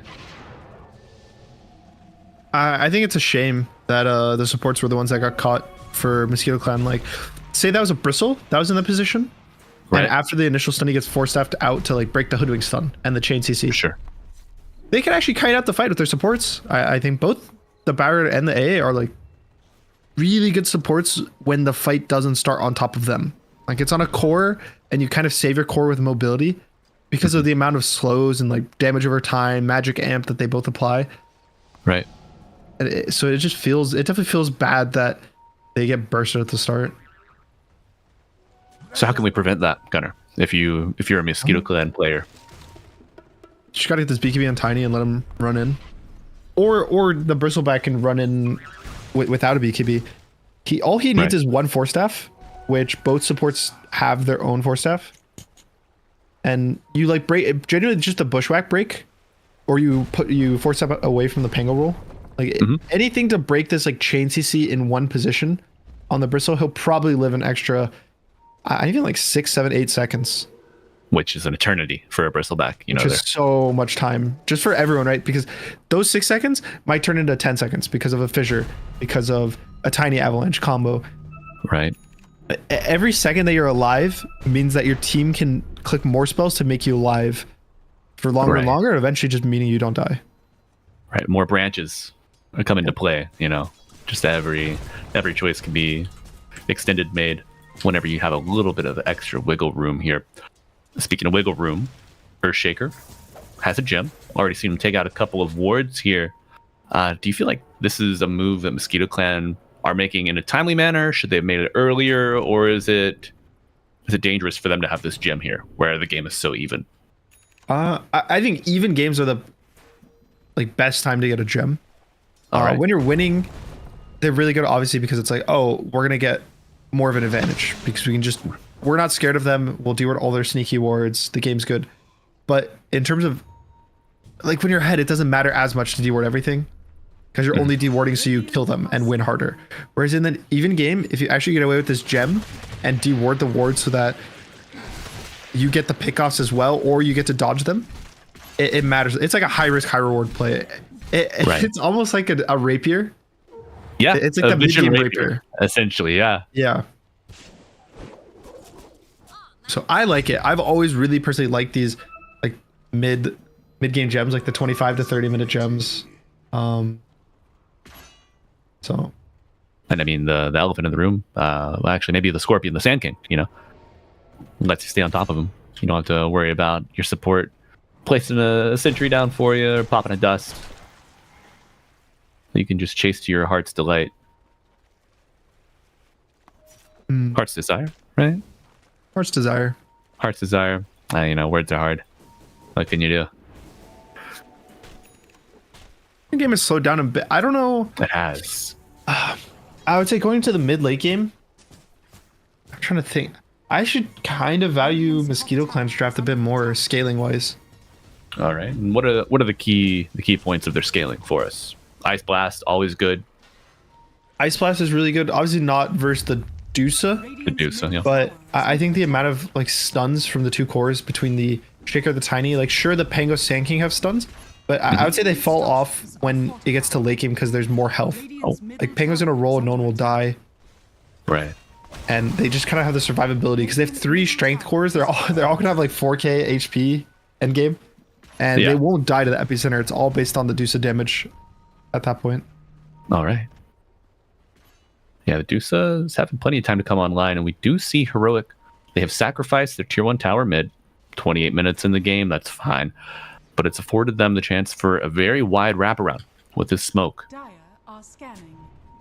Will the supports be the first point of contact again? That's something Mosquito Clan, as you mentioned, Gunner cannot afford. No, they hit the scan on the smoke.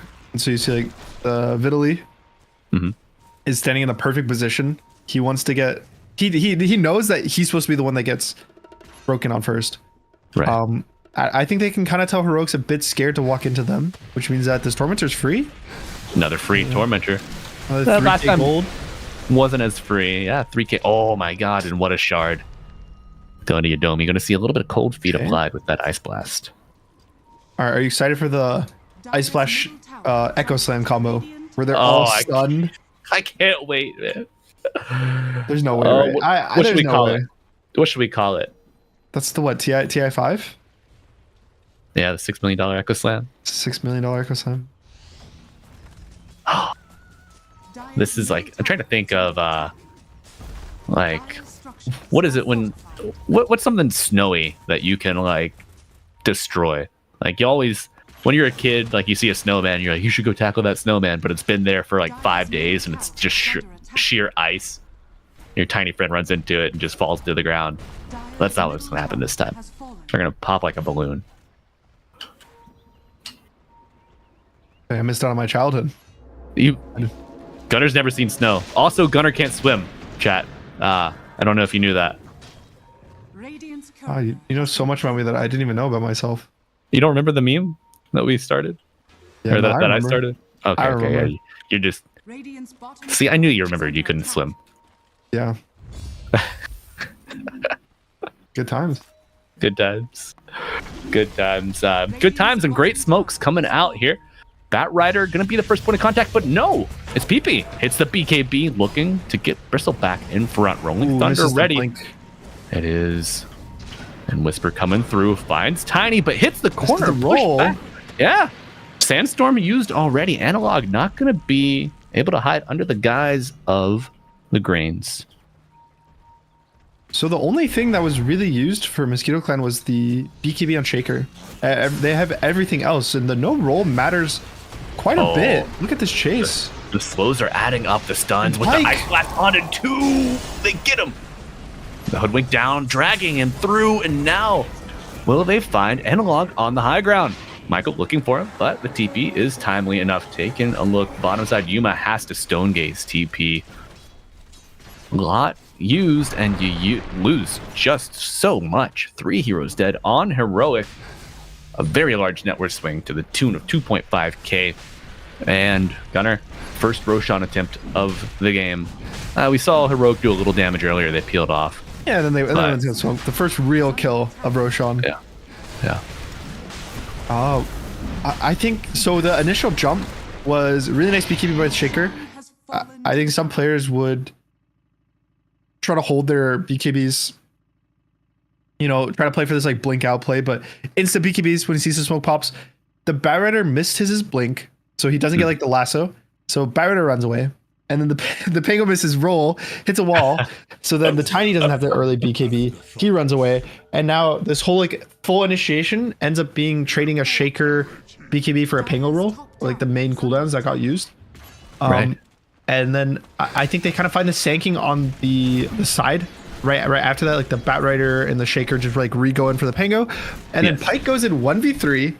It's him versus both supports and the Medusa. But Medusa doesn't really pressure him.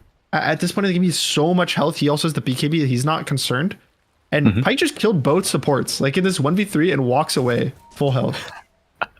Tiny is a great. He's a hero in Dota too.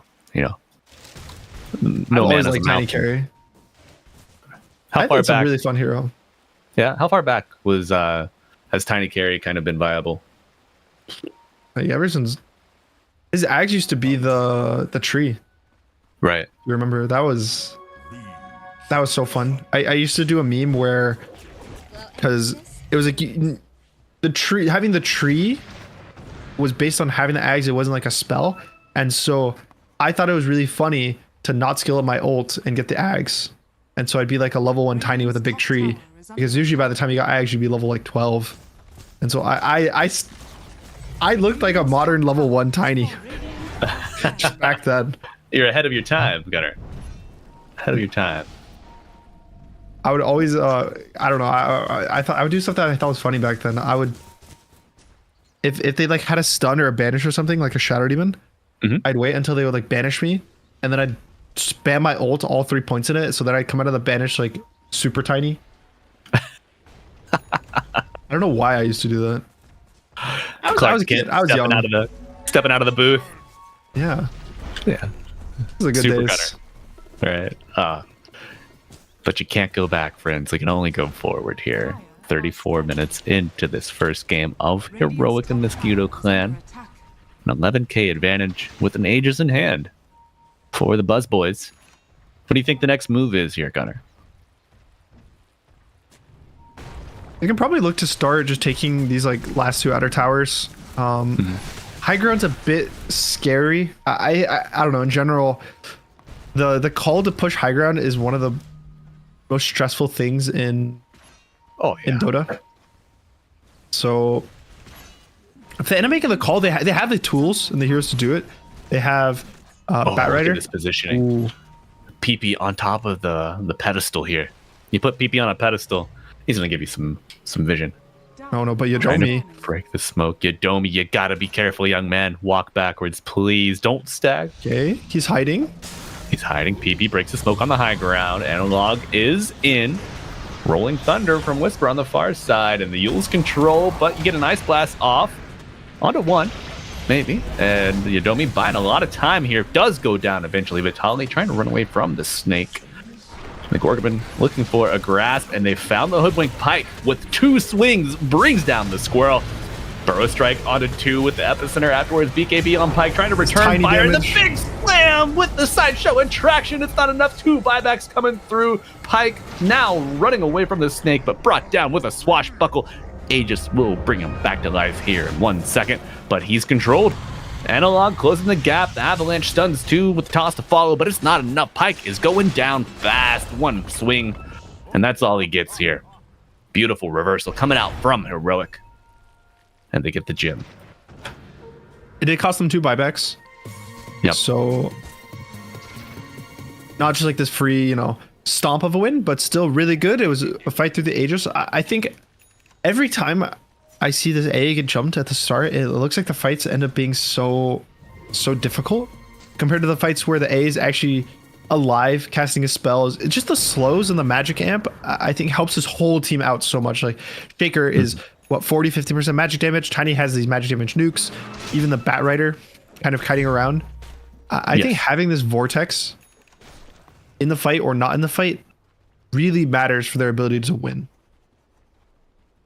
Yeah, and I mean, as you see, like, how do you keep this ancient apparition safe? I feel like between the dual threat of Whisper and Analog, they just have the ability and the reach to find him out. Yeah, I think it's really hard in that positioning because you don't know. It feels like there's like 3 different angles they can come from. They can come from like the secret shop, they can come from above, they can come from below. So he was trying to position himself in a nice way, but he just picked the wrong angle You know, like let's say his Tiny was swap position with him there, and they all jump to Tiny, they probably win that fight. Or Mosquito Clan. The Sankey would blink in, get stunned, and A would be able to cast all his spells, but unfortunately, you know, they just made the wrong call. Right. And at that point, they had Aegis as well, so it's like, yeah, you killed him once, but now he's got BKB and an Ice Blast at his back. Like, exactly. It's dicey. Tower score starting to even out. Heroic pulling ahead. Head 1 tier 2 tower. The high ground is a scary call, but are Heroic in a place to peel back this last tier 2? Oh no. Oh, Vitali. Silenced by the Mindbreaker. Okay. Yeah. Sure. He is really tanky on the Bristleback. Dude, this is the funniest build. The Glimmer? No, I mean, yeah, you know the meme, right? From the pubs like a month ago? Or 2 months ago, maybe? I think I know, but tell me. There's this Bristleback player. Oh my god, his name. I can't think of his name right now. And I don't want to get it wrong. But he would go Glimmer Lincoln's Bristle every game. And he would go this goo talent. And it became a meme. And it was actually good. He would win a lot of games and people copied it. Ended up good. Even though like some games were just bad Lincoln's games. So thankfully this game, not a good Lincoln's game. But he went the Glimmer Sanj and Yasha. Which I don't know, Glimmer didn't really get nerfed that much. I remember back in DreamLeague season 25, it was every game, every core would buy Glimmer. And it was interesting to see. It got nerfed a bit. It only gives 20 move speed now, but still. Yeah, move speed nerf, minor, but relatively untouched otherwise. And Yuma eating this tower. Illusions and a zero body. Take it down to about 25%. Do you feel like that's a mistake for Mosquito Clan? Yeah, I think that was kind of a slow response. Maybe they weren't expecting the Dusa to be that confident to go. Yeah. Because I mean, they have how many do they have? They have 2. They have 2. I feel like he could have gotten like lassoed into the tier 4s. Maybe. Okay, there's the issue with this facet is really good for fighting though, because like compare this Dusa without the facet to this facet. If he gets lassoed into the tier 4s, normally he's gonna be 100 moon speed till he dies, because he's gonna be like AA slowed, sticky, gooed by the 20 stacks of goo. Yeah exactly. But now he's at the same movement speed. Again, I think the bad part about this facet is anytime you're not fighting, because you're slower than normal. Like even stuff like Manta style actually is, you don't get the bonus moon speed from Yasha.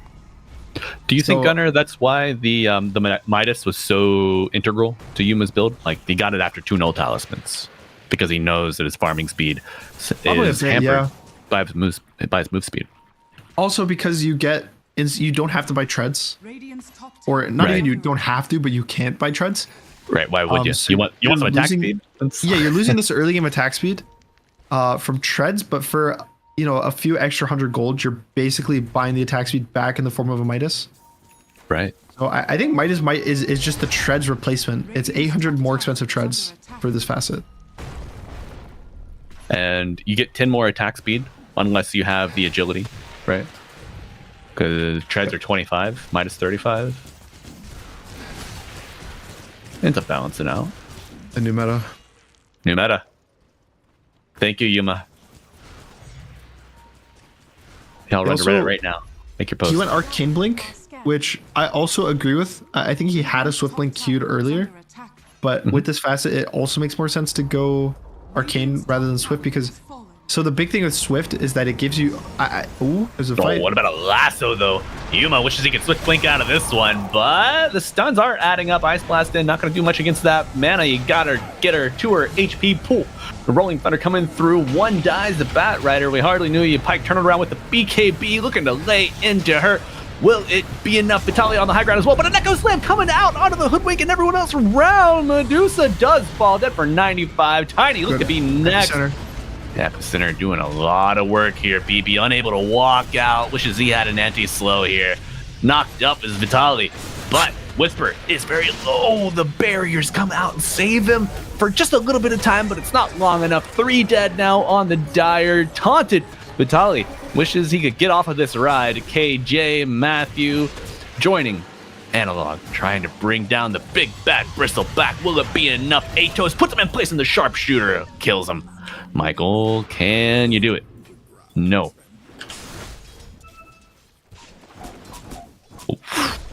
Okay, it did take a Ringmaster buyback, but Eric does come out on top. Mm-hmm. Hey, they get the shrine too. Look at that. Look at that gold swing. Oof. Big 4,000 XP. gold. Yeah. I think jumping the Dusa probably a bad idea. She's way too tanky to just burst at the start of a fight. The fights that I kind of noticed them win earlier in the game, they would ignore her. Right. Like Pyke would see the supports, kill the supports. You could see the Sand King. Yeah, pretty much any hero that is not Medusa is who you want to kill. So I don't know. They got their gym back too. Shaker sends out the courier. Okay. Just 900 gold saved. But yeah, Gunnar, I think they gotta. Is Medusa to a critical point where she cannot be ignored though? The Scotty kind of prevents you from fighting. Ignored. You just cast, you fissure her, and you kill someone else. Sure. Dire are scanning. And now DD into a Roche. Yeah, I was wondering how long they were going to leave that in the river. Unfortunately for Mosquito Clan, it did not reach the 44-minute mark where it would have despawned. And this is going to be a very quick Roche. The threats. Can you, do you think they scout with an Ice Blast, or do you need to hold it? Yeah, they're scouting. Oh. Yeah, scouting is happening. Yuma blinks out, though. Yeah, doesn't take any HP damage, so he can blink, right? That's how that works? He just blinked early. He saw the enemy. You can see the second one. The first one's invisible completely. The second one is like an actual projectile. Gotcha. Quick fingers. Quick fingers. That's Yuma's middle name. Oh, no, Yuma Quick Fingers Polka name. Dot. I know, His right? parents were hoping he'd play like piano or something. I don't think they were expecting Dota with that name. The Roche is actually going to go top because it's going to switch to nighttime. Oh, and the ball is in the other court. Coming up, but a smoke? Oh no, PP. Oh. Ooh. Quick PP gets out of there before he gets jumped on. And now Vitali looking for Yuma. First contact is made. Rolling Thunder. Pump got the Ringmaster. No buyback. Yeah, they found him right off the Rip Dead for a minute and a half. Taking a look top, we do see another support get found out. Buyback from the ancient apparition, though. Matthew, the target of the Tiny. On disc, buying a little bit of time. Earthshaker finds the Sand King. And the Ice Blast coming through for a little post-mortem action. And oh no, Yuma not able to get directly to Whisper. No, he doesn't. He is so squishy. He's got the gem. Gonna drop it here on the dead. The instant buyback from him and Analog. Can they recover this fight? Yuma losing the notch of that arrow, but it is not enough. He's got an arcane blink, but the cooldown just keeps getting reset here. Unable to gap close, and Mosquito Clan get a lot of wiggle room after that fight. That's 2 core buybacks. Sand King and Pango both have to buy back to just save the Dusa at the end of the fight. Right. You still have BKB Echo on your Shaker. Do you just you just go again? Probably you can think about it. Yeah, you have everything available. The BKBs are on cooldown for 30 seconds on both the other cores, the Bristle Tiny. So I can see a world where you just give it up and you're happy with the conclusion of that fight. Now either the Deuce is going to give the... I guess the Deuce already wanted to give the Aegis away, but you 100% have to give the Aegis now to probably your Sand King. But still, even the Pango, I think the Pango gets bursted. The Hoodwink's able to be killed. Like, you just need to kill everyone besides Zusa anyway. Do you ever build a nullifier here? I know the Aeon Disc kind of got Hoodwink a little bit extra time there. I think Tiny doesn't want to be a... Yeah, she lived because of the Aeon. It's you don't want to be the one to buy None of the Right. cores want to buy an Aeon Disc in this game, or Nullifier. Like Shaker he wants to buy Refresher. It's definitely way more value to buy it. Tiny just isn't the type of hero I would say to buy a Nullifier. You either want to buy attack speed or just straight damage. So it would go to Bristle. I think if there was a Nullifier buyer, it'd have to be Bristle. But he's also building to just be tanky. So he could sell his Glimmer, buy the Nullifier. I think that'd probably be their best bet. Right. Is the is that just a small use case here? I mean, we've got a couple Force Stabs. You got the one Yules and the Yules, Sand King. it looks like It's something good. There's 2 Aeon. The Pango just picked one up. Oh. So All right. it's definitely a good Nullifier game. It's just some cores are bad with it comparatively. More reluctant. Yeah. Yeah. All right. Third Tormentor up and available now. Any shards remaining? For the Dire? I don't no. think they do it. It's not worth. They have all 5 of their shards, and Radiant has Aegis, and you can see they made the right map call, which the Radiant was kind of moving towards their 5. There's a world where if Heroic was like, okay, let's go see if they're doing this Tormentor, and they all just beeline there, it would have been perfectly on the time where Mosquito Clan was actually doing it. Right. Damage is flying. Blink daggers are canceled.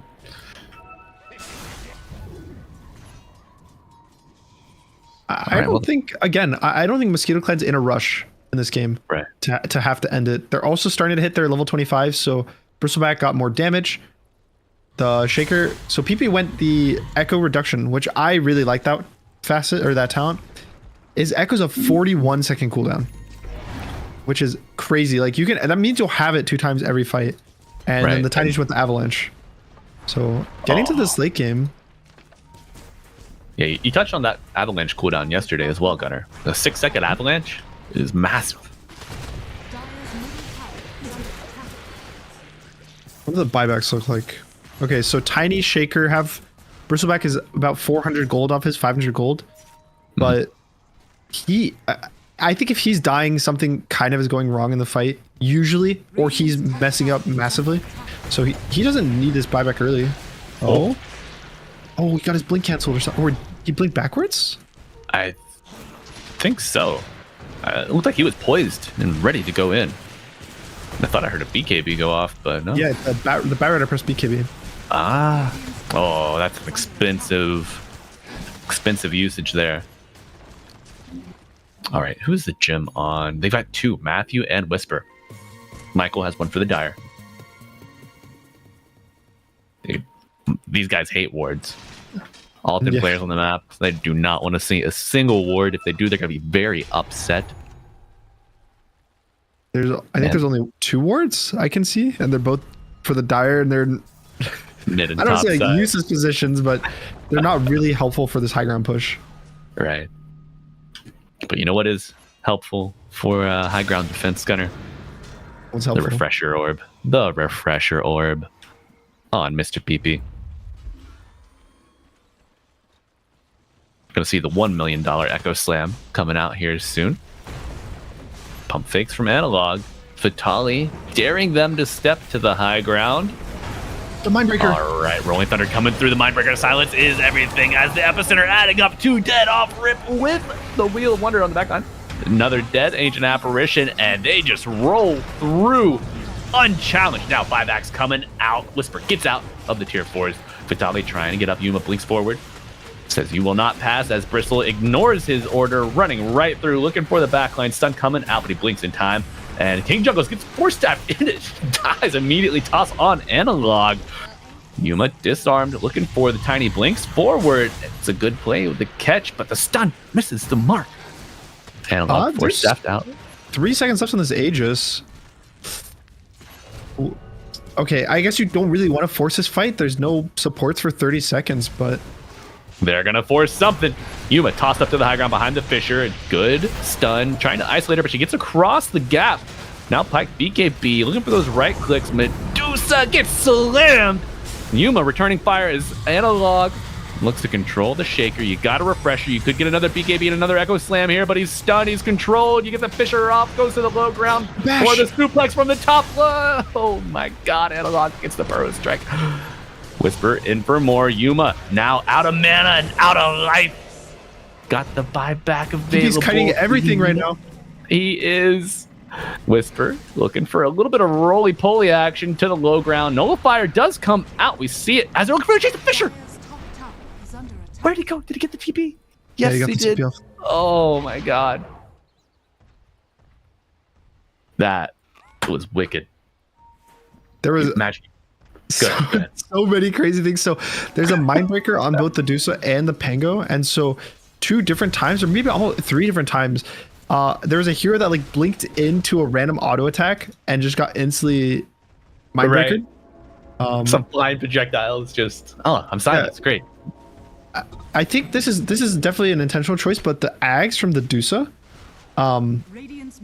it lets the split shot do the on-hit effects, right? On-hit effects, yeah. And so yeah, the Mindbreaker, I think, is like as long as you was just kind of attacking, it's gonna randomly silence someone when they blink in if he's hitting like a tower. So that's what happened to the bat, I think twice. It happened to the Shaker once where the Pango swashed and it silenced him as he was like flying through. And then there's a different time he got bashed right before he was about to jump and land. So there's this a lot of this random RNG that occurred. Right. No. So Gunnar, with that split shot, will it apply to all 5 arrows? The Mindbreaker, the silence? It will not. It's primary target. It'll apply to the whichever arrow hits first. Will put the Mindbreaker on cooldown. Understood. Good info. Yuma has to send his courier back, dodging the Dire. Oh, and Gunnar, after that fight, you'd expect buyback statuses to be dwindling down, but I'm looking at this left panel. There are only 2 heroes without it. And Batrider. Batrider. Didn't really use any buybacks to defend. They use the Bristle, but I think you take that trade for Mosquito Clan. Oh yeah. Yeah, 1 lane, super easy to play with.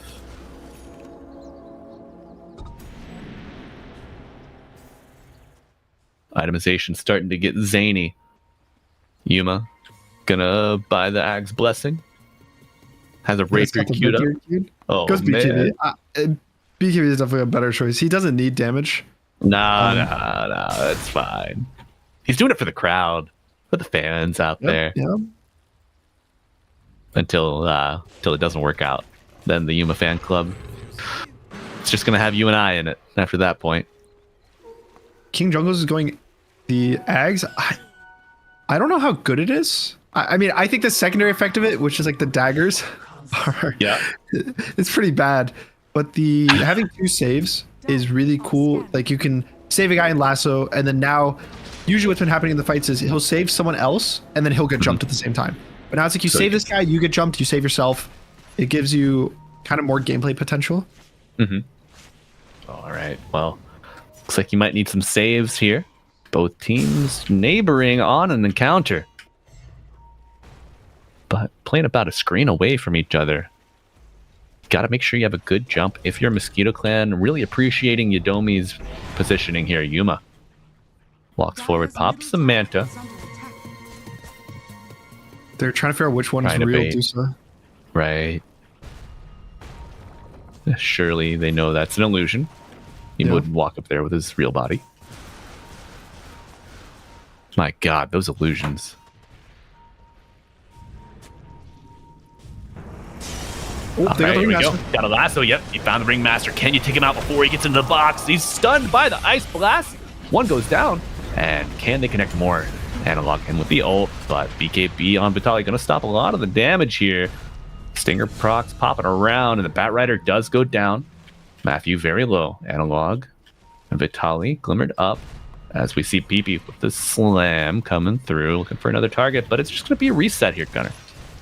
1 dead on both sides. Dire's middle tower is under attack. Okay. Yuma's making good pressure too with that illusion, keeping the mid wave in. The Vision's going to keep cutting the waves the rest of the game. One of the most annoying things about playing versus Dusa is just the wave shove. Like this guy gets a Manta, he can push every wave. That's the reason why this hero farms so fast. It's mainly due to the Manta illusion, just cutting. You get like a wave plus a camp every single time you click it. Right.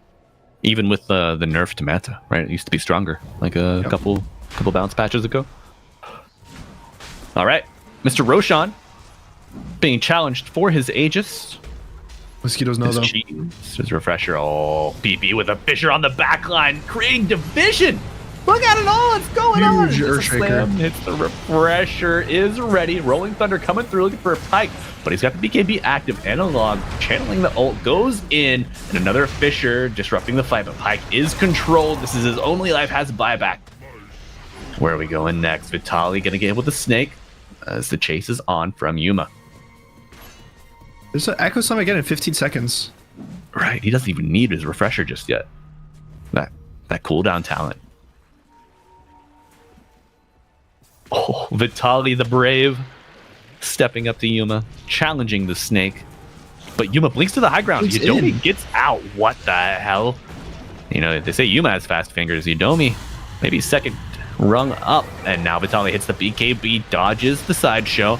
Whisper looking for Michael, but will not find him just yet. Vitaly getting a little low, whittled down by the snakes of Yuma.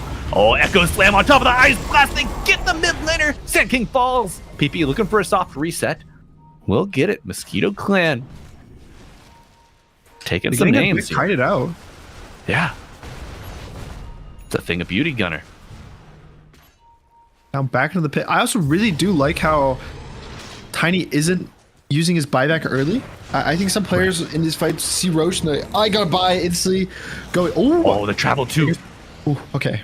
I got directly scared. onto the hero. Me too. And the Rolling Thunder He has onto no Bristle. BKB. Is latched down, but now he's showing up. Whisper damage. still rolling. The deuce of damage is adding up. Yudomi across the gap, able to save himself. Yuma running forward, looking for someone else, but Whisper on the backline finds Ancient Apparition. Buyback immediately. And now we're going in for round 2. Heroic may be out of gas here as Whisper contained with the Fissure gets to the high ground. Ice Blast in. Who's it gonna find? No one. And now back into the pit and a little further beyond, but the lasso catching Yuma. Do they have the damage? Half mana pool, put them in the box. BKB coming out, returning fire. Vitaly low on mana, but PP coming back in says, I don't need help. I've got an Echo Slam. Yuma out of mana, out of hope. Dies. Get 2 kills on the other side. Tiny dead for 100. You got buyback now, and you might no, you don't. He's bought out. I think it's travels too. Oh, Gunner. Is that gonna be the deciding factor here? 60 minutes in, tier 5's available. What do you go for? Where do you put the pressure? I don't think they're going to expect the Tiny to not have buy. Okay. Oh man, do you invest in taking this Roche? You've got Ice Blast soon, but AA needs mana. Do you get tier 5s? I don't think either team's going to take this Roche. Pango is not the worst hero at doing it, but he doesn't have like 3 of his item slots. 4 actually. Sorry, 4 of his items don't do any damage. Like Blink 0, Aeon 0, Refresher 0, Gem 0. Like none of them are roaching items. It's just the Basher Diffusal. So if they're going to kill it, it's going to take a while. It's just based on, eventually it's going to get right click down. He has the end of this amplified damage rune. Yeah. Oh, Gunner, I think you lied to me. You said they weren't going to worry about this Roche. It's just a scary contest. Like you don't want to force your shaker. I mean, look, they are worried about it. I was right. They're giving it up, and Michael dodges. Oh. Okay, Whisper. so 10 heroes alive. Shaker is able to save his buyback. Dusa was able to save hers as well. Sand King, pretty much most people saved their buybacks. The only ones that got used in that last fight were the Bristleback and then one support from both sides. Right. Tiny has now, he sold his Shadow Blade. I think he actually forgot to do that because there was like so much going on in that fight. He got stressed out. So he does have the buyback again. Yuma on the front line gets lassoed, pulled back by Michael. Hero Rolling Thunder off screen. Fissure to match. Whisper looking to... It's a bait, and I took it. Vitaly. Will he get baited, or will he live here? Hit with the Gorgon's Grasp. Oh, Ice Blast coming in. Hits 2. No, hits 1. Yuma holding strong, though.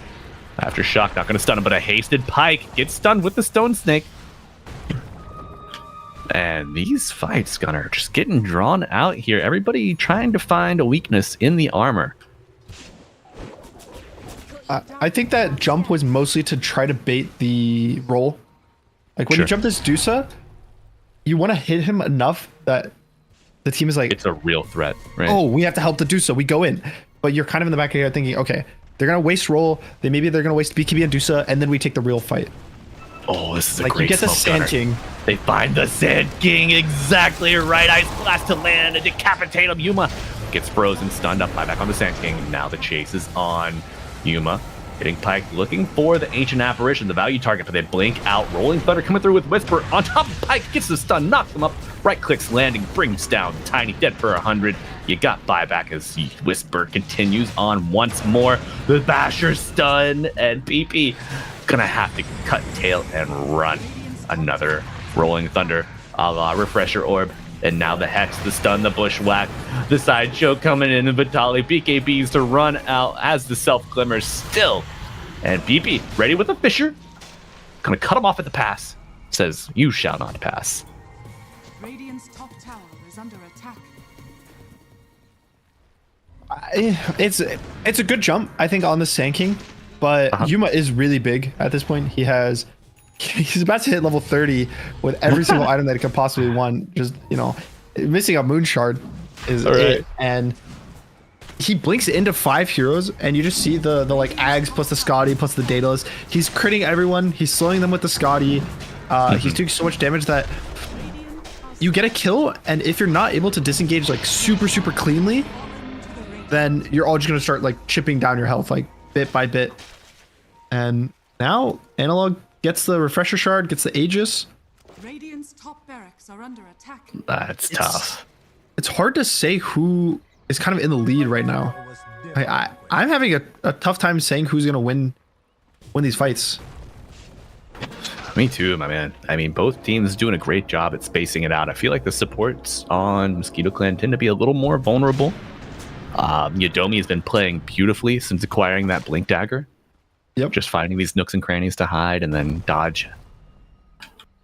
But the pressure gonna start mounting. We saw Heroic able to chip down mid lane a fair amount with the Medusa illusions.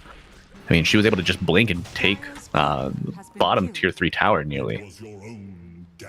Courier dies, but nothing on it. All right, tier 5s should be rolling out for about everybody here. A lot of Minotaur horns. Fallen Sky. Oh, it's a great item. What are there? Do you have any favorite enchantments for tier 5? The Moon Suit one is always really good. It's effectively like the old Force Boots. 115, right? Yep. Oh, do you see the enchantment on BP's Fallen Sky? The CDR? Yeah, that's a 35-second Echo Slam, baby. Yep. Isn't it crazy? We used to have Spell Prism, which was what, 25, and that was tier 4. Yeah. Was it? It was 20. Maybe it was 20 only, but still. 20, 25. All the 20s kind of blend together. Let's see, Titanic for the Bristle. Okay. Big one, status resistance. AA kept his Ogre Seal Totem. I don't know what his choices were, but one of the Kite, and he took debuff and Spell Hand. The bat also got so many Minotaur ones. BKB used on Michael. Put him in the box. He saved the Medusa. All right. Whisper rolling through. Trying to buy some time, buy some space for his buddy to hit the barracks. Hey, he's dead. My God. Dead for about 2 minutes. Unable to keep him safe here. Tiny in with the Echo Slam. That's a Whisper dead. Dead for 2. And now they can turn their attention to Yuma. Hex coming on Vitali, turns his back to him. The disrespect is palpable, my friends. Vitali walking through the Gorgon's Grasp, and Analog is just playing with us. We want to see an Epicenter. Go in there, young man, get that! Burst strike, but the BKB matching. Vitali now pressing the BKB, trying to walk away. Needs a little dip in the water to cool his heels. And a full barracks, now being dismantled by Yuma. Thank you, Barrier. Nice alley-oop. See if we can get a slam dunk here. Hex on Pike. Burrow strike to follow. King Jungle's putting him at a sideshow, and Vitali getting brought down as we see Tiny and Batrider. These Medusa right clicks are adding up. Echo Slam coming in, but the save from the Puppet Master. And BP looking for another one. It's the refresher. Gets it. Killing everyone. Ringmaster dead. Killing them all. And all buybacks have been used on Mosquito Clan. We're going to see him walk at Yuma now. Ice Blast hits. Right clicks adding up. Whisper trying to get a roll, but he can only make left turns. It's unfortunate. Pike is now locked down. Okay. Relieved. Walks out. Still one barracks remaining. Do you defend it? We're going to see. Pike goes in for the right click, but gets stunned with the burrow strike. And now Bushwhack misses the mark. Actually still available. And Sand King in the middle of it all. Is he revealed? Yes, there's a sentry down. Nullifier for the Yules. Pulls him back down to earth. And he's walking out. 9 heroes alive, and you're against Mega Creeps here. Both teams know just how important this game 1 is. You win, you get the momentum for the series. Looking for your ticket to DreamLeague Season 26. Yuma, threatening the Tier 4's, steps to the high ground. Pike, does he follow the Fissure? Another banner placed to save the creeps. Vitali. Oh, Vitali has to hit the Minotaur horn.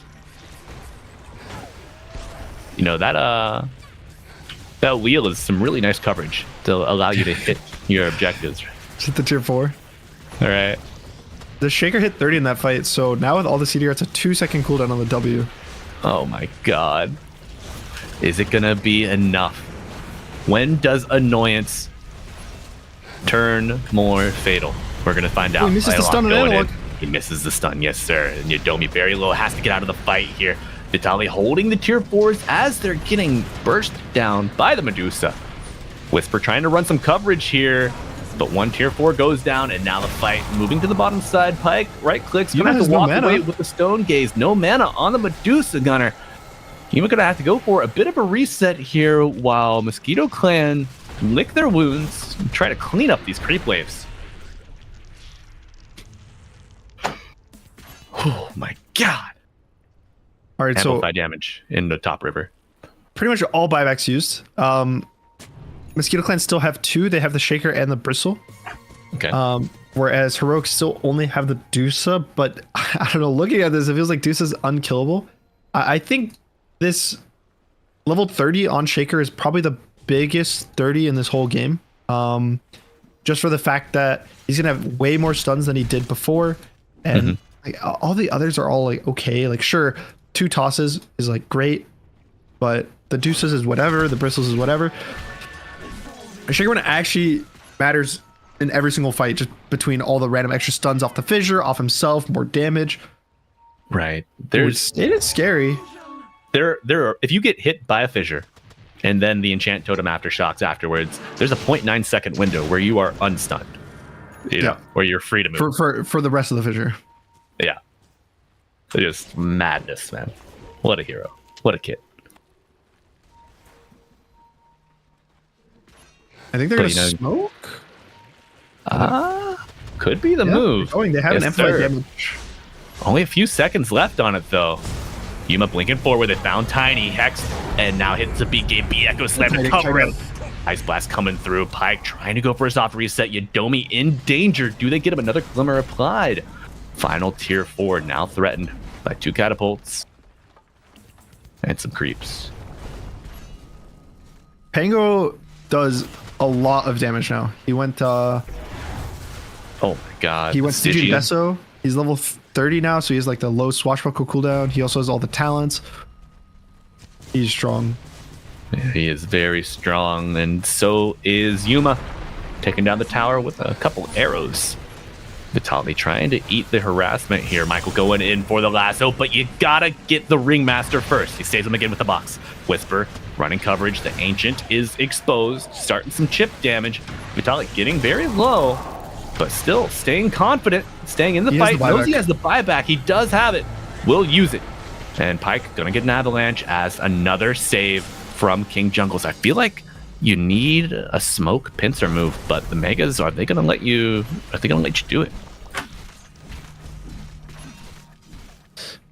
I wonder if I didn't expect the escape axe, like going into this game, to actually just break the lasso straight up. Yeah. I know they changed a lot of interactions with Batrider, but I thought that was more of like a buff, you know? Right. Like allowing friendly movement to not grief you. Yeah, most other saves that I know of, like think of Shattered Demon Disruption, which I would say is like a very similar type of spell to Escape Pact. That doesn't break lasso. It like the little like orb is pulled along with the Batrider for the. And I mean that puts you in another dimension. Like, come on, be lore accurate, right? Yeah, this one you just did in a little carnival box. I mean, everyone's been in a carnival box before, right? I mean, I was in one last night. Oh, okay. County Fair coming a little early. How did you get any funnel cake, Gunner? Do you have a favorite carnival You always food? gotta get funnel cake. Oh my God, tell me about it. Are you a corn dog kind of guy? Not particularly. Okay. The corn dogs are okay, but they're not my favorite. Agreed. Yeah, it's hard to get a good corn dog these days, you know. There's you can get really good ones though. There's like some Really? high quality ones. Yeah. All right. Gunner Zone. Yeah, I make great corn dogs. You know me. I'm a chef. Chef Gunner cooking up some corn dogs at a county fair near you. And Heroic cooking up another Aegis. Gonna be the 4th of the game. With that comes another cheese, another refresher shard. I also want to shout out Yuma. He's doing the tryhard. He might do it again. I don't know. But every time he's spawning his Manta so far, he's dropped his rapier. Oh. Okay, not this time. He gave up. He got bored. But it was like 2 times in a row that he would drop his rapier, spawn his Mantas, and then they'd like show. So he's like, I don't have a rapier, guys. Just for some random reason, both of my Scotty and my Scythe of Vice are in my backpack. And I have this like empty inventory slot. But like, don't worry about it. It's none of your concern. Point and laugh at Yuma, please. Everyone, class, you can feel free to embarrass him. Thank you. It turns out it's actually a rapier, guys. Who could have guessed? Oh my God. Something you'd never expect. Plot twist, it's on magic damage. Oh. Pretty good. Zeus rapier. Zeus rapier. A thing of lore. You thought you'd only see it in myth. But no. Heroic. Searching. Prodding. All right. Buybacks are starting to come back up. The Tiny has 30 seconds. The Batrider also has 30. But on the Radiant, it's both Pango and Ringmaster also are at that 30-second timer. So the only one that's not going to have buyback for this entire fight is going to be Bristle Hoodwink. Which Bristle we've seen only really die when he was in like this 1v5 situation defending his throne. Right. And this could go either way depending on how it's executed. Absolutely. Whisper the battering ram coming through. We see the toss back going to Vitali. Yuma gonna hit the stone gaze, but now putting the lasso. He's finally out of cast range from the save of KJ. Blink on analog, looking for some purchase. Throwing the side, sideshow in there, and Shaker is stuck dead. Pies back instantly. They use the fortification. They're looking for him. You gotta get the rapier. Oh my God, the ancient is healthy still. No right click damage without Medusa. They're gonna be on the chase. The big Echo slam onto 3. Refreshes it. Gets another one. Looking for the Fisher and chasing down his target. Buyback on the Medusa. TPing in with the travels. Who's it gonna be? Whisper going for a reset. Still has the Aegis. Wants to get a better head on his shoulders before this next fight. The banner is still down. You gotta kill the banner, Vitali. You can't kill the creeps if you don't get the banner. Yuma hit with the Fissure. Could it be a misstep? You got the Ringmaster for the save, and he's in range this time. No lasso without the bat. But you do have a buyback here, trying to tilt the scales, bring the odds in your favor. Whisper in. There's no glyph. No rolling thunder, and he's on no glyph. That's right. Ice Blast coming in with the echo afterwards. Michael gets it, but it's not enough. There's a save and analog very low. Aegis still on Whisper, and the Aegis will fall 76 minutes into game 1. Heroic get their first win of the series. Just need one more to qualify to DreamLeague Season 26. But Mosquito Clan, I don't think they're going to go so quietly into that good night. Gunner, what do you have for us, my man? I actually can't believe that he got a 3-man Echo and they got 0 kills off of it. It was a 3-man Echo with a refresher. And they all lived with like 200, 300, 400 health. Yumo was holding his buy, waited for every single spell to get used, uses his buy. I also don't know if he had the rapier. I don't know if he died with it or he kind of. I'm pretty sure he died with it. The first life. Yes. And then he was able to kind of get it back. I think he killed someone, so he picks up the rapier again. And I mean, what a crazy last like 20, 30 minutes of this game. Just super back and forth. It was. Mosquito Clan had a great lead, but just could not eliminate the threat of Yuma. Whisper played a hell of a game as well, just creating chaos, getting on top of these supports. Poor Yadomi, kill line is 212, 31 assists, but integral to the fight that Mosquito Clan had in that game one. And I just hope we get just as much of a banger for game two. But you're going to have to wait about 5 minutes before you see that. I know the players need a quick refresher after that one. And I'm not talking about orbs. So we'll see you soon, friends. Stay tuned.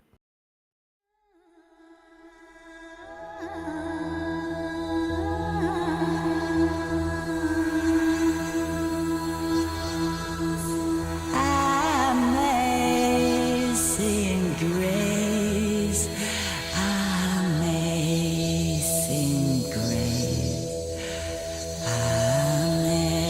amazing grace, our Lord.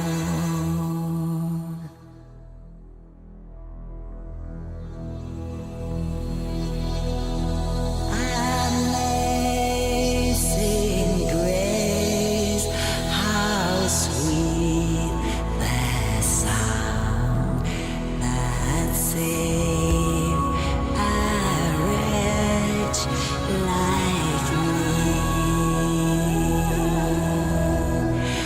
I once was lost, but now I'm found. I was blind, but now I see. Was grace that full my heart to fear, and grace my fears relieve.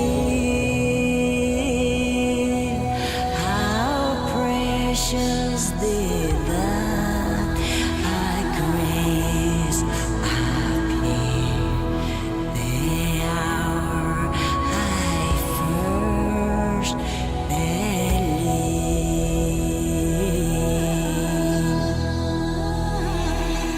Oh, many danger toils and snares we have already come. Was grace that brought us safe so far, and grace will lead us home.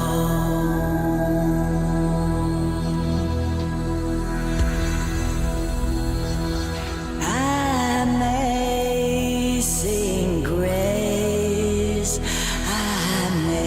amazing grace, amazing grace, our Lord.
Should old acquaintance be forgot and never brought to mind?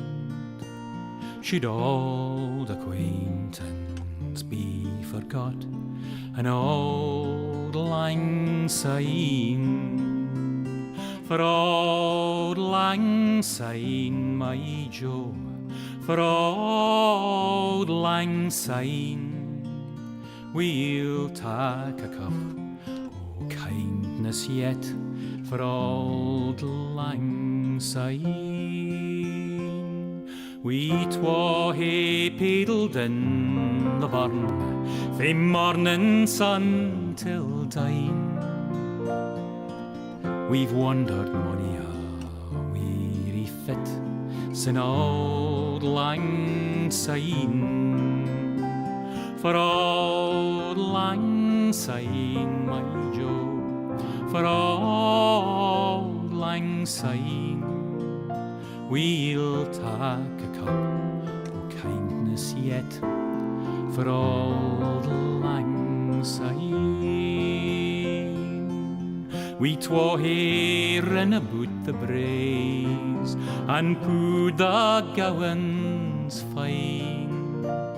But seas between us braid hae rolled sin old lang syne. For old lang syne, my Joe, for old lang syne, we'll take a cup o' kindness yet for old lang syne.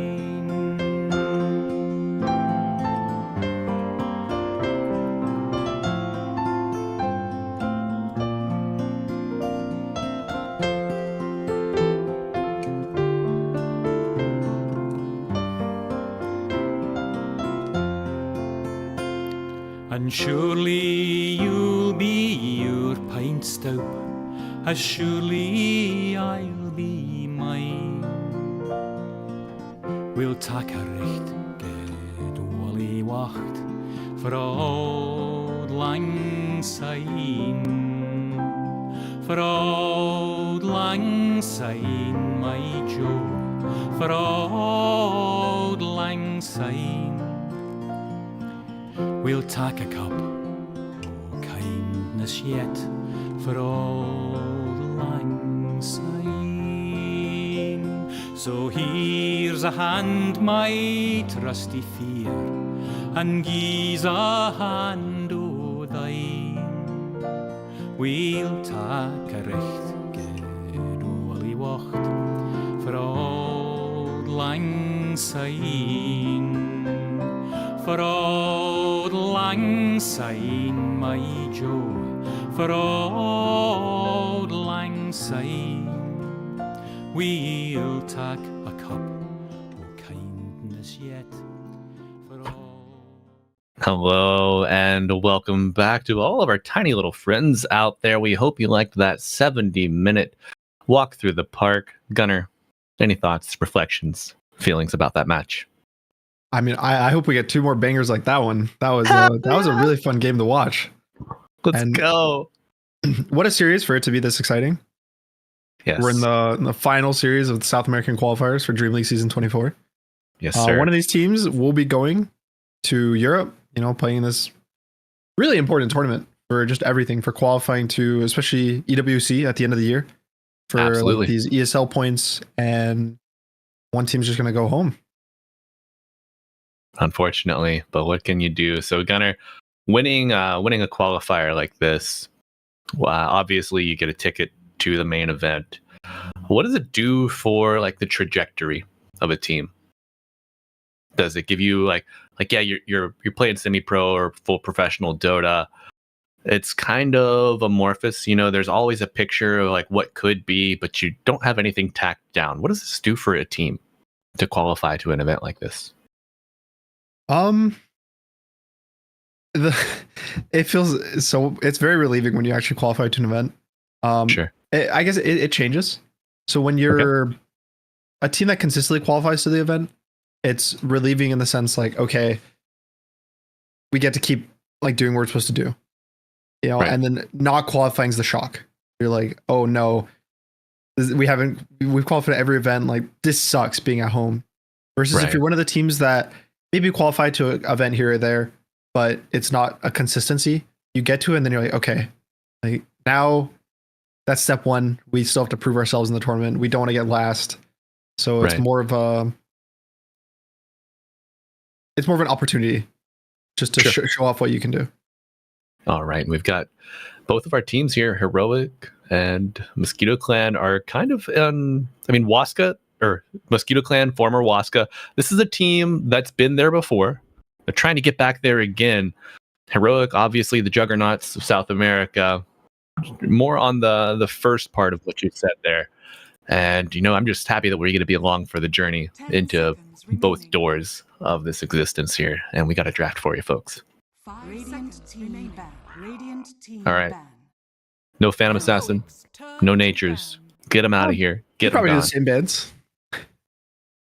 I would think maybe they're gonna be like, guys, that was like a 70-minute game. Maybe we should just let Just PA let in. PA through. At least if we win or lose, it'll be more like 20-30 minutes. It's not gonna be as long. Right. I don't know. How do you like the long games, or you prefer your games like 30-40 minutes? Playing, I don't know. From a playing perspective.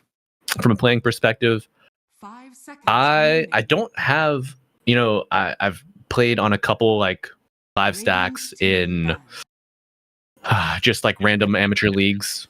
I really enjoy late game Dota in a 5 stack, like in a competitive sense in a league setting.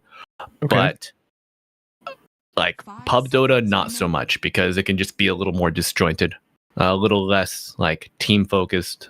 Like when you fail, it just feels like more of a shortcoming of yourself, not so much as a team and what you can do together.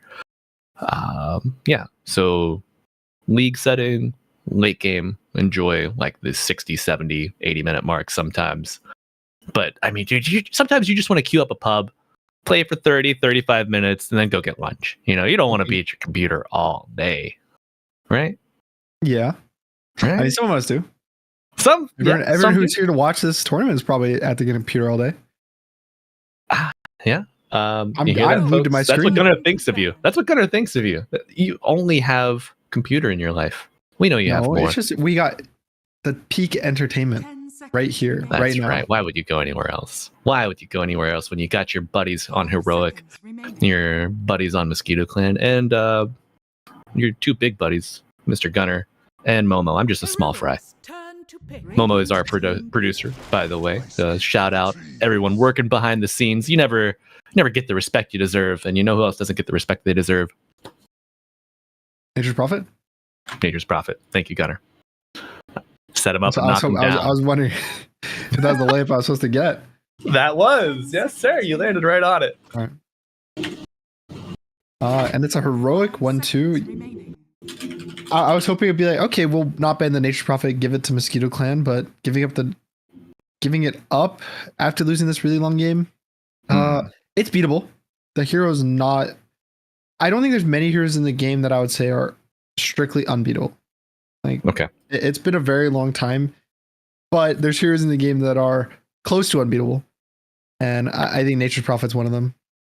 Sure. I mean, Furion commands all aspects of nature. That's a hard battle to fight against. Yeah. Terrorblade, though, not a bad, not a strong lore. Exactly. I mean, Terrorblade. I feel like Terrorblade's lore is is Nature's Prophet's lore even like? I feel like he's not that high ranked, lore wise. Nature's Prophet was born from a god, I believe. Like the goddess of nature like died and like left like her essence as a seed. I think that's how Furion was born. Yeah, but he's just like nature. Like compare that to like Terrorblade. Terrorblade's like a demon, like the 7 hells. All right, Mr. Hot Topic Enjoyer.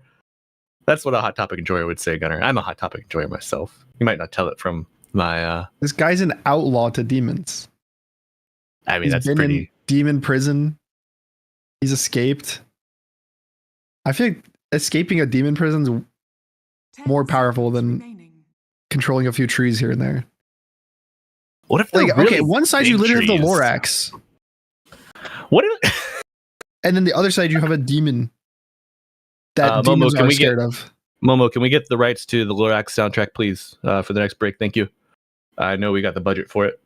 Everyone out there will appreciate it. You can queue up. Horton, here's a who first, please. So, right? yeah, come on. Okay. Terrablade's cooler. You win. I'm not saying he's cooler. There's obviously way stronger heroes. Like, I don't know what's isn't Elder Titan considered like one of the best or Ancient Apparition? Like strongest? I think so. It's just like A is like the heat death of the universe. I think that's his lore. Which is kind of like OP. Because anytime you could say, you know, this will exist, you can just like, oh, heat death of the universe, attack. Can't survive. And then I think Elder Titan created everything. So did Weaver. Weaver like weaved everything. Right. So, being able to weave time is it's something good to put on your resume, you know. It's like, well, yeah. I'm punctual, and if I'm not, I can fix that. You know, I'll be there on time, I'll be there late, I'll be there early. I could also not be there. And you know, we're gonna see a little bit of Schrodinger's Terrorblade when Ringmaster puts him in the box. You know, is he there? Is he not there? Is he gonna sunder? Is he gonna die? Exactly. Oh, can you you cannot like preemptively end the box unless you exit the radius. Is that correct? Correct. The only way to end the box is to leave the radius. Yeah. Okay. Or get nullified, but that's not really like a choice. A self action. Correct. Right. Yeah. Okay. I was gonna say if you could just chill in your little hidey hole and sunder the right target. Oh, what a combo! Oh my God, Heroic going for the Busted Boys, Nature's Prophet, Dragon Knight. Yeah, why not just pick? Let's see, what else is broken? Tiny's band. It's a shame. I know. Just pick some broken supports. Chikiro. Oh, Chikiro's banned. I'm just trying to go down the list of like the first phase bands that are all Ancient banned. Apparition? Yeah, Ancient Apparition's in the pool. Just pick it, guys. YOLO. Who else?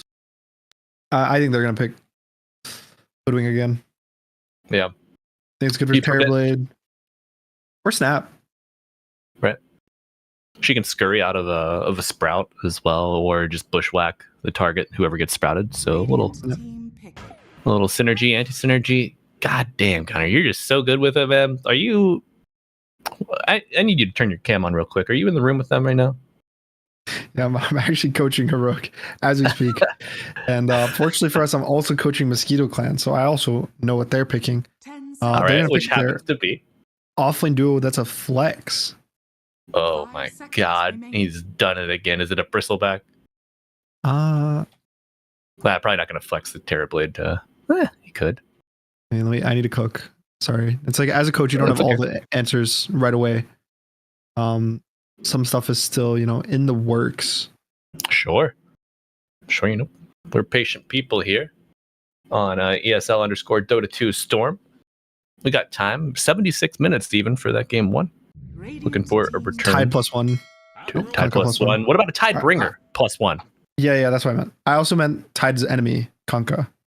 Right. Oh, what if it's Tide and Kunkka on the same draft?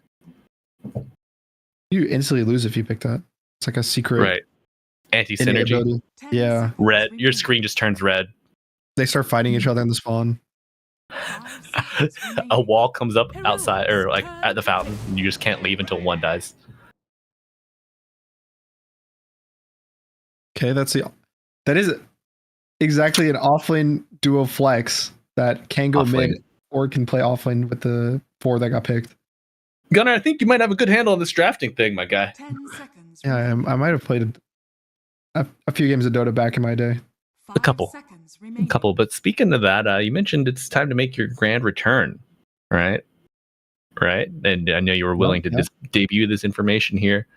You're going to be reviving 4 Zoomers. Can't wait. Save out of Dota. Yeah, I mean, someone's got to do it. Someone's got to do it. And honestly, with just two strong candidates there right now, I mean, it's ripe for the picking. Why not you? Why not now? Why shouldn't I save the region? Gunner.cdub. But we're here to save the South American region. That's From right. a 2-0. We're hoping for a 3-game. I'm personally hoping for a 3-game. After that first game, going in, I think a lot of this qualifier has been many bangers. I would say some of the games are a bit stompy one way or the other. But I think this first game, like if we get a full best of 3 of that, it'll be really, really fun to watch. Yeah. And there's Tide. Yeah. Mortal enemies on either side of the coin. 10 seconds remaining. An instant classic in the works already. Gunner, so Kunkka. Many think this is a dead hero. It's been gaining some popularity in the end stages of the recent tournaments into the qualifiers of this one. What particularly makes him appealing? I genuinely don't know. I was trying to look through his changes because I was talking to, I think it was Copy was the one that was saying that Kunkka was starting to get popular when I was talking to him recently. Okay. And I was looking through all the changes. I'm like, he didn't really get big buffs. He got, so one buff I did notice that I was also told was, I think at level 7, or maybe it's 5 that you want. I think it's 5 with like a torrent plus your Tidebringer, you one-shot the range creep, which definitely helps the laning stage. Also, because I think team fighting's kind of coming back into the meta. There's a lot of like Shakers, Tide Hunters, stuff like that. He's just good in team fight metas with boat. So it's hard to say because every time I feel like he gets popular, he just falls out of popularity pretty fast. Like his damage ends up feeling pretty low. And I feel like Valve with his new Ags tried to give him a better look at damage, like casting wise, but it's been underwhelming. Yeah, I'm surprised that he's kind of gone back in popularity, to be honest. It is not something that I would have expected. I think the patch notes he got like 5 damage on Tidebringer or something, or 10 damage, which is okay. Okay. Do you think it's just a nice way to catch this Nature's Prophet? Yes, that is one thing. The BKB piercing stun kind of means that it's really easy to catch people who BKB TP out. He's probably one of the best non BKB piercing stuns at catching people who TP. Gunner, I think we complement each other pretty nicely here. You got all the answers, and I got 1 or 2. There we go. You got the questions. I got the questions. And sometimes that helps as much. Yeah. Right. You got to ask the right questions if you want to get where you want to go. And a Naga Siren. Saw Shopify run this as a 5, complementing I think a Templar Assassin earlier in the tournament. So Nature's Prophet certainly enjoys those similar kind of supports. Was this is a Naga 5, yes, you think? Yeah, it's definitely a Naga 5. Good reset for either the lasso or the boat. Like you just song completely kite at the fight. Also gives good catch. The net lasts a very long time. Mosquito Clan need to pick probably just a mid versus Dragonite. You see your matchup, some Monkey King Timber. Yeah, go ahead and reach over there, pat yourself on the back, Gunner. Good job, buddy. I had to make sure I got it in before they picked it. I had like 10 seconds left. Okay, Gunner, unfortunately, coaches do have to leave the room when the match begins. So go ahead and say goodbye to Mosquito Clan, say goodbye to Heroic, and let's lock in. Because friends, foes, lovers, enemies, we got a game 2. Mosquito Clan versus Heroic. Mosquito Clan face elimination, or perhaps the promise of qualification, all riding on the fate of this match. If they lose, they are out. Heroic punches their ticket to DreamLeague Season 26. If they win, still alive and have a chance. But Gunner, predictions here. Which draft do you favor?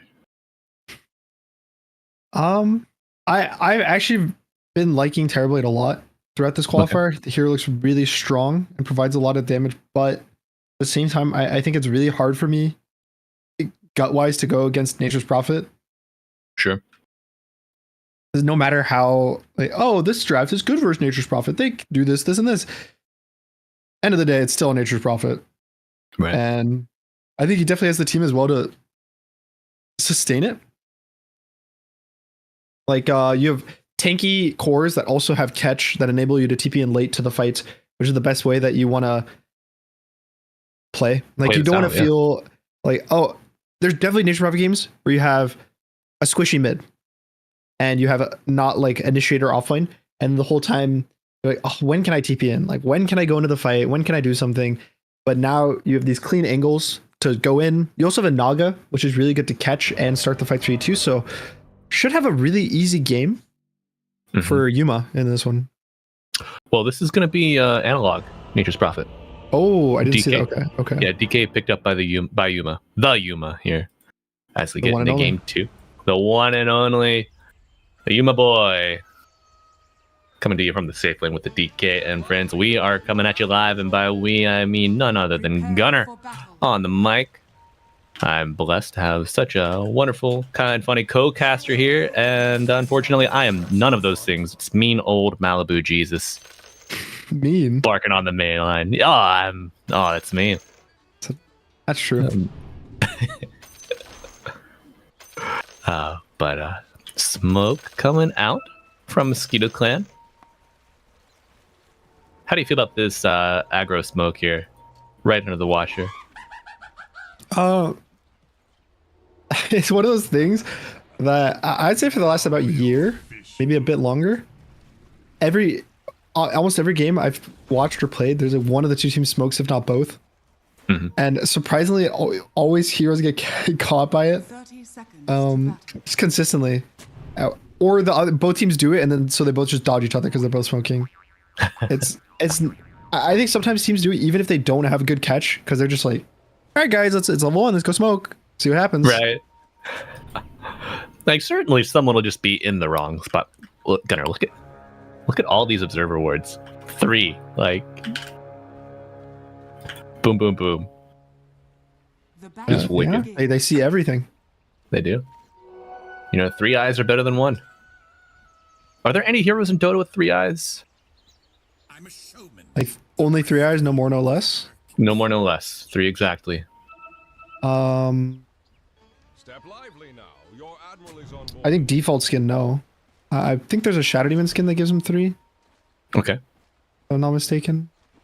But yeah, most heroes, they got 2 or like 4. Anybody have an eye patch? Maybe Vitaly on the off lane. Kunkka? Kunkka definitely has a skin that needs an eye patch. Okay. Yeah, just get a Manta. There you go. You got 3 eyes.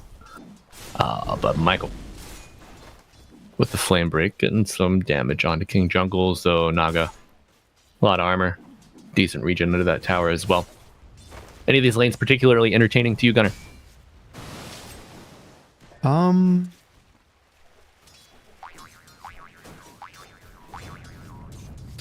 Maybe top a bit to see. I don't know. Top's not actually that exciting. Not really. All 3 lanes are a bit boring. All right. I think it's mostly due to this dodge. I'm actually kind of surprised that they dodged the DK Monkey matchup. I've seen in the past that DKs actually were able to survive this lane or do pretty good because they have so much like HP and regen. Also, Dragon Breath, right? Or the Breathe Fire. Yeah, it does. It's all damage reduction. Right. Which some item or some souls do that and some don't. I don't even know if it says. Well, Okay. I think I might have maybe the Tidehunter Anchor Smash. Is that all damage reduction? Also? No, it's base. Don't ask why, but yeah. So some things in the game are just the base damage, which is like the white number. It's not the plus. But the Dragon Knight's Q is all damage, which means that when you play versus like a Monkey King, it reduces the Jingu stacks of damage. Whereas like a Tidehunter E won't. It's just Gunner, is this maybe why you see Quelling Blade on the Terrorblade? Yeah, definitely. It's purely because he knows every time he gets hit by the Anchor Smash, he's gonna lose 10, 15 damage. So it's the most efficient way to get lasting damage early game. Hell yeah. The more you know. 100 gold for a little peace of mind there. Both lanes trying to get a piece of each other here on the top side. Yuma under half, but little tower protection. Shared Tango and a Bracer. He's getting 15 health a second. Oh, the real in pulls him under the tower, but mid lane. PP, how's he farming here? 13 and 4 against the 10 and 3 natures, so fairly even with the assistance of the greater Treant. Yeah, I don't think this matchup is horrible for Monkey. Like, it's not one of those times where you swap a hero to mid and it's like, we're dumpstering this lane. That's more of, I think, a preventative measure. Analog probably was like, hey, even with like those interactions between Dragonite and Monkey, it is a bad lane.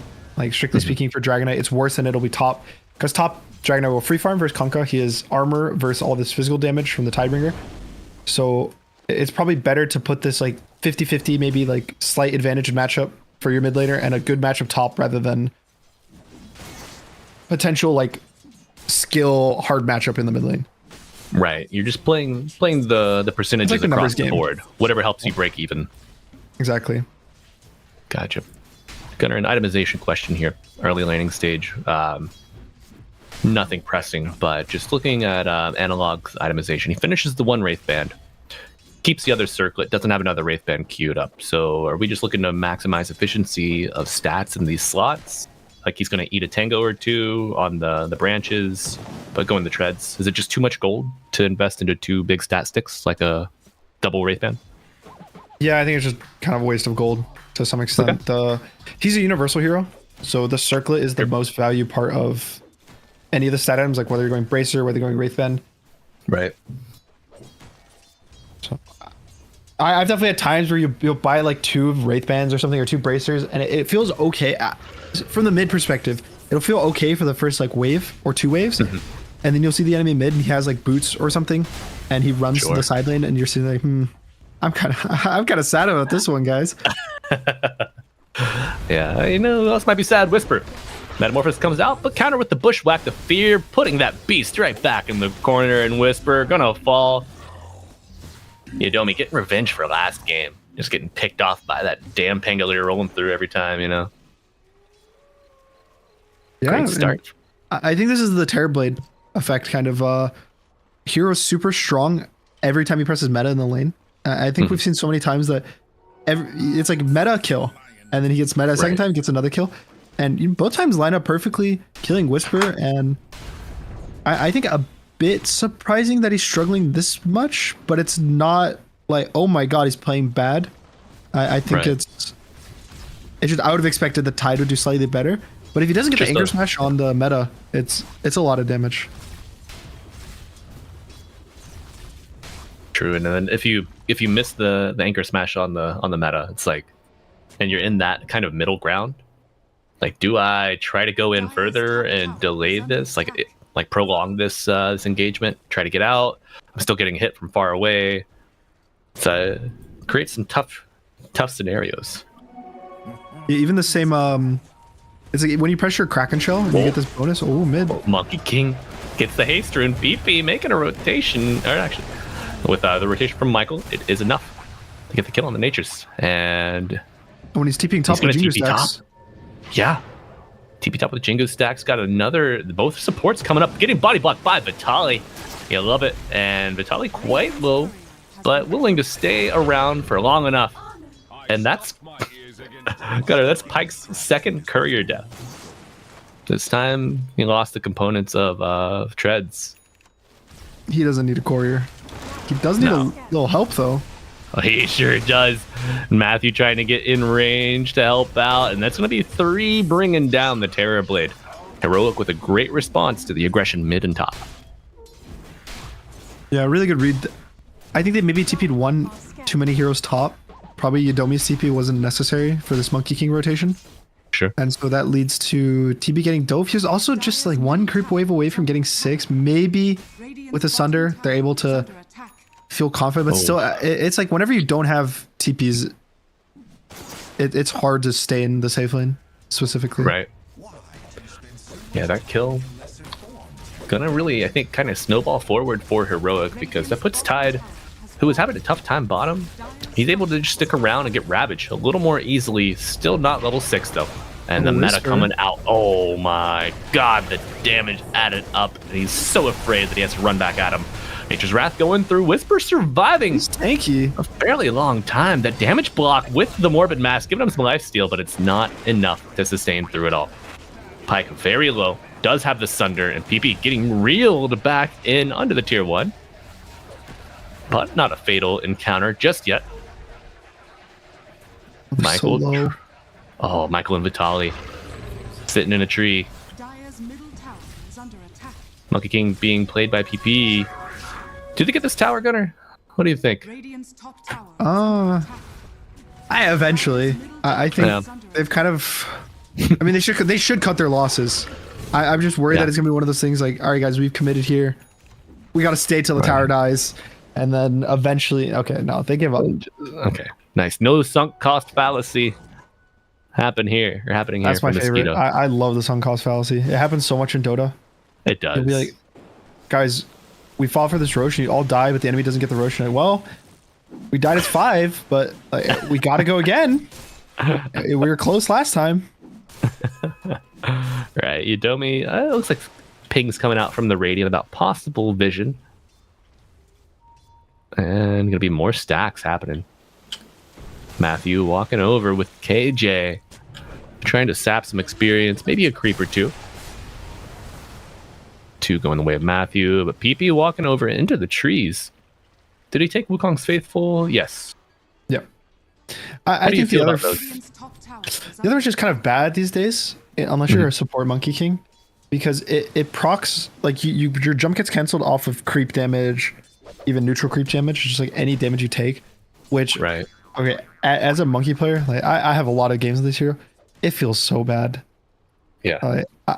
I can't even describe how bad it feels that it's like, oh, this random like range creep hit me, I can't jump for 3 seconds. So I get it's put it more into the fun, but right. If you load it into a game with the tree dance facet, would you quit out? Like if you loaded it by accident. Okay, so it doesn't feel that bad, but it still feels pretty. No, pretty bad. it's more just that I think as a core, tree dance is not as mobile spell as it used to be. It's way easier to get canceled, and so having this like super fast jump doesn't matter. But when we saw, I think it was Sladin was playing it the other day. So as a support, you're likely already at the trees the whole game, so you don't have this issue of getting damaged while you're off a tree because you're already on one. And then also, the other effect of that facet is you need to be at what is it, 95% health, I think. Yes. And so as a support, you buy Tranquil Boots. So you're always 100% health healing. Whereas a core, it's like, if I looked at my carry Monkey King and he had Tranquil Boots, there'd probably be some issues. Right. So might have a discussion about that one. This was just better, right? Like you just click your ult, and then if you get pushed out for 1 or 2 seconds, it's fine. You can run back in. It even means when you die, your ult sustains. So okay. Kind of like you have a little bit of wiggle room, like the Wraith King. Correct. It's like as long as you get your ult off in a good fight, maybe you're gonna do an extra 1,000, 2,000 damage just to everyone. All right. Well, we see a smoke coming out. BP over the river. Let's see if they get through the woods on this one. Matthew goes down. Maybe not the target you wanted, but it's the target you'll get. Yuma sitting in the tree line. A ping. Does it spot him? No. Michael, oh my god, Michael with that observer ward above the tier 1. Yuma is hard pressed. Oh, they saw Yuma. They saw him. Do come out. They do. They see him. But they're just gonna be content with this tower, I think.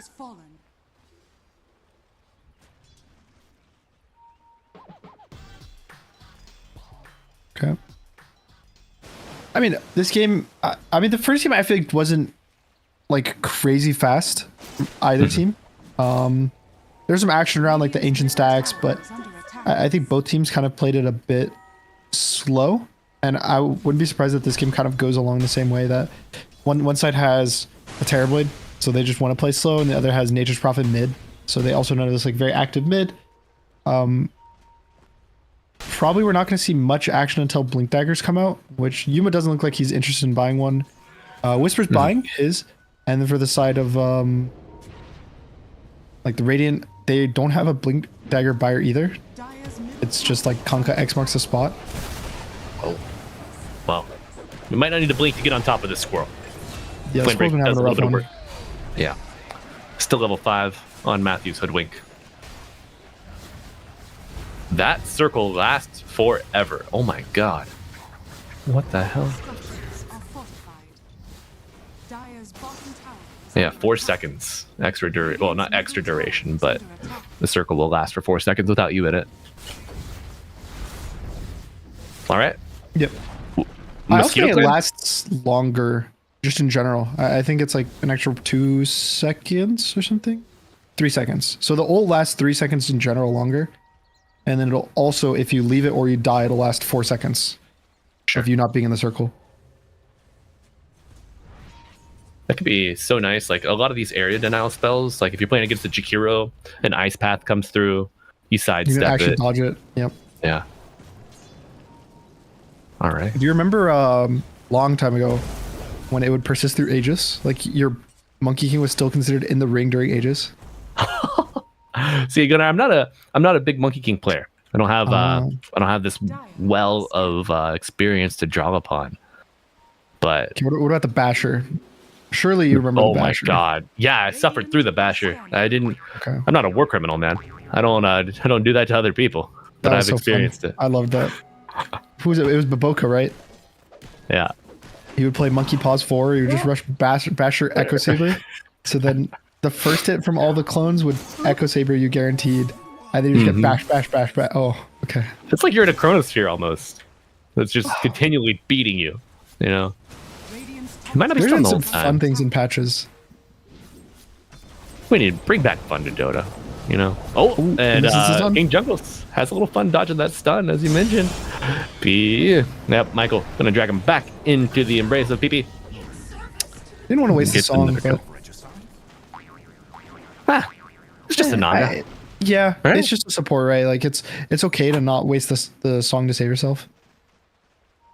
Right, because if without that song, then Heroic only have the single layer of defense of the Ravage against taking a fight, defending an objective.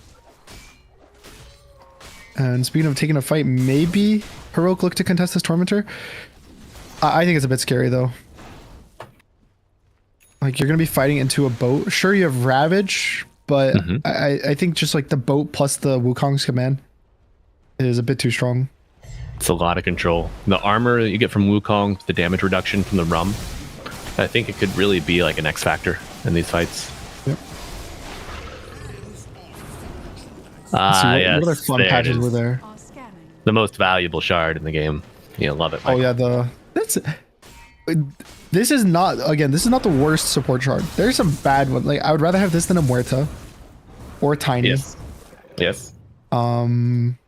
Sure, there has to be a third I can think of. Because this one helps you chase a little bit, can help you farm a harder creep. But Monkey King might get turned into a creep here. Dead for 35. Good combo with the teleport in from Analog. Yeah. We see another Frost Dragon. I think it definitely now seeing that like you still get the cleave from the ult, and then you have the Maelstrom kind of supplement the farming speed when you're not an ult. It makes sense that the carriers are now going Frost because I've always thought that the Frost Dragon scaled the best. Like the late game of this is insane. You have a free Scotty that's almost 2 times as strong as a Scotty. And it applies evenly on everyone. How does the interaction with Scotty work with Frost Dragon and Scotty? Is it it's certainly not additive. The slow I think is additive. Okay. But the HP reduction is multiplicative. Gotcha. I want to say. Yeah, 35% multiplied while you're in the form. God. You know, 'Cause we saw remember- enough slow last game with the Bristle. But now we just get a Dragon Knight. Uh-oh. Uh-oh. You know me. That's not where you want to stand. Oh, do they dodge or do they go in further? Michael finds the Hoodwink. Drag him closer to the Monkey King. Bushwhack gonna buy you a little bit of time, but not enough. That faithful soldier will get you the kill.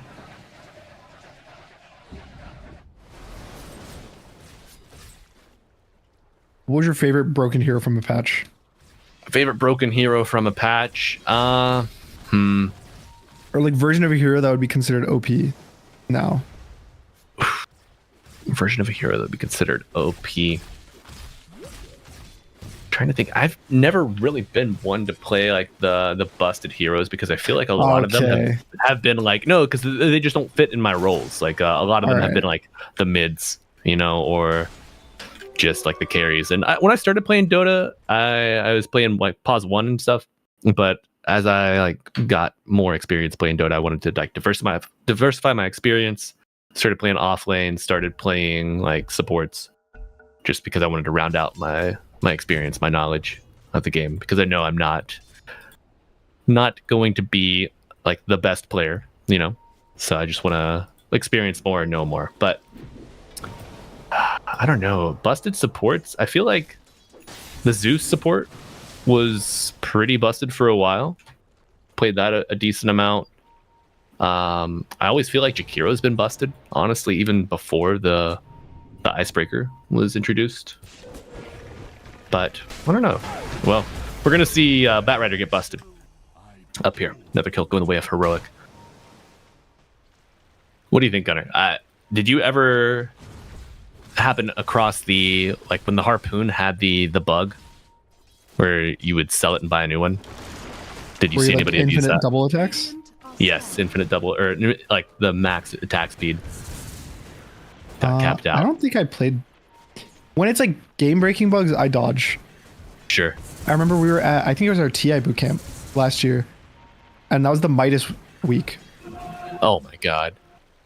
You remember that? Bro. It was what, like 2 or 3 days of pubs that there's just a new Midas bug found every day. Every single day. And so I just didn't play pubs. I would play like maybe one because they'd fix the current one.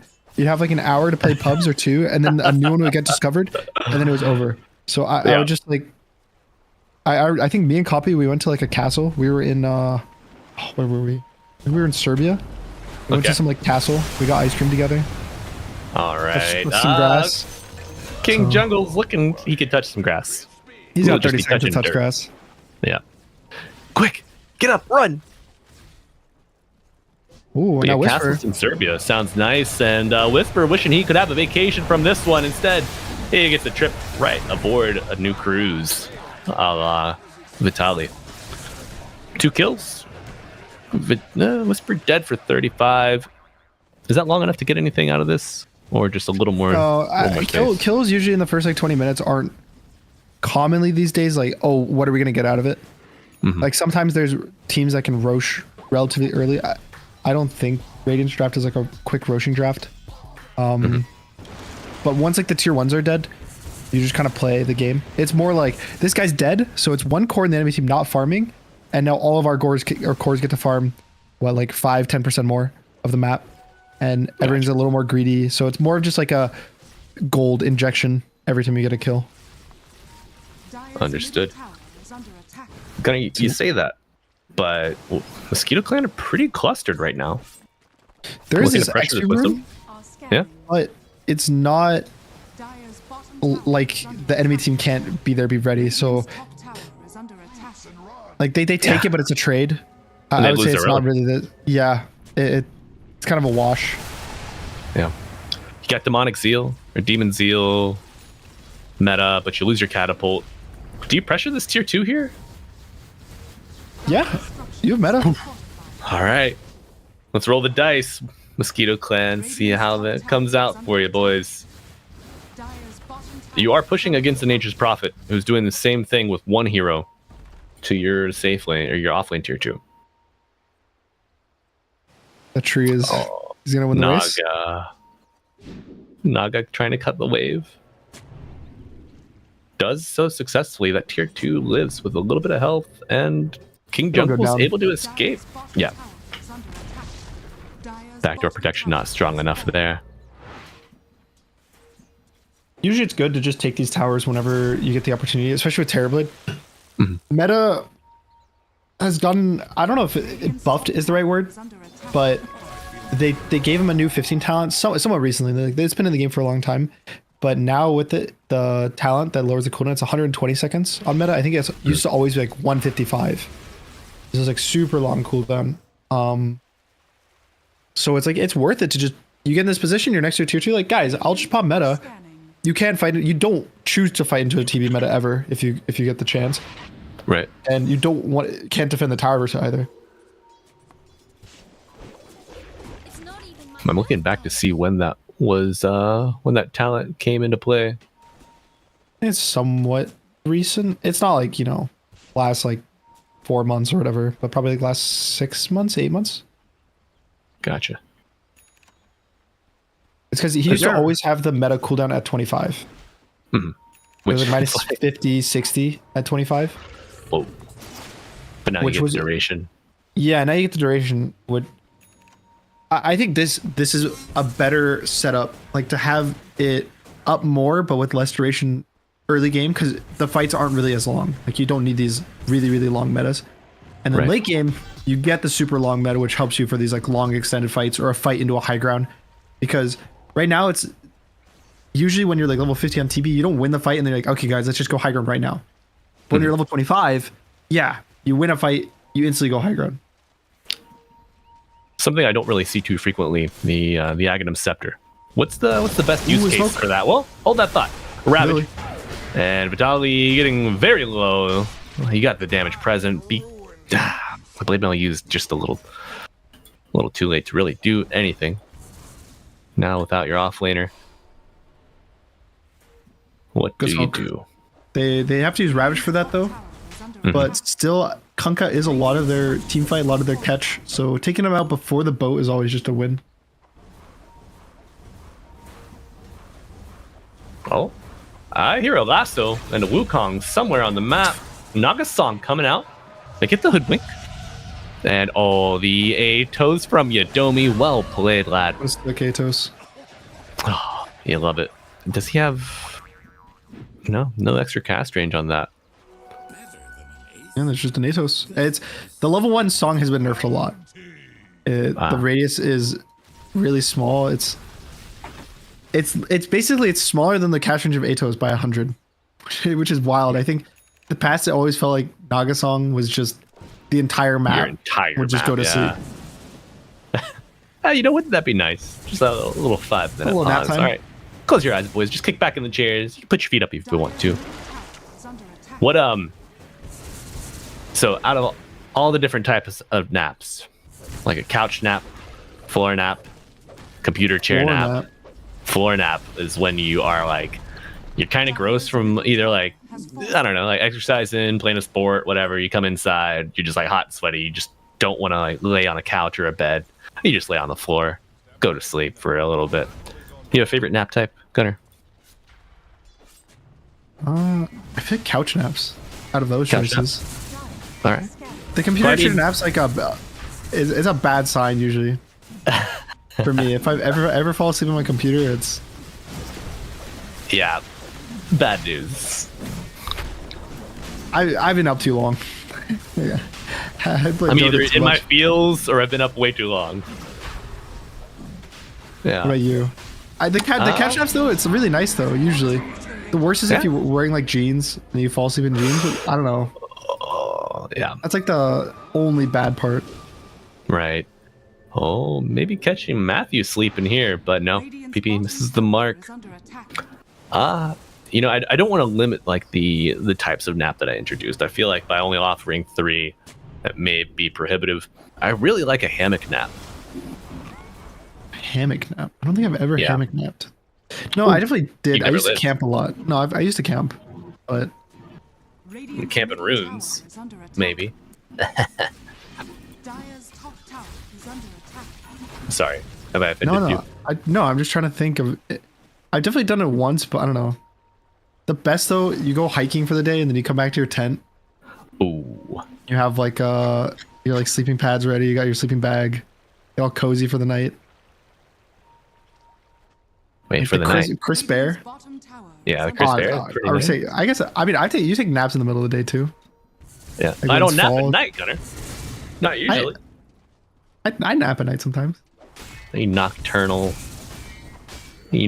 creature, you. Esports player. You'd be Esports surprised player. how many people are up Like- till 4 a.m. every night? 5 a.m. Copy.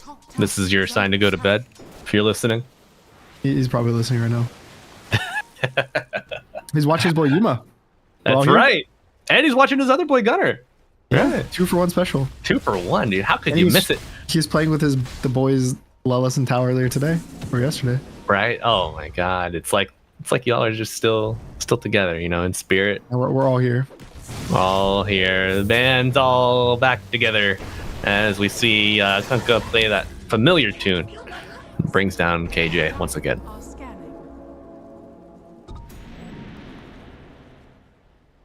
All right. Gunner, as I'm rubbing my hands together, I'm trying to think of what items we're looking for next. I see a BKB on PP. Analog working for a BKB of his own. Anything going to be game breaking here for like the next 5-10 minutes? Nothing like too massive. Most of like the big items are already finished. I would say Kunkka's big spike is the Ags. Monkey's this BKB. So like for the Radiant, they're all good. The Brooch is pretty interesting from Yuma. I don't think I see it on Dragon Knight that much. Just due to Terrorblade of Monkey King's armor, probably. Yeah, just to give him more damage. It makes sense as to why he's doing it. And then I would say it's probably Yuma's Blink for Heroic. Getting a better form of initiation will help them a lot. Because right now it is only Whisper, and you don't really want to have to go in with Ravage first. You want to be able to use it second. Oh, we're going to see Ooh, Michael he misses go the in. He blink. gets ravaged. A Bat Rider and a Terrorblade. Eat it up. The net on the bat. And you got a dead bat. This is a stun on everything. Okay. Okay, Wukong's used. The 4-second buffer gives you a little bit of time to withdraw.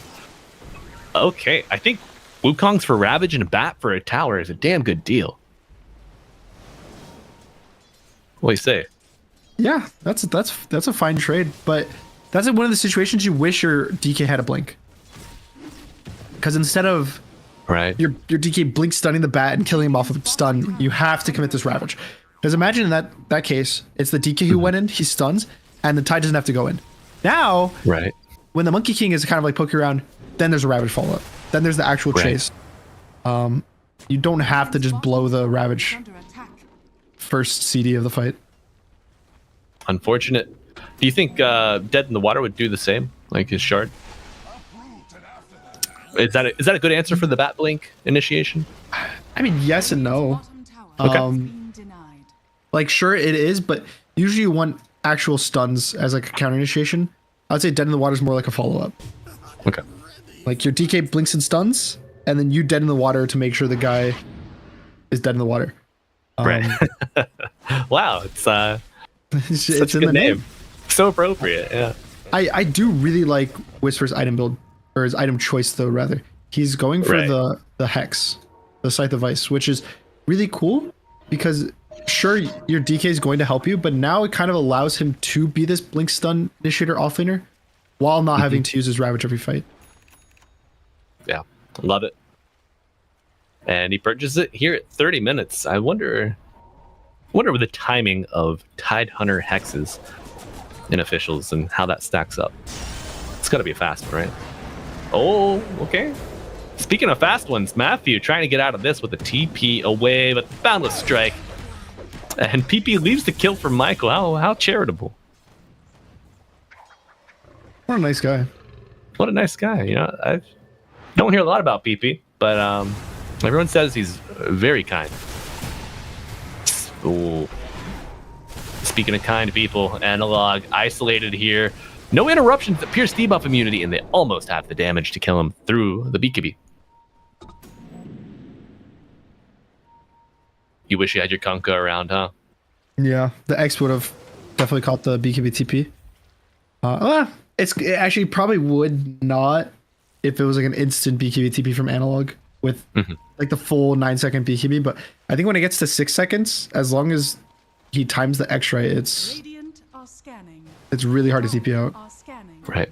This smoke might be unexpected here. After just having used your Nature's Prophet BKB, all Pike level 20 gets jumped. Ooh, Will it be enough? A beautiful Boundless Strike by Analog is in Wukong's command, coming in for the coverage.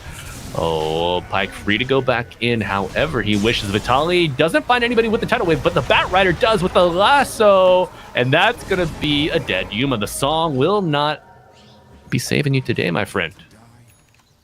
What a sick boundless. BP is showing off on this hero, my friend.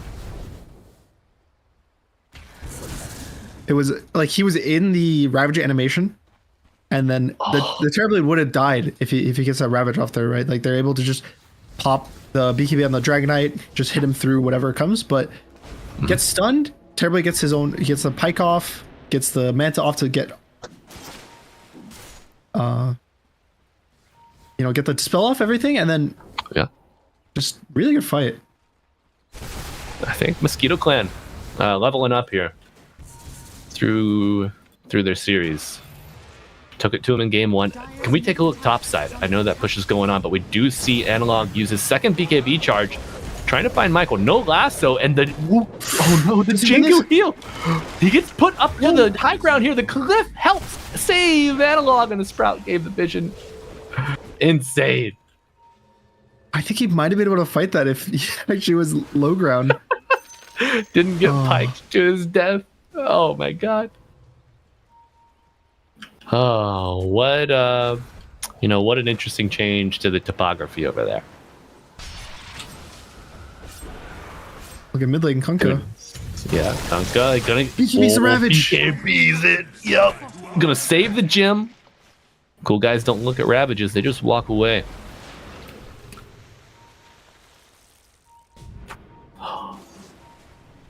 I think BKB is a very nice use case there to cancel out that Ravage. Maintain the gym. Do you go again when you have Monkey up? Yeah, like there's nothing really holding you back. Sure, your Kunky's BKB, but I would say, especially with no Ravage, all he has to do is press his boat, which in this game, some games it's really hard to actually get the boat off before dying. But this game, I would say is like really easy to just go in, especially if the Monkey King's able to go in for you first or the Terrorblade.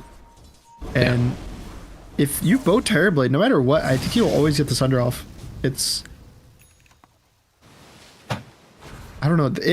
I feel like the gold lead isn't that big. It's only a 3k gold lead for Mosquito Clan, which at this point in the game pretty much means nothing. But King Jungle. Oh. Almost dies there. Almost dies. What do you think the ethics are of using a voice line of someone no longer on your team? I think it depends on. I think it's probably fine if it's a funny one. Okay. I don't think there's much beef. I've used. Maybe it's a different case, but I think I had a Yamson voice line that I still use. Okay. Even when he wasn't playing with us. Sure. All right. It's always good to get input on things like that. But speaking of teams, seeing the Dire using a lot of mana going through these twin gates. Where do they want to go? Roshan's available. You make a move. Their Ravage is available in 20 seconds. You know, we spoke about taking fights yesterday when cooldowns were on the board. But this feels so dangerously close to just baiting yourself into a very bad fight for Mosquito Clan. I mean, everything's up now. Ravage is up. It's just the Nature Drop Fiddle, which is not this like big cooldown you like have to wait for. Right. So I think Heroic should try to contest this with this smoke. It's just a scary execution. You have to burst Terrorblade and Kunkka to some extent. Yep, they know that the rush is happening. Bat Rider is jump on. Yeah, Bat Rider just dead off the bat. And Terrorblade illusions from Reflection doing a little bit of work, but Bat Rider with no buyback. What is next for Mosquito Clan? Just the Dragon form used. No big expenditures. Yeah, Dragon form is not this. It's like this weird spot of a cooldown where it's not. Its cooldown isn't long enough that it feels like a Ravage when you pop it, but it also has a window where it's cooldown and you don't want to fight. Right. So it's just like something to be more careful of rather than not want to use. Like Dragon Knight forms down and you step back. Just, okay, guys, like wait 20 seconds, wait 30 seconds. I'll have my Dragon form up, then we can go. Like if you use Dragon form and then die but have an Aegis and respawn, you might look at resetting. Or like if you buy back and don't have Dragon form, it's probably not a case where you're gonna buy back and fight right away. Hex on the terrible top. That's a big hex from Whisper. He gets pulled back with the X, giving Pyke enough space to reset. Now we go back to Roche. Musical Roche bit here. Yeah, that's for both teams. It's a kind of sad movement from Heroic because I think they were in a good position on the map to be able to contest this Roche as where they were standing. They kind of were protecting wards, stuff like that. But now they're giving up their wards. Michael's dewarding them, and they have to like smoke again. This is the second smoke in a row for this Roche, and like okay, maybe they're gonna get Michael again, but last time getting the Batrider didn't really pay off. No, this Roche is so low, man. Like 30-40% probably. Both teams playing in the smokes here. Courier death. Kind of gives away some of the positioning. You just know Yuma not going to be able to make illusions of himself. Radiant structures are fortified. And we found another standoff here, Gunner. Yeah, now Pyke is top. You're gonna do the exact same move. Are you sure this is in a replay or? I feel like I just watched this, and then now everyone on Heroic's gonna TP back to base, try to catch this Terrorblade.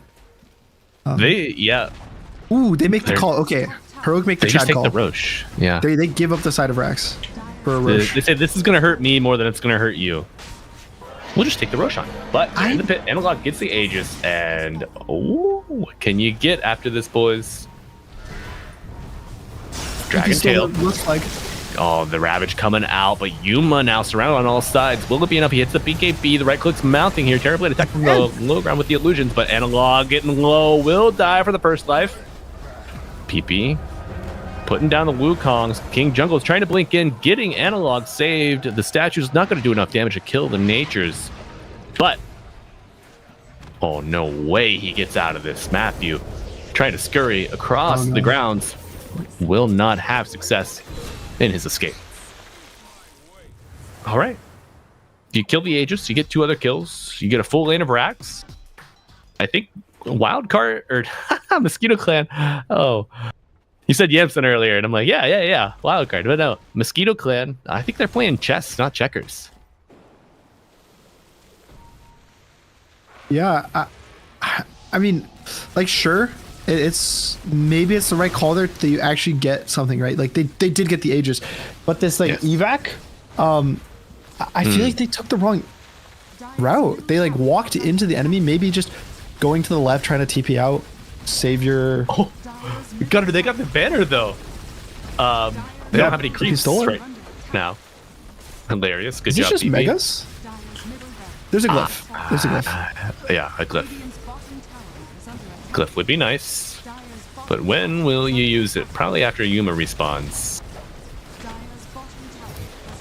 All right, There's a monkey 40 hole. minutes, 2 lanes, extra armor from the Wukongs, fortification used. Ravage, not available for 40. Who do you got to take out first here, Gunner? I don't know, you might have to BKB. take yourself out of this game if you're Heroic. I think That's that's Mega the right Creeps. answer, my guy. Oh, the Shard gets him to the low ground. And Mega Creeps. He's slowed. Here. He is so slow. Wow.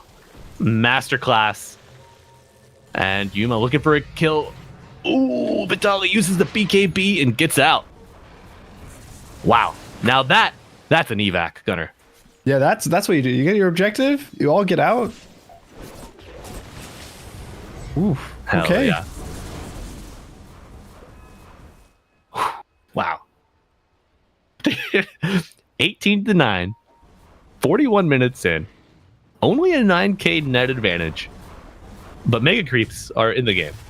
Just I think it's just hero wise. Like Right. I don't know if you saw in that Roche fight, but the Terrorblade, when he hit the Dragonite, that guy died in like 1 second. Mm-hmm. Just to a Terrorblade hitting him like 1 or 2 seconds, which is crazy to think that a Dragonite is dying that fast to just physical damage. Right. And I think you can tell the state of the game. Yuma's got his rapier queued up. Yep. I just looked at that. I was like, refresher on Whisper. 5k gold. Big players making big plays and big moves here. If Heroic managed to win this game, they definitely deserve to qualify. Because everything's kind of against them right now. All right. All right. So I think something else important to take into account: buyback status. Only missing buyback on 4 heroes: Yuma, Tide, Bat, and Ringmaster. Dragon form used. They find PP. 1 Ravage. Will they use the second one? The lasso pulled him away, but Monkey is hexed and dead. Ringmaster letting it rip here in the middle of the fight as Vitali trying to get this water park started. Analog falling to Pike's right click. He gets out. Yeah, 4 staff forward, trying to keep him in range, but the song is in. BKB going to get the TP out. Terrorblade dead for Nature's Prophet dead at the hands of the Terrorblade for a minute and a half. They take the shrine so Monkey can TP back, and now as we look at the Dire base, we see the Radiant advance. Yuma, no rapier yet, as Pike with this, he's still holding his 25 talent. Oh, no, not like this. Yuma dead off, rip Nature's Prophet buyback. And Pike is hitting the tier 4s as the Wukong's giving him a little bit more durability. Kunkka buying some space, throwing the torrents, looking for a little water fight starting here. Matthew getting pulled back with a tidal wave as Michael and the Radiant turn their attention to the Ancient, and my friends, we got a game 3. Mosquito Clan taking it all the way. Gunner. What in the hell just happened? I feel like this game was just Mosquito Clan playing better than Heroic. Yeah. Which is a surprising thing to say, but I thought that pretty much everyone on their team looked really solid this game, and Heroic almost felt like they didn't do anything. Right. I kept watching every fight. It's like, oh, it's a pickoff. Like someone on Heroic got picked off, or another hero on Heroic got picked off, and it never felt like they did. They were the ones making moves, and I don't know if this is kind of a byproduct of having the Nature's Prophet as a mid, as opposed to one of Analog's more like signature aggressive heroes. I think usually when he has his heroes, it's like an Ember or like a Puck. You think of him as a Puck, stuff like that. And he's now not really able to make his own moves. He kind of has to TP in and play with his team to these moves. And I think going back to the third game, I would want him to be on this active hero. Like even the Sand King in the first game, I think gave him these opportunities to kind of play the game for his team and just lead them to victory. Okay, well, we see Analog on this slow-moving turret that can relocate himself every 20 seconds, but maybe just not the best fit here for Heroic, as they don't get their second win. So, my friends, we got a game 3. We're gonna see if Mosquito Clan can continue to ride this momentum, build on this upward trajectory, or will the old gatekeepers of SA kind of keep the reins firmly in their hands? We're going to find out after this short break. We'll see you soon.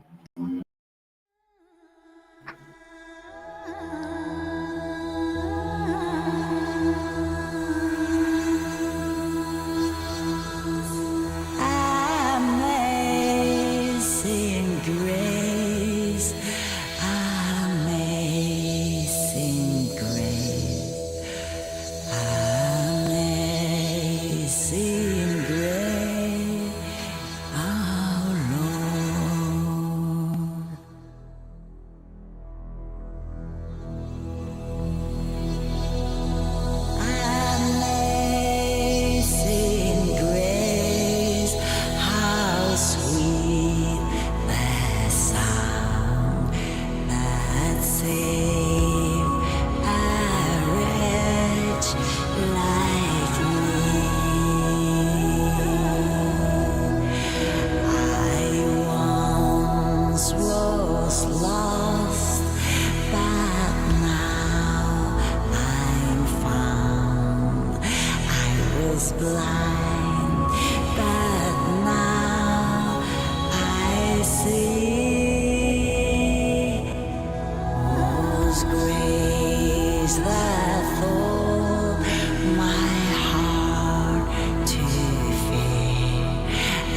and grace my fears relieve.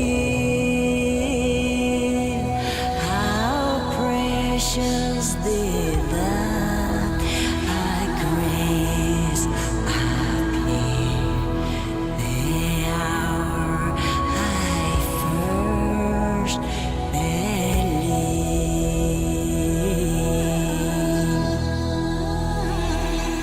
All men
Should old acquaintance be forgot and never brought to mind?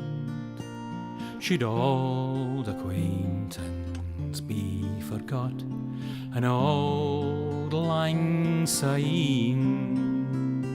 For old lang syne, my Joe, for old lang syne, we'll take a cup o' kindness yet for old lang syne. We twa hae paddled in the burn fae morning sun till dine. We've wandered mony a weary fit sin old lang syne. For old lang syne, my Joe, for old lang syne, we'll take a cup o' kindness yet for old lang syne. We twa hae rin aboot the braes and pooed the gowans fine.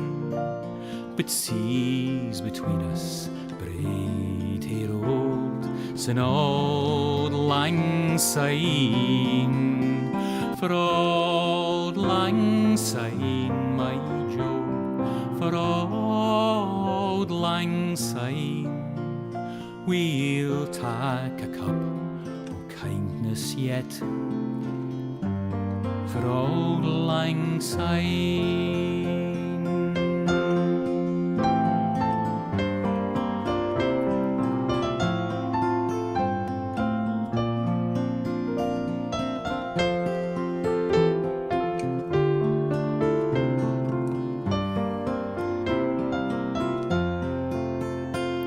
And surely you'll be your pint stout, as surely I'll be mine. We'll take a recht good wally wacht for old lang syne. For old lang syne, my Joe, for old lang syne,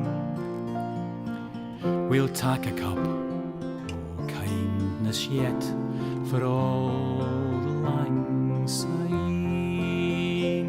So here's a hand, my trusty fear, and gie's a hand o' thine. We'll take a recht good wally wacht for old lang syne. For old lang syne, my Joe, for old lang syne, we'll take a cup o' kindness yet for old. Hello. We got any Game 3 enjoyers out there in chat? Gunner? Probably one. I think there's probably one. Probably one. I'm a Game 3 enjoyer. Okay, good. I'm not in the chat, but I'm always in the chat. I'm kind of lurking, keeping my eyes peeled, looking for compliments. Everyone's saying how handsome you are. You know, it's tough to read anything about Dota in there. It's just crazy. Like, oh my God, Gunner! Sign my Game 3 stat sheet. Stat Game 3. I love Game 3s. But yeah, folks, we got a Game 3, and we're back after our short little break. And you know what? I wonder what the atmosphere in the rooms are like for both Heroic and for Mosquito Clan right now. What do you think? I mean, I've been in somewhat similar spots as Heroic. It's it's like a bad one. It's a little bad vibes. You're expecting, we're gonna cruise through these qualifiers. We're gonna be chilling, and then you're not only in the lower bracket, but your first game of the finals is what, 70 minutes? Almost 80? 76. Yeah. And then, you still win it. So, okay, guys, at least we made some mistakes. But then now it feels like Mosquito Clan, who also made those same mistakes, cleaned it up. Mm-hmm. And then instead of it going, back to Heroic winning, it's now just Mosquito Clan winning. And so Mosquito Clan, they're probably in the position like, we should have won the first game. Mhm. We now won the second game playing properly. Just do the same thing again third game, and we're there. That's right. They're thinking it's ours. This game, this ticket to Dream League season 26, it's ours. So how are they going to take it, man? How are they going to punch that ticket across the pond? I know it's an online tournament, but you're probably going to be boot camping, playing online in Western Europe if you make it. Yeah. I think most of these. I think all of these players have a lot of experience playing tournaments, so it's not.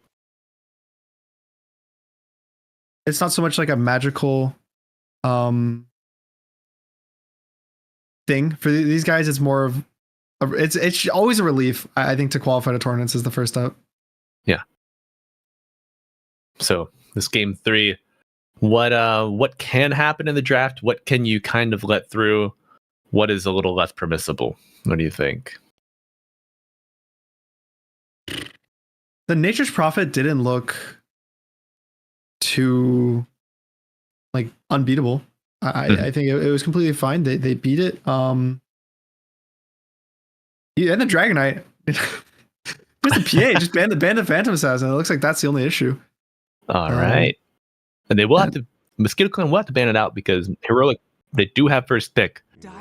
So you cannot afford to leave that in for yourselves. All right, we got a draft, folks. Heroics turn to Heroic say, yeah, we're not going to pick the natures, so we're just going to go ahead and ban it. I didn't like it that much last game for them. I still think to some extent they should have played it in the safe lane. It's just hard to say. Mm-hmm. But this game is everything. This is all the marbles. This is the final game of the qualifier, no matter what.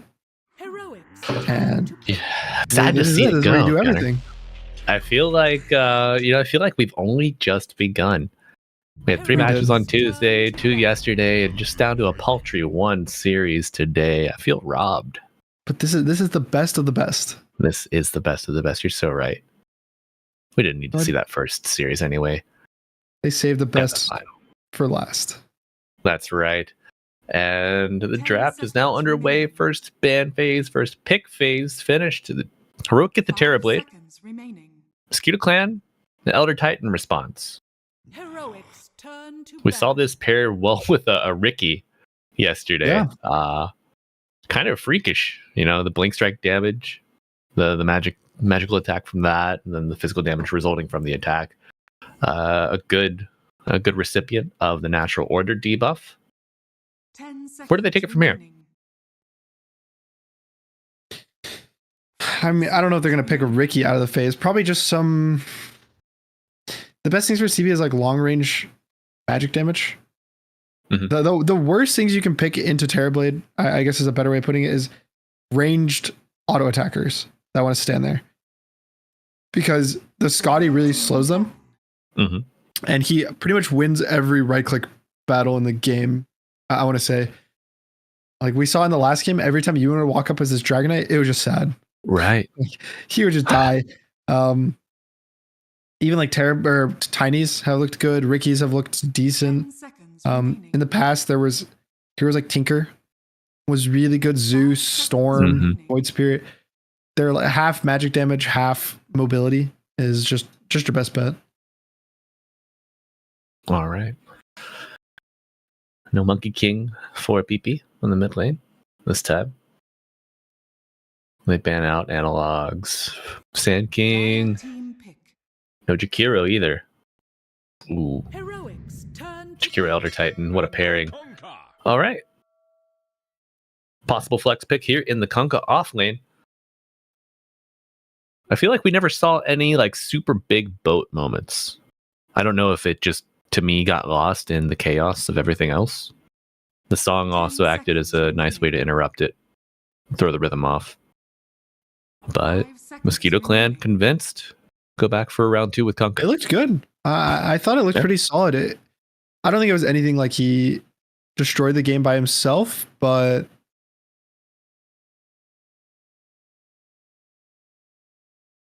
It was solid. Like, Yeah. I don't know. He kind of did his job. I'm not knocking on him at all. Not knocking on him at all. But I just feel like maybe the cumulative effects of this hero were more than the individual moments for me. Sure. Yeah. But I mean, Rum, the Tidebringer building up over time, the catch from X, the catch from Tidal Wave.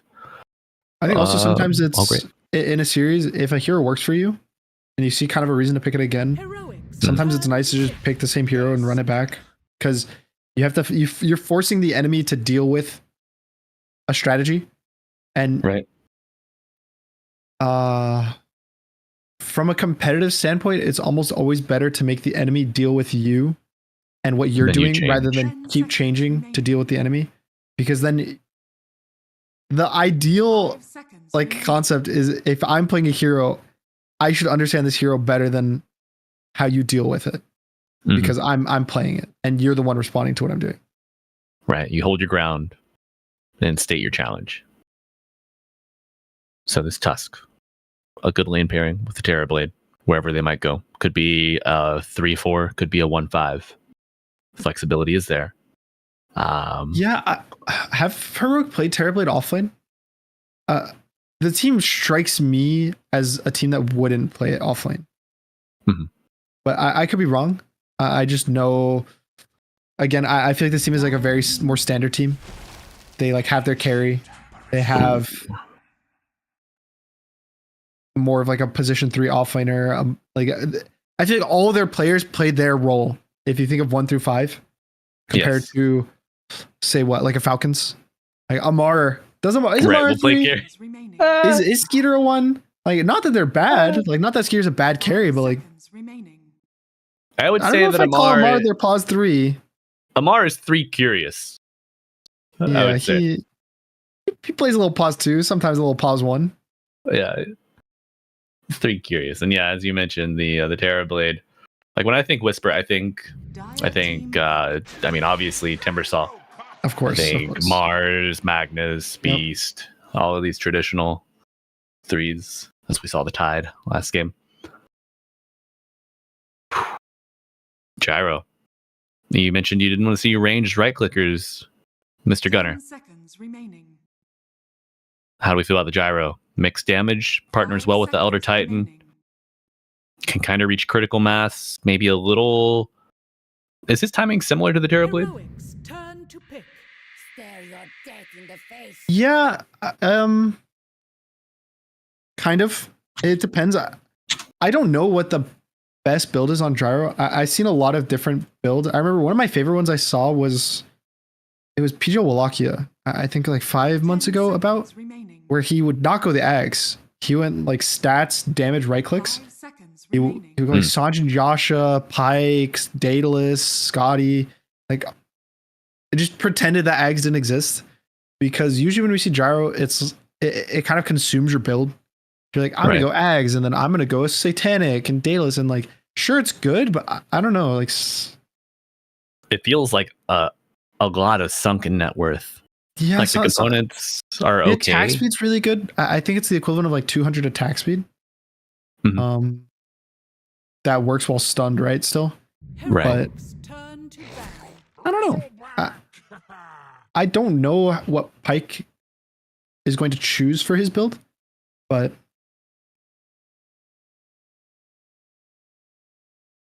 we'll see. I would say Terrorblade, in theory, is a slower hero, though. Like, if that was the initial question, it's like, Terrorblade plays a little slower than the Gyro. Yep. Gotcha. Like, he'll play faster for tower pressure, because he'll be able to meta and pressure towers like we saw in the last game. But in terms of actually wanting to show up to fights, the Gyro definitely has a beat. Gotcha. So I'm interested to see Muerta Conca lane. I feel like this is a powerful pairing.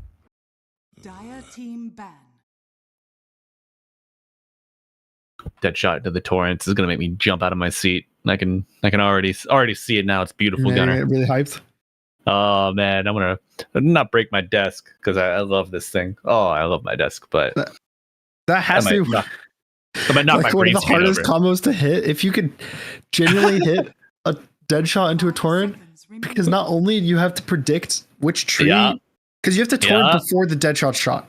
So Yeah. the guy has to torrent, and then the Muerta has to see a tree that has an angle to dead shot the guy correctly into the torrent. And the dead shot only lasts like 1.2, if that. What if the Conquer just X marks the spot and then torrented is X and then the Muerta like dead shots? No, after the Gunner. torrent? Like is that No, that's I might clean my desk because it's so predictable and boring. Gunner, Oh. come on. I mean, we love a clean desk here, but we're just gonna have to look at this clean drafting coming through from Heroic, the Stormban as well, and they take the Shaker. So expecting an analog Earth Shaker in the mid lane. Yeah, definitely just That's all right. Shaker mid, and then now they get the last pick. Is there anything that can screw over the Shaker? You're probably not going to pick a Huskar with the AA. No. How much time they have? Oh, they have 2 minutes to cook. Oh, they're fine. Oh, That they're gives- going to that let gives me- Heroic sweat, man. That gives Oh. me time to cook. All right. What do you want? They don't really need tankiness. They don't need initiation. Magic damage is really good to pair with the ET. Just a little more magic damage. Mm-hmm. Well, they have an answer right off. Oh, That my is God. complete opposite of magic damage, but it's not bad. Gunner, I don't know, brother. I don't like it that much. I feel it has been maybe like 1 out of 5 games we've seen a good Slardar game here. Yeah, I get it, right? You pick Slardar versus the melee mids because Sure. it's good versus You them in get the theory, regen. but Yeah. You get the regen, you get the bastards. You're going to combo your minus armor with the Elder Titan. yeah, no, like there's definitely synergies. It just I don't think would it's good enough, I would have preferred something like even a storm that gives you like this jump magic damage or Storm did get banned by Heroic okay. in the final round. Because I saw, like, obviously, like, Tusk has been on the board. I was recalling our discussion with Copy. He's so irate about playing Storm in Tusk. Yeah. Because it mistimes your zips and everything, yeah. But, I mean, giving more credence to Mosquito Clan and their Slardar pick, it is a relatively up-tempo selection. If they're trying to play fast and ride their momentum they gained in Game 2, I could maybe get more on board with that, but perhaps there would be another up-tempo mid laner that could play in a similar fashion as this Slardar. That right now is beyond me, but you know what's right in front of me? Friends, we got a Game 3. We're pushing it all the way here between Heroic, the Juggernauts, and Mosquito Clan, the Scrappers, the Aspirants. They are looking to punch their ticket to Dream League Season 26. Whatever happens this game, someone's going home and someone's moving on. And you got Gunner, myself, Malibu Jesus, to guide you through our journey together. Gunner, any thoughts before we get started here? Final match of the evening. Final match of the qualifiers. I would say this is probably one of the most different drafts we've seen compared to like the quote unquote meta. Well, I guess the new staple so far has been Terrorblade to me. Terrorblade has looked really good in a lot of these games, and he's been getting more and more popular versus a Gyrocopter. I would say some of the Mosquito Clan heroes do concern me. Like the Slardar, I would say I'm slightly concerned about. The Gyro into Terrorblade as well is another one of these heroes that can be iffy. Yes. But if Mosquito Clan plays the same way they did in the second game, I don't know if the heroes are going to matter. Okay.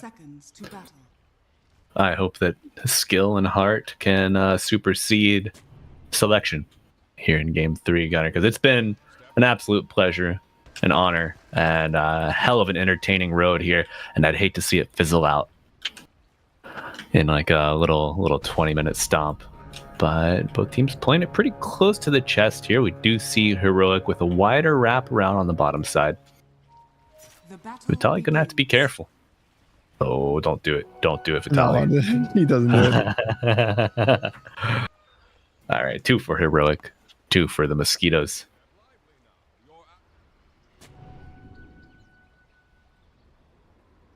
And we are underway. Any lane predictions here? Which one do you want to watch the most? Probably the top is gonna have the most action. You have Gyro Elder Titan, which is just the super aggressive safe lane duo, but it's also versus Bristle Tusk, which is the equally aggressive offlane. Mm-hmm. All right. And then, how do Elder Titan and Tusk match up?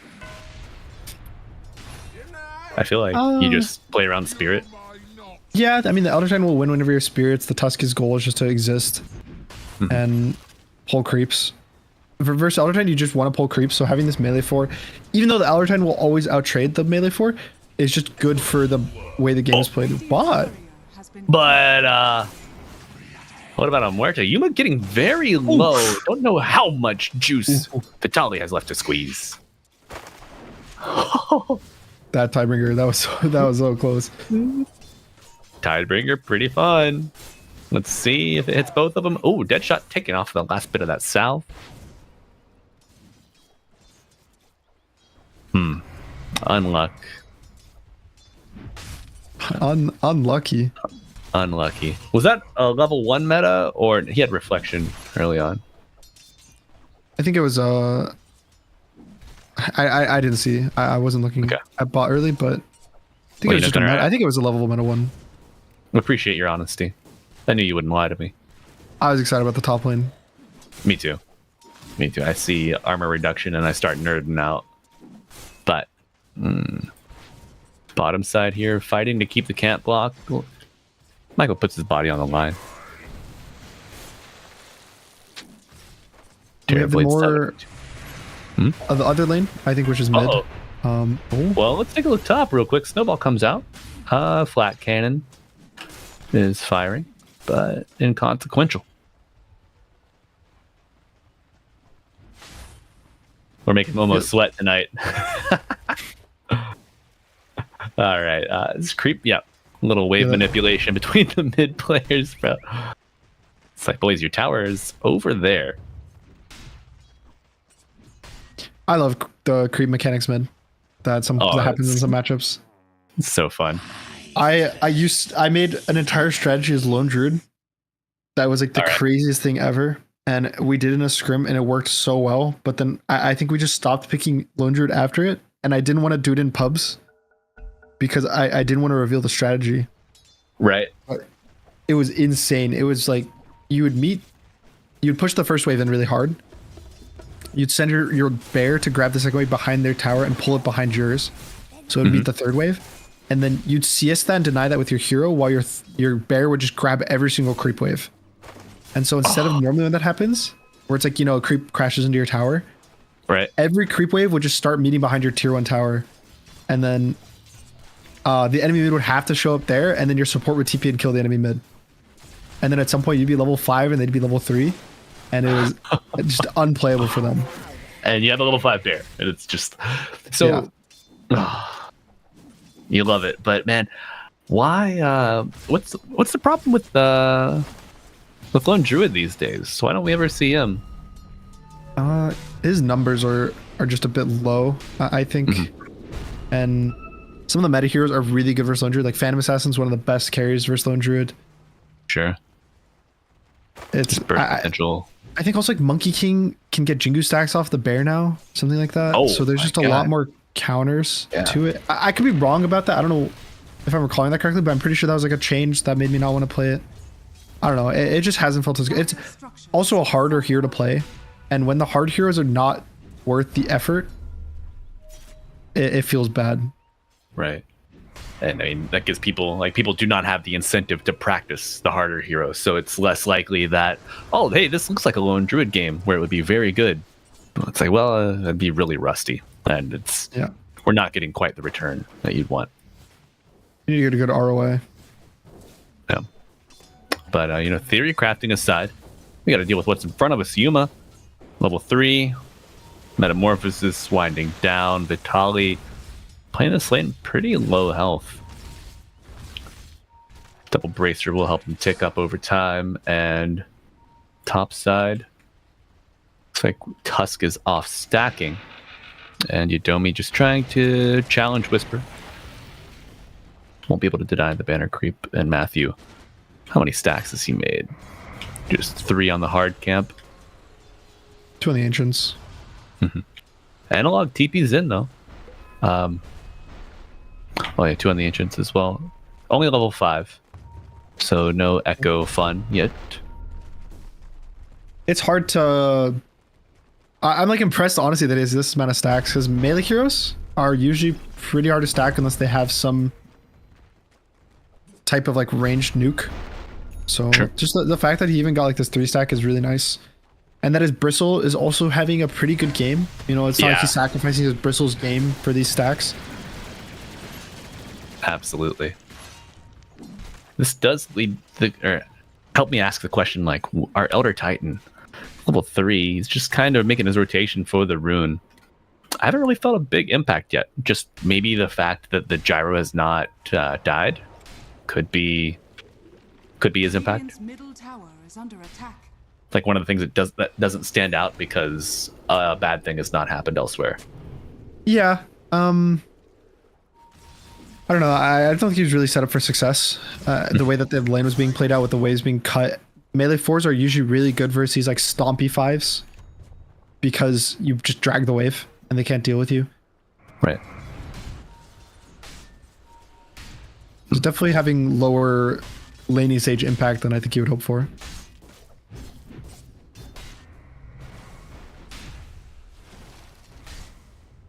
Yeah, support's level 3 on the Dire. Level 3 on the Tusk. Level 4 on KJ. Wisdom Shrines are activating here in about 15 seconds. Looks like we see both supports from either side peeling off. No conflict, no sniping here. I will say PP having a hell of a game, forcing the Earthshaker.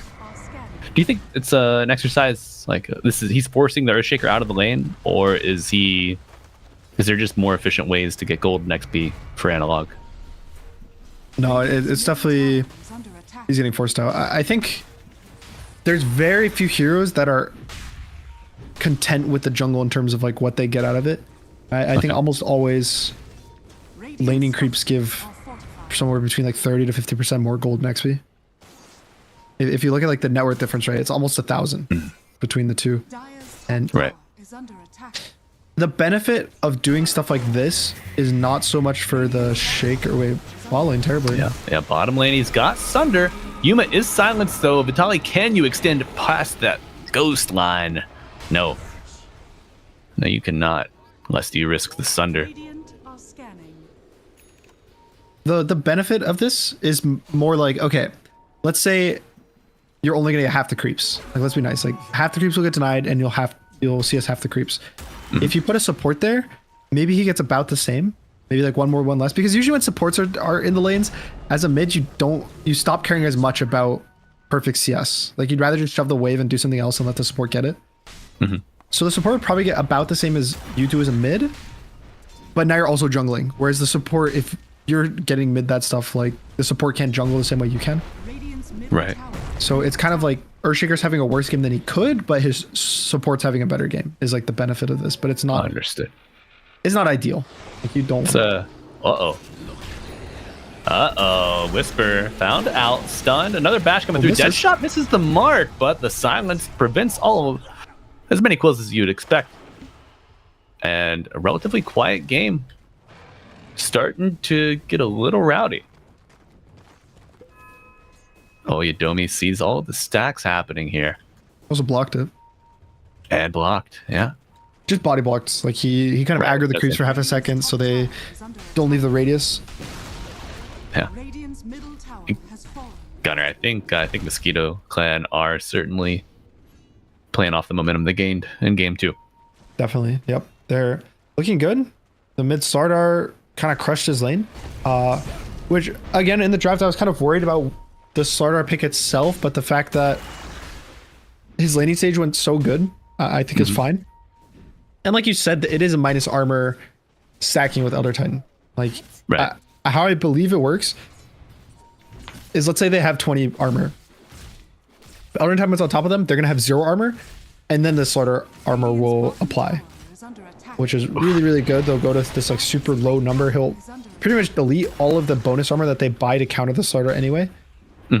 And for someone like TB in games, we've even seen people sometimes will go AC or just like armor items. Maybe they'll like have their teammates buy them a Vlad's, and all that armor, like you can't buy enough armor to remove Slardar's ult.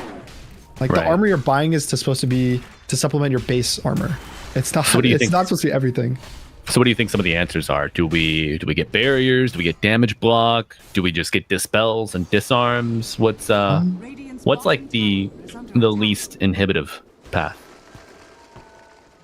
For Terrorblade, it's probably just build as much damage as you can and hope your team stuns for you.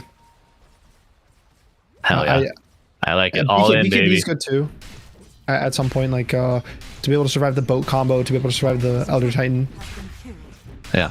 But you don't. If you go too far into this like itemization hole, it's not good. Like it's much better to just kill the enemy rather than die.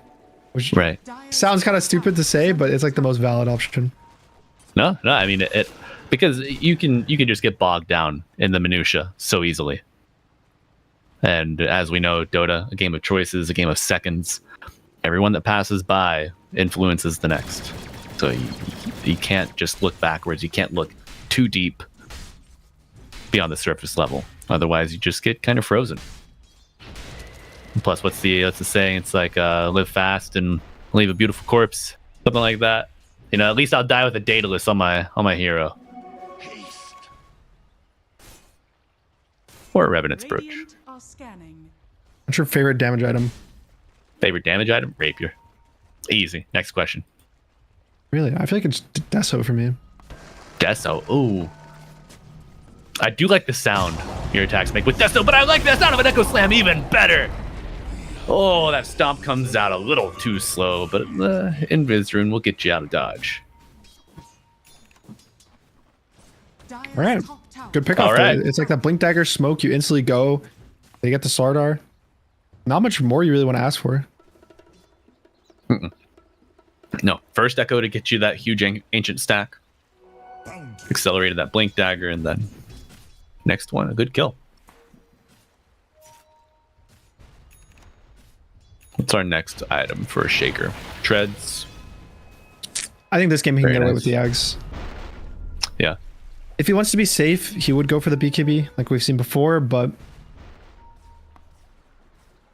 even with, just feels like Ags is good. Oh, you know, I was going to say even with X, and KJ is going to suffer the X before the Shaker does. All right. Tit for tat. AA certainly not as valuable as the Slardar, but at least you get something. Dire's top tower is under attack. At least you get something. At least you get something, you know. Vitali building into a pipe after double bracer blade mail. Dire's structures are fortified. I do wish Slardar was getting a little more out of this blink, but I think it's nice to not be running around like a rabid dog, you know, and dying because I just think because Hirosh of is the playing blink. safe. Yeah. Like if he goes for these kills, you see where like the AA is standing where the Tusk is, they're not actually going to die. It's way better for him to be off map and farm, and then you fight for the actual objectives of their blink, like these Power Runes, which he's doing. And I do want to say Pyke is doing the no Ags build, which I was a fan of. Beautiful. He's up to level 10. Net worth, he's third.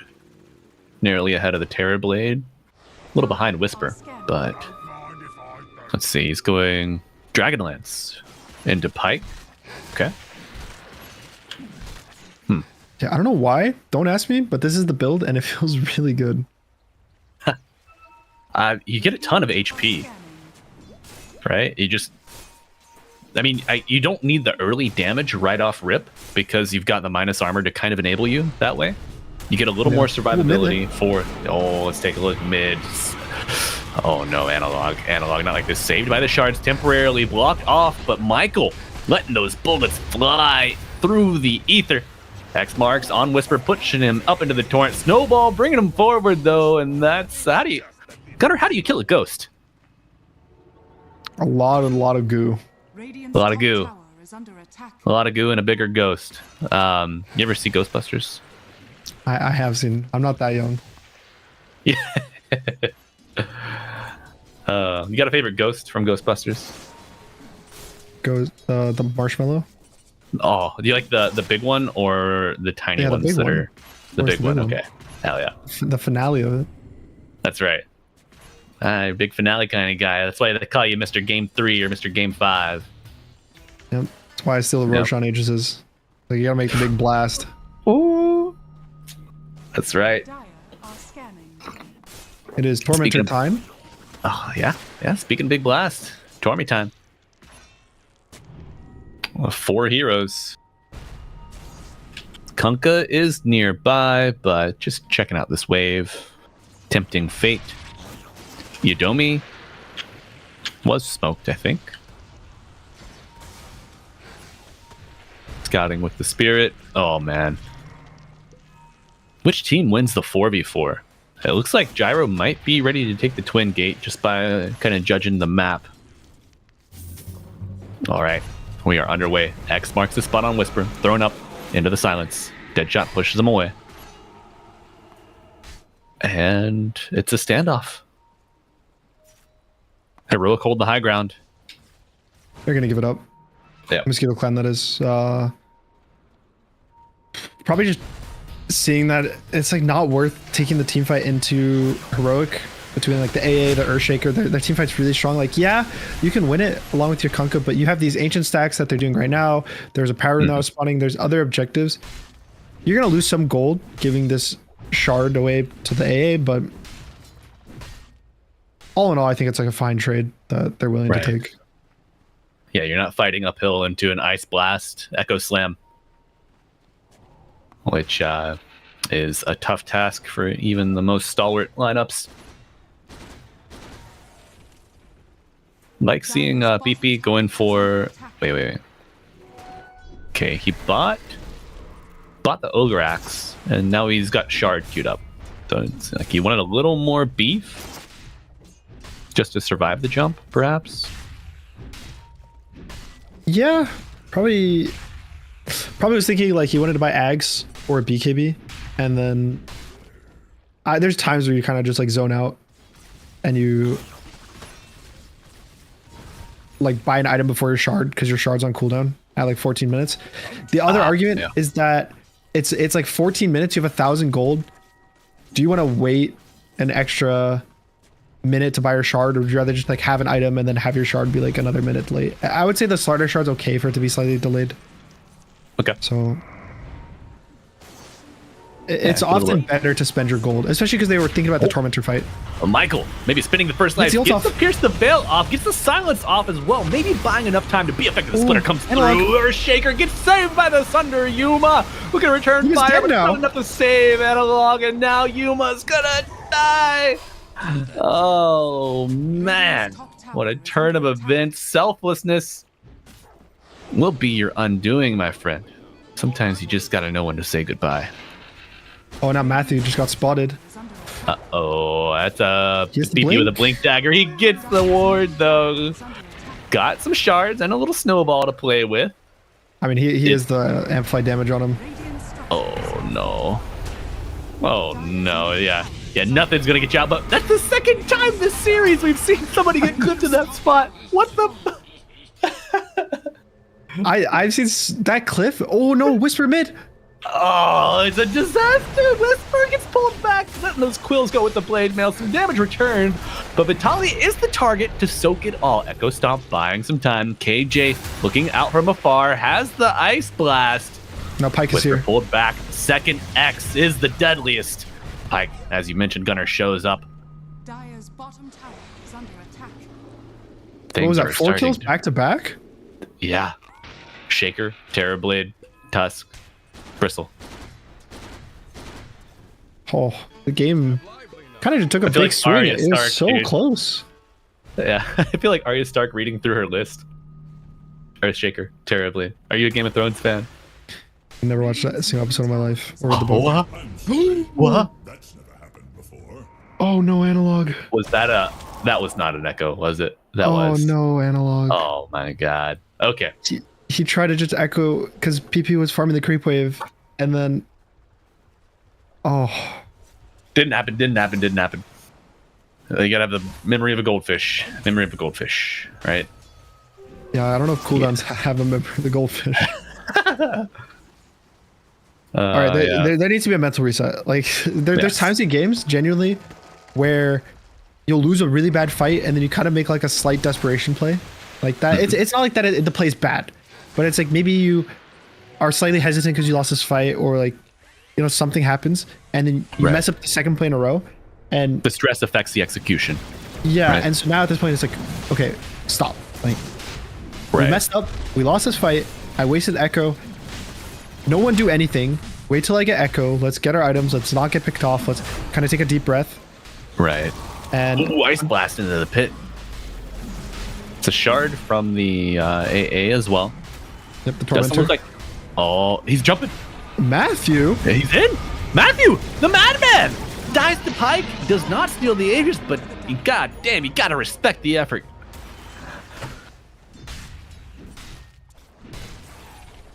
Oh. Now it's 3K. I think it's probably going to be almost a 4K gold lead. And before that fight, it was almost dead even. Like, looking at it, it was 200 gold that Mosquito Clan was ahead before that last fight. And now it's 4K, probably going to be getting closer to 5 in the next minute or two because there's this Aegis. Man.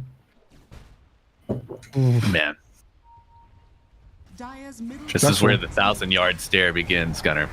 I feel. I will say I respect Yuma farming, disciplined routes, kind of staying out of danger, keeping his head down, doing his job. Analog building towards this BKB. I feel like the rest of the itemization is at a bit of a standstill, though, for the Radiant. KJ going for the Gleipnir. I mean, that's such a massive pickup if you can reliably be on the back line and not worry about getting picked off. I mean, to give Heroic credit, I definitely think this is a game Terrorblade can kind of carry himself. Sure. Like, I do think it's a good carry matchup versus the Gyro. I think Slardar and Kunkka are also not particularly good versus TB. Like, he's good versus the cores. The supports are, yeah, they're good versus TB. Like, both Marta and ET are good. They have a lot of magic damage. They have anti-armor. Right. But is it enough? Like, I think you have to be super cautious playing the game on Yuma until you get a BKB, because if Mosquito Clan play the calling very well, the silence can just be so devastating. Yeah. I mean, you can't play afraid though, right? No, I think you just have to go. Like, you commit to these fights, either you die or they die. But I don't think playing safe is an option for him. If he's not consistently pumping out damage during, like, when there's an echo, he has to already be hitting the hero that gets echoed, or they're not going to die, because there's rum, there's a pipe there. I think, yeah, he's about to finish a Crimson Guard as well on the Kunkka. So there's so much damage reduction that if he's not using everything he can to get that last bit of damage, you got to give it your all, kid. You got to give it your all. Whisper with the BKB. Maybe you have a little bit more of a front line here. But I see an Earthshaker by himself, and I see a hell of a crush that blinks on cooldown, and he's not getting out of this one, folks. Little return damage, but it's nothing PP can't shrug off. And we had our doubts. The PP getting too big Yuma. here. Yuma, where you at, buddy? Let's PP, take a PP's look. looking for him. Oh, no. But they see him on the ward. Okay, he's Crush just misses. Ice Blast hits, but Yuma is going to go out while KJ says, you know what, Captain, I'll take this one. He almost gets the courier. Oh, what a Chad. KJ playing the Bavarian. That's a lucky situation. It is, but what is unlucky, Gunner? Whisper in the mid lane. Caught out. Running back to Pike. BKB pop. Narrowly escaping this. Reflection coming out due to some return damage as the wave arrives. Will this be a tier 2 tower? Yeah, it should just be a free tier 2. There's still a minute left on the Aegis. Pike is about to finish his BKB. Look, he's doing the build. He's doing the build, man. Anyasha, BKB, Pike, Daedalus, not Daedalus, sorry, but Revenant's Breach. I like this. I don't know. It's like, it's a weird thing because I feel like 10 years is like has been ever since the gyro axe got added. It's like you pick gyro carry, it's like go with the axe and build around the axe. Like that's the whole thing. Right. But I think specifically these South American carries, like last I saw it was Parker that was doing it with Heroic actually, and then now you have Pike doing it. It's always looked better to me. Right. I mean, because you get your ags and you like still need 2 more items, right? Oh, Whisper no BKB. Items down here. Whisper no BKB. Hit with a Ravage from the creeps. They bring down the Muerta. Will it be enough? No, the Echo on top of everybody, but Pike has an Aegis still. Can they bring down the Gyro? Get his first life spent. PP walking out. Still Gyro's so strong. Little healthy Gyro is standing strong through it all, and Yuma goes down. No Sunder. Those ghosts keep going on as the bodies continue to pile up. A PP with a swing and a miss. Sometimes you don't get it right the first time. It's okay. And that was a Matthew buyback. That's Echo Slam used. Matthew buys back. They barely limp out on both the Tuscany. It was like, I think the Kunkka, maybe even if he like threw a random Torrential, couldn't got a +1. Mm-hmm. Ooh, okay, the game is 11k gold lead now. Can we take a look at the win probability graph? Look at that. Look at that. That's 88%. Now, Gunnar, I know you said you missed out playing in the snow as a kid, but if I'm looking at a hill and I have a sled in my hand, that is a damn good sledding hill. Yeah, that gives me. I had bad memory, but when I was young, we have a hill behind our house, and very steep, kind of like this, and there's a bunch of trees at the bottom. And so one time I went a little too fast down that, and I kind of hit a tree on my sled. So unfortunately, it's looking like Heroic might be in that same situation that they're just gonna hit this tree of Mosquito Clan, just going a little too far down the slope. Right. Is that a mosquito? No. Oh my God, it's a tree. It's a tree. It's a tree. Now, how are they gonna chop this tree down? You said put all your eggs in the damage basket for Terrorblade. Go all in against the damage mitigation. Are you still leaning in that angle? Yeah, I think still it's like you have to get this damage out on the Terrorblade. I think BKB, he's too far behind.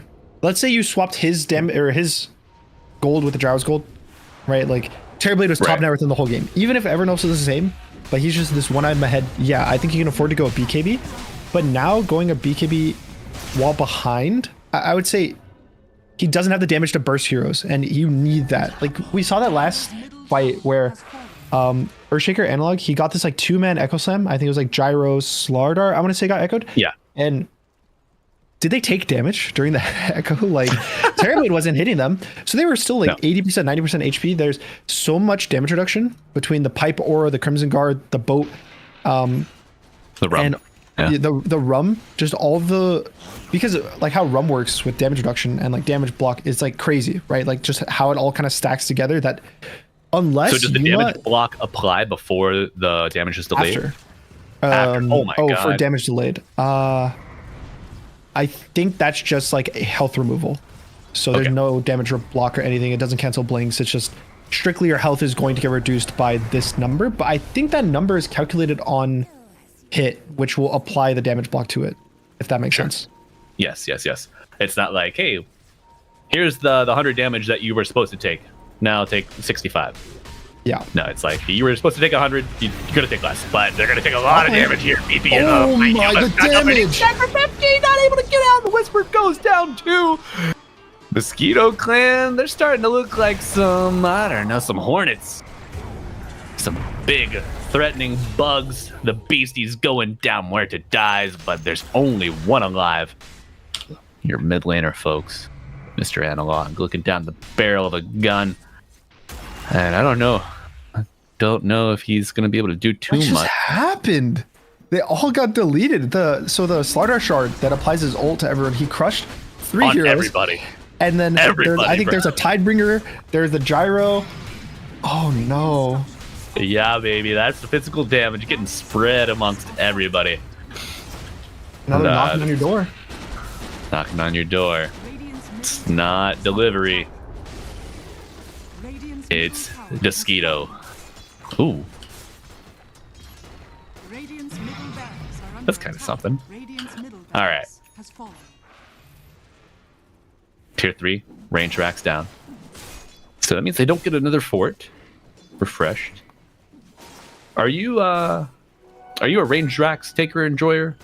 As to not refresh the glyph?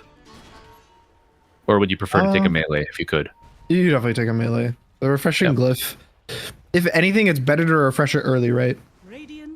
Sure. That way the time doesn't tick and get rolling on it while you have to back. Yeah, because right now, like, if you want to be in like a theory sense, the glyph is coming off cooldown right now. So next time they push high ground, they're gonna have the glyph. Then they kill the racks, and there's another glyph. Whereas if they reset the cooldown now, there's only one glyph on the next push. But yeah, it's not worth risking lives for. I think, especially in the current age of Dota, with how strong heroes are, how much items and like creep wave for sure. Right. Getting this like extra melee racks is not. I think even trading like more than one hero, like if you lose 2 heroes for it's probably not worth in most cases. Sure. I agree, man. And oh my god, little X mark fishing trip. PP looking, doesn't find anything, just a fissure. Second Roche is available. It's an important one. It is. Oh, and the damage. Here we go, boys. Whisper hits the BKB, walking through the graveyard. Gonna be available. Oh my god, Analog gets gone on. Here we go. Walrus Punch on the backline. Gyro getting control. Hits the BKB. Ice Blast applied. Bristol is already dead, and now Analog trying to get a brief reset, a respite even, but he has no rest stop available. Gets the Echo off, but it's just on the 2 heroes. He goes down. Vitalik gets a triple kill. Pike contributing to, and everyone's dead except for your Tusk. And what can one little lonely Tuskar do against a flock of mosquitoes? And they're going to reset the Gyro's health with a little XTP play. Yeah, cheeky. Love it. Now it's just another... Is this another tier 3? Another Rax? It's 40 seconds on TB. And not only, like, sure, they're going to respawn in 20 seconds, but BKB Echo cooldown for Shaker. Meta is cooldown for the Terrorblade. BKB is cooldown for the Bristle. It's like they used everything. It's not like they got jumped, didn't get their spells off. They can respawn and say, hey guys, let's go take the fight. Like, we're good. Just go fight in the base. That was everything. And the cooldowns are lower on Mosquito Clan as well. Like, Boat is up at 5. The Gyro doesn't need his BKB to fight when there's no spells in the enemy. Your Boat, all your auras are coming up. Towers down. Whisper getting controlled. No BKB for 15. Gale Guard to help you out a little bit, but that Echo Stomp keeps... The Echo Stomp delays the Fountain Rejuve, man. How...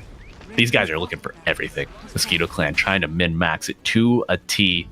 They're up 2 lanes of racks here at 32 and Roche minutes. Is up. Mm-hmm. Yes, sir.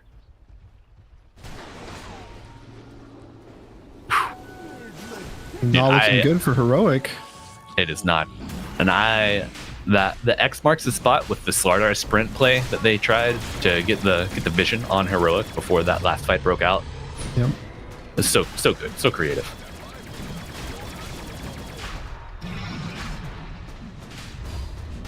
So the second Roche of Banner. Oh, Banner when you have 1 set of racks left. Yup.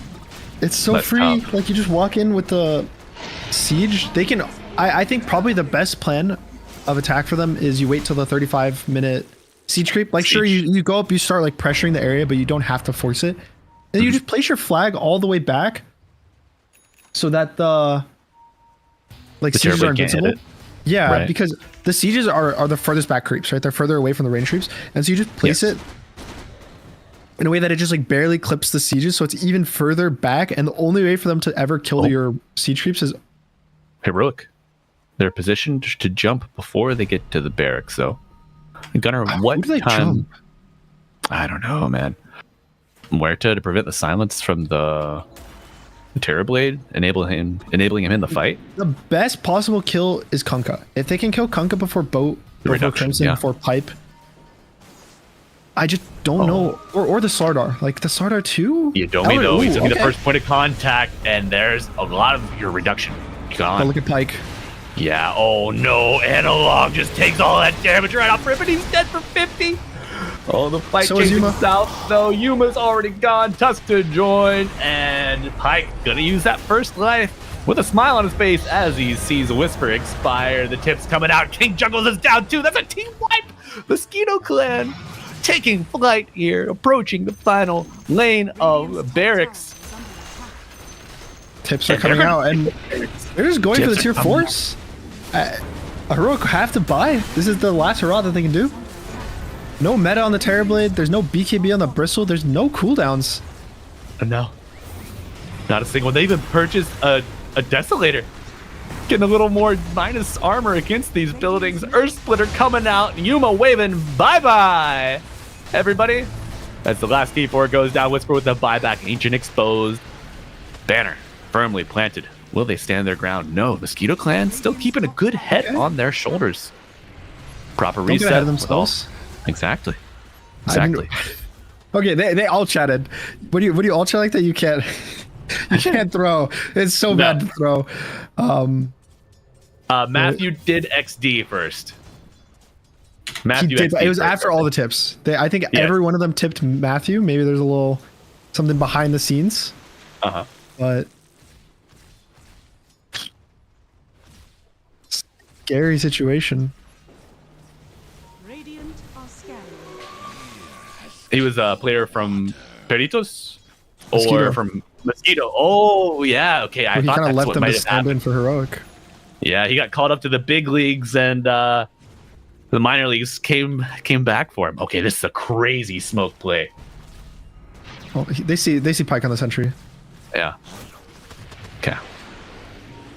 I mean, this high ground is a little aggressive, just due to the fact like anytime you push high ground, it's scary, Oh, no. and they don't have the Aegis. Double But punch.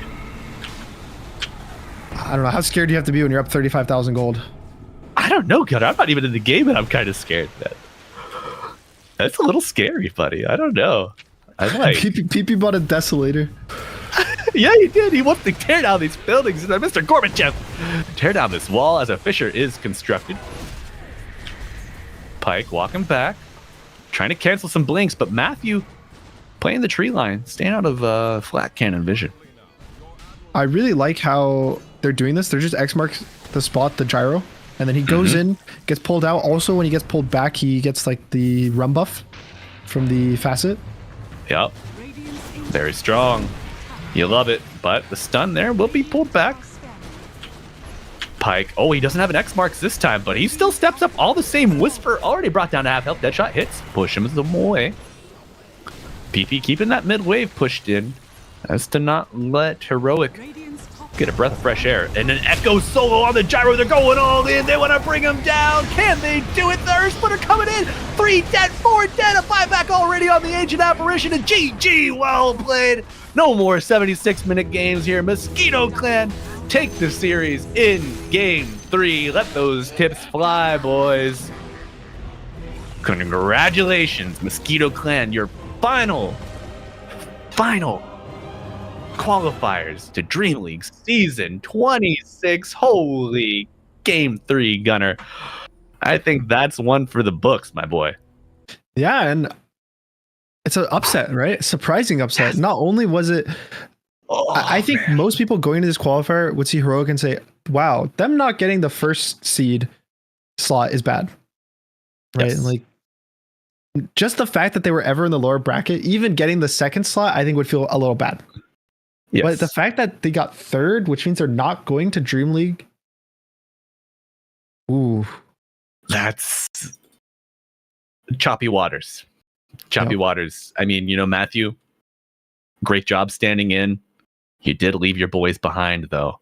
And how bittersweet that victory must be for Mosquito Clan, playing without their 4, bringing up Yadomi to the big leagues, and going toe-to-toe, blow for blow, all the way through game 3. 31-7, too. I mean, this was a display of dominance. Mosquito Clan rode that wave. The hard-fought game 1 where they lost. The surge in game 2. And then game 3, a masterclass in how to, we had our doubts about the draft. And you mentioned if they were going to win, it was going to be off of that energy, off of their play style that they had polished and improved on. And wow, what a display from Mosquito Clan. Yeah, I'm Congratulations. impressed. We saw them all the way from the start. They started in the lower bracket, right? Like they lost the first round of uppers, I believe. No. Mosquito Clan, they dropped actually, out from. I'm wrong. Sorry, they were in the upper, right? So they lost yesterday.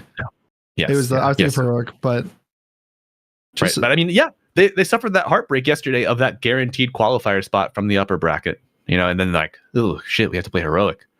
Can we do it? The answer is yes. Yeah. They stopped them. They were the tree, and they were just kind of crash and tumble. Be the tree. New mantra for Mosquito Clan. Be the tree at the bottom of the gunner's backyard. We could leave that part out, right? It goes on a little bit. Just can be a tree. Momo, do we have any chance for an interview with someone from Mosquito Clan? No? Okay. All right. So no interview out there, folks, but congratulations to the members of Mosquito Clan. And Gunnar, as we wrap up this stream, any parting words for chat for the Dota fans out there? Yeah, I mean, I hope the fans like this game. It was I thought it was a super exciting game. I didn't expect it to go this way. Especially the first game of the series. I thought the first game was super fun to watch. That was like probably the most fun game of this whole qualifier. So it was a really good series. And even with these last two games being more stomps, I feel like they were kind of entertaining stomps. It didn't feel that it was just this one-sided shenanigans. It was Heroic would still try to fight, but it was kind of everything that they did to fight wasn't working out, is what it felt like. Right. Trying to find some creative angles, good objectives to fight around, some really good itemization choices, especially coming out from Whisper in game 2 on the Tidehunter, the Blink Ghost Hex. I know you were really fond of that, appealing to me as well. But yeah, man, dude, what a series. And Gunnar, I'd be at fault if I didn't thank you for joining me. South American Qualifiers, my first time down here for DreamLeague. And what a pleasure to have you on the mic with me. Absolute Thanks joy. for having me. Absolutely, man. Hope to work with you in the future. And Momo and Gijex, great production crew across the entire week. Thank you all so much. I know you've been running ragged getting all of this done for us. So shout out everybody involved behind the scenes. And lastly, to you out there, chat, thank you for being with us. And for one final time, I'm Malibu Jesus. That guy. That guy's Gunnar. Yeah. And good night. Bye-bye.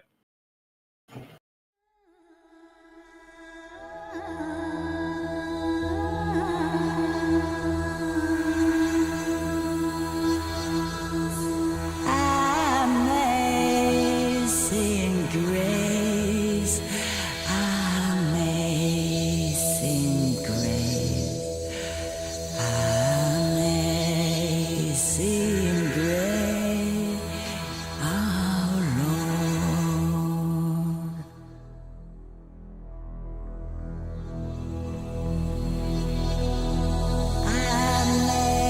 Amazing grace, how sweet the sound that saved a wretch like me.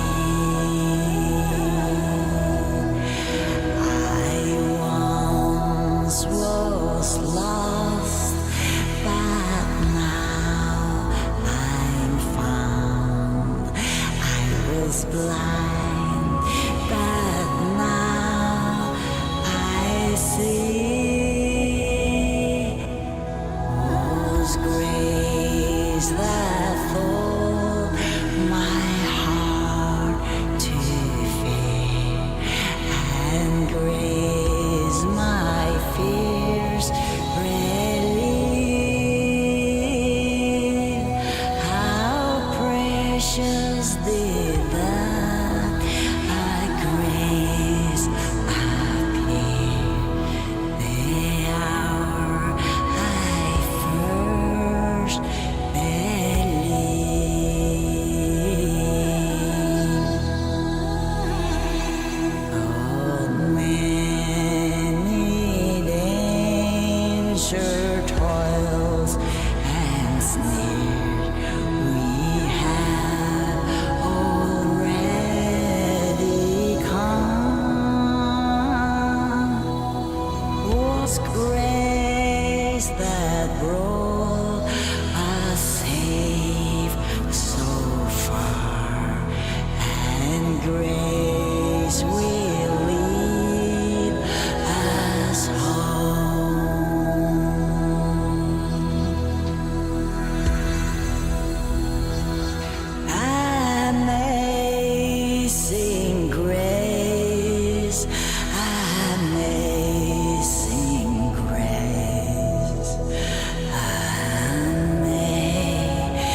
Should old acquaintance be forgot and never brought to mind?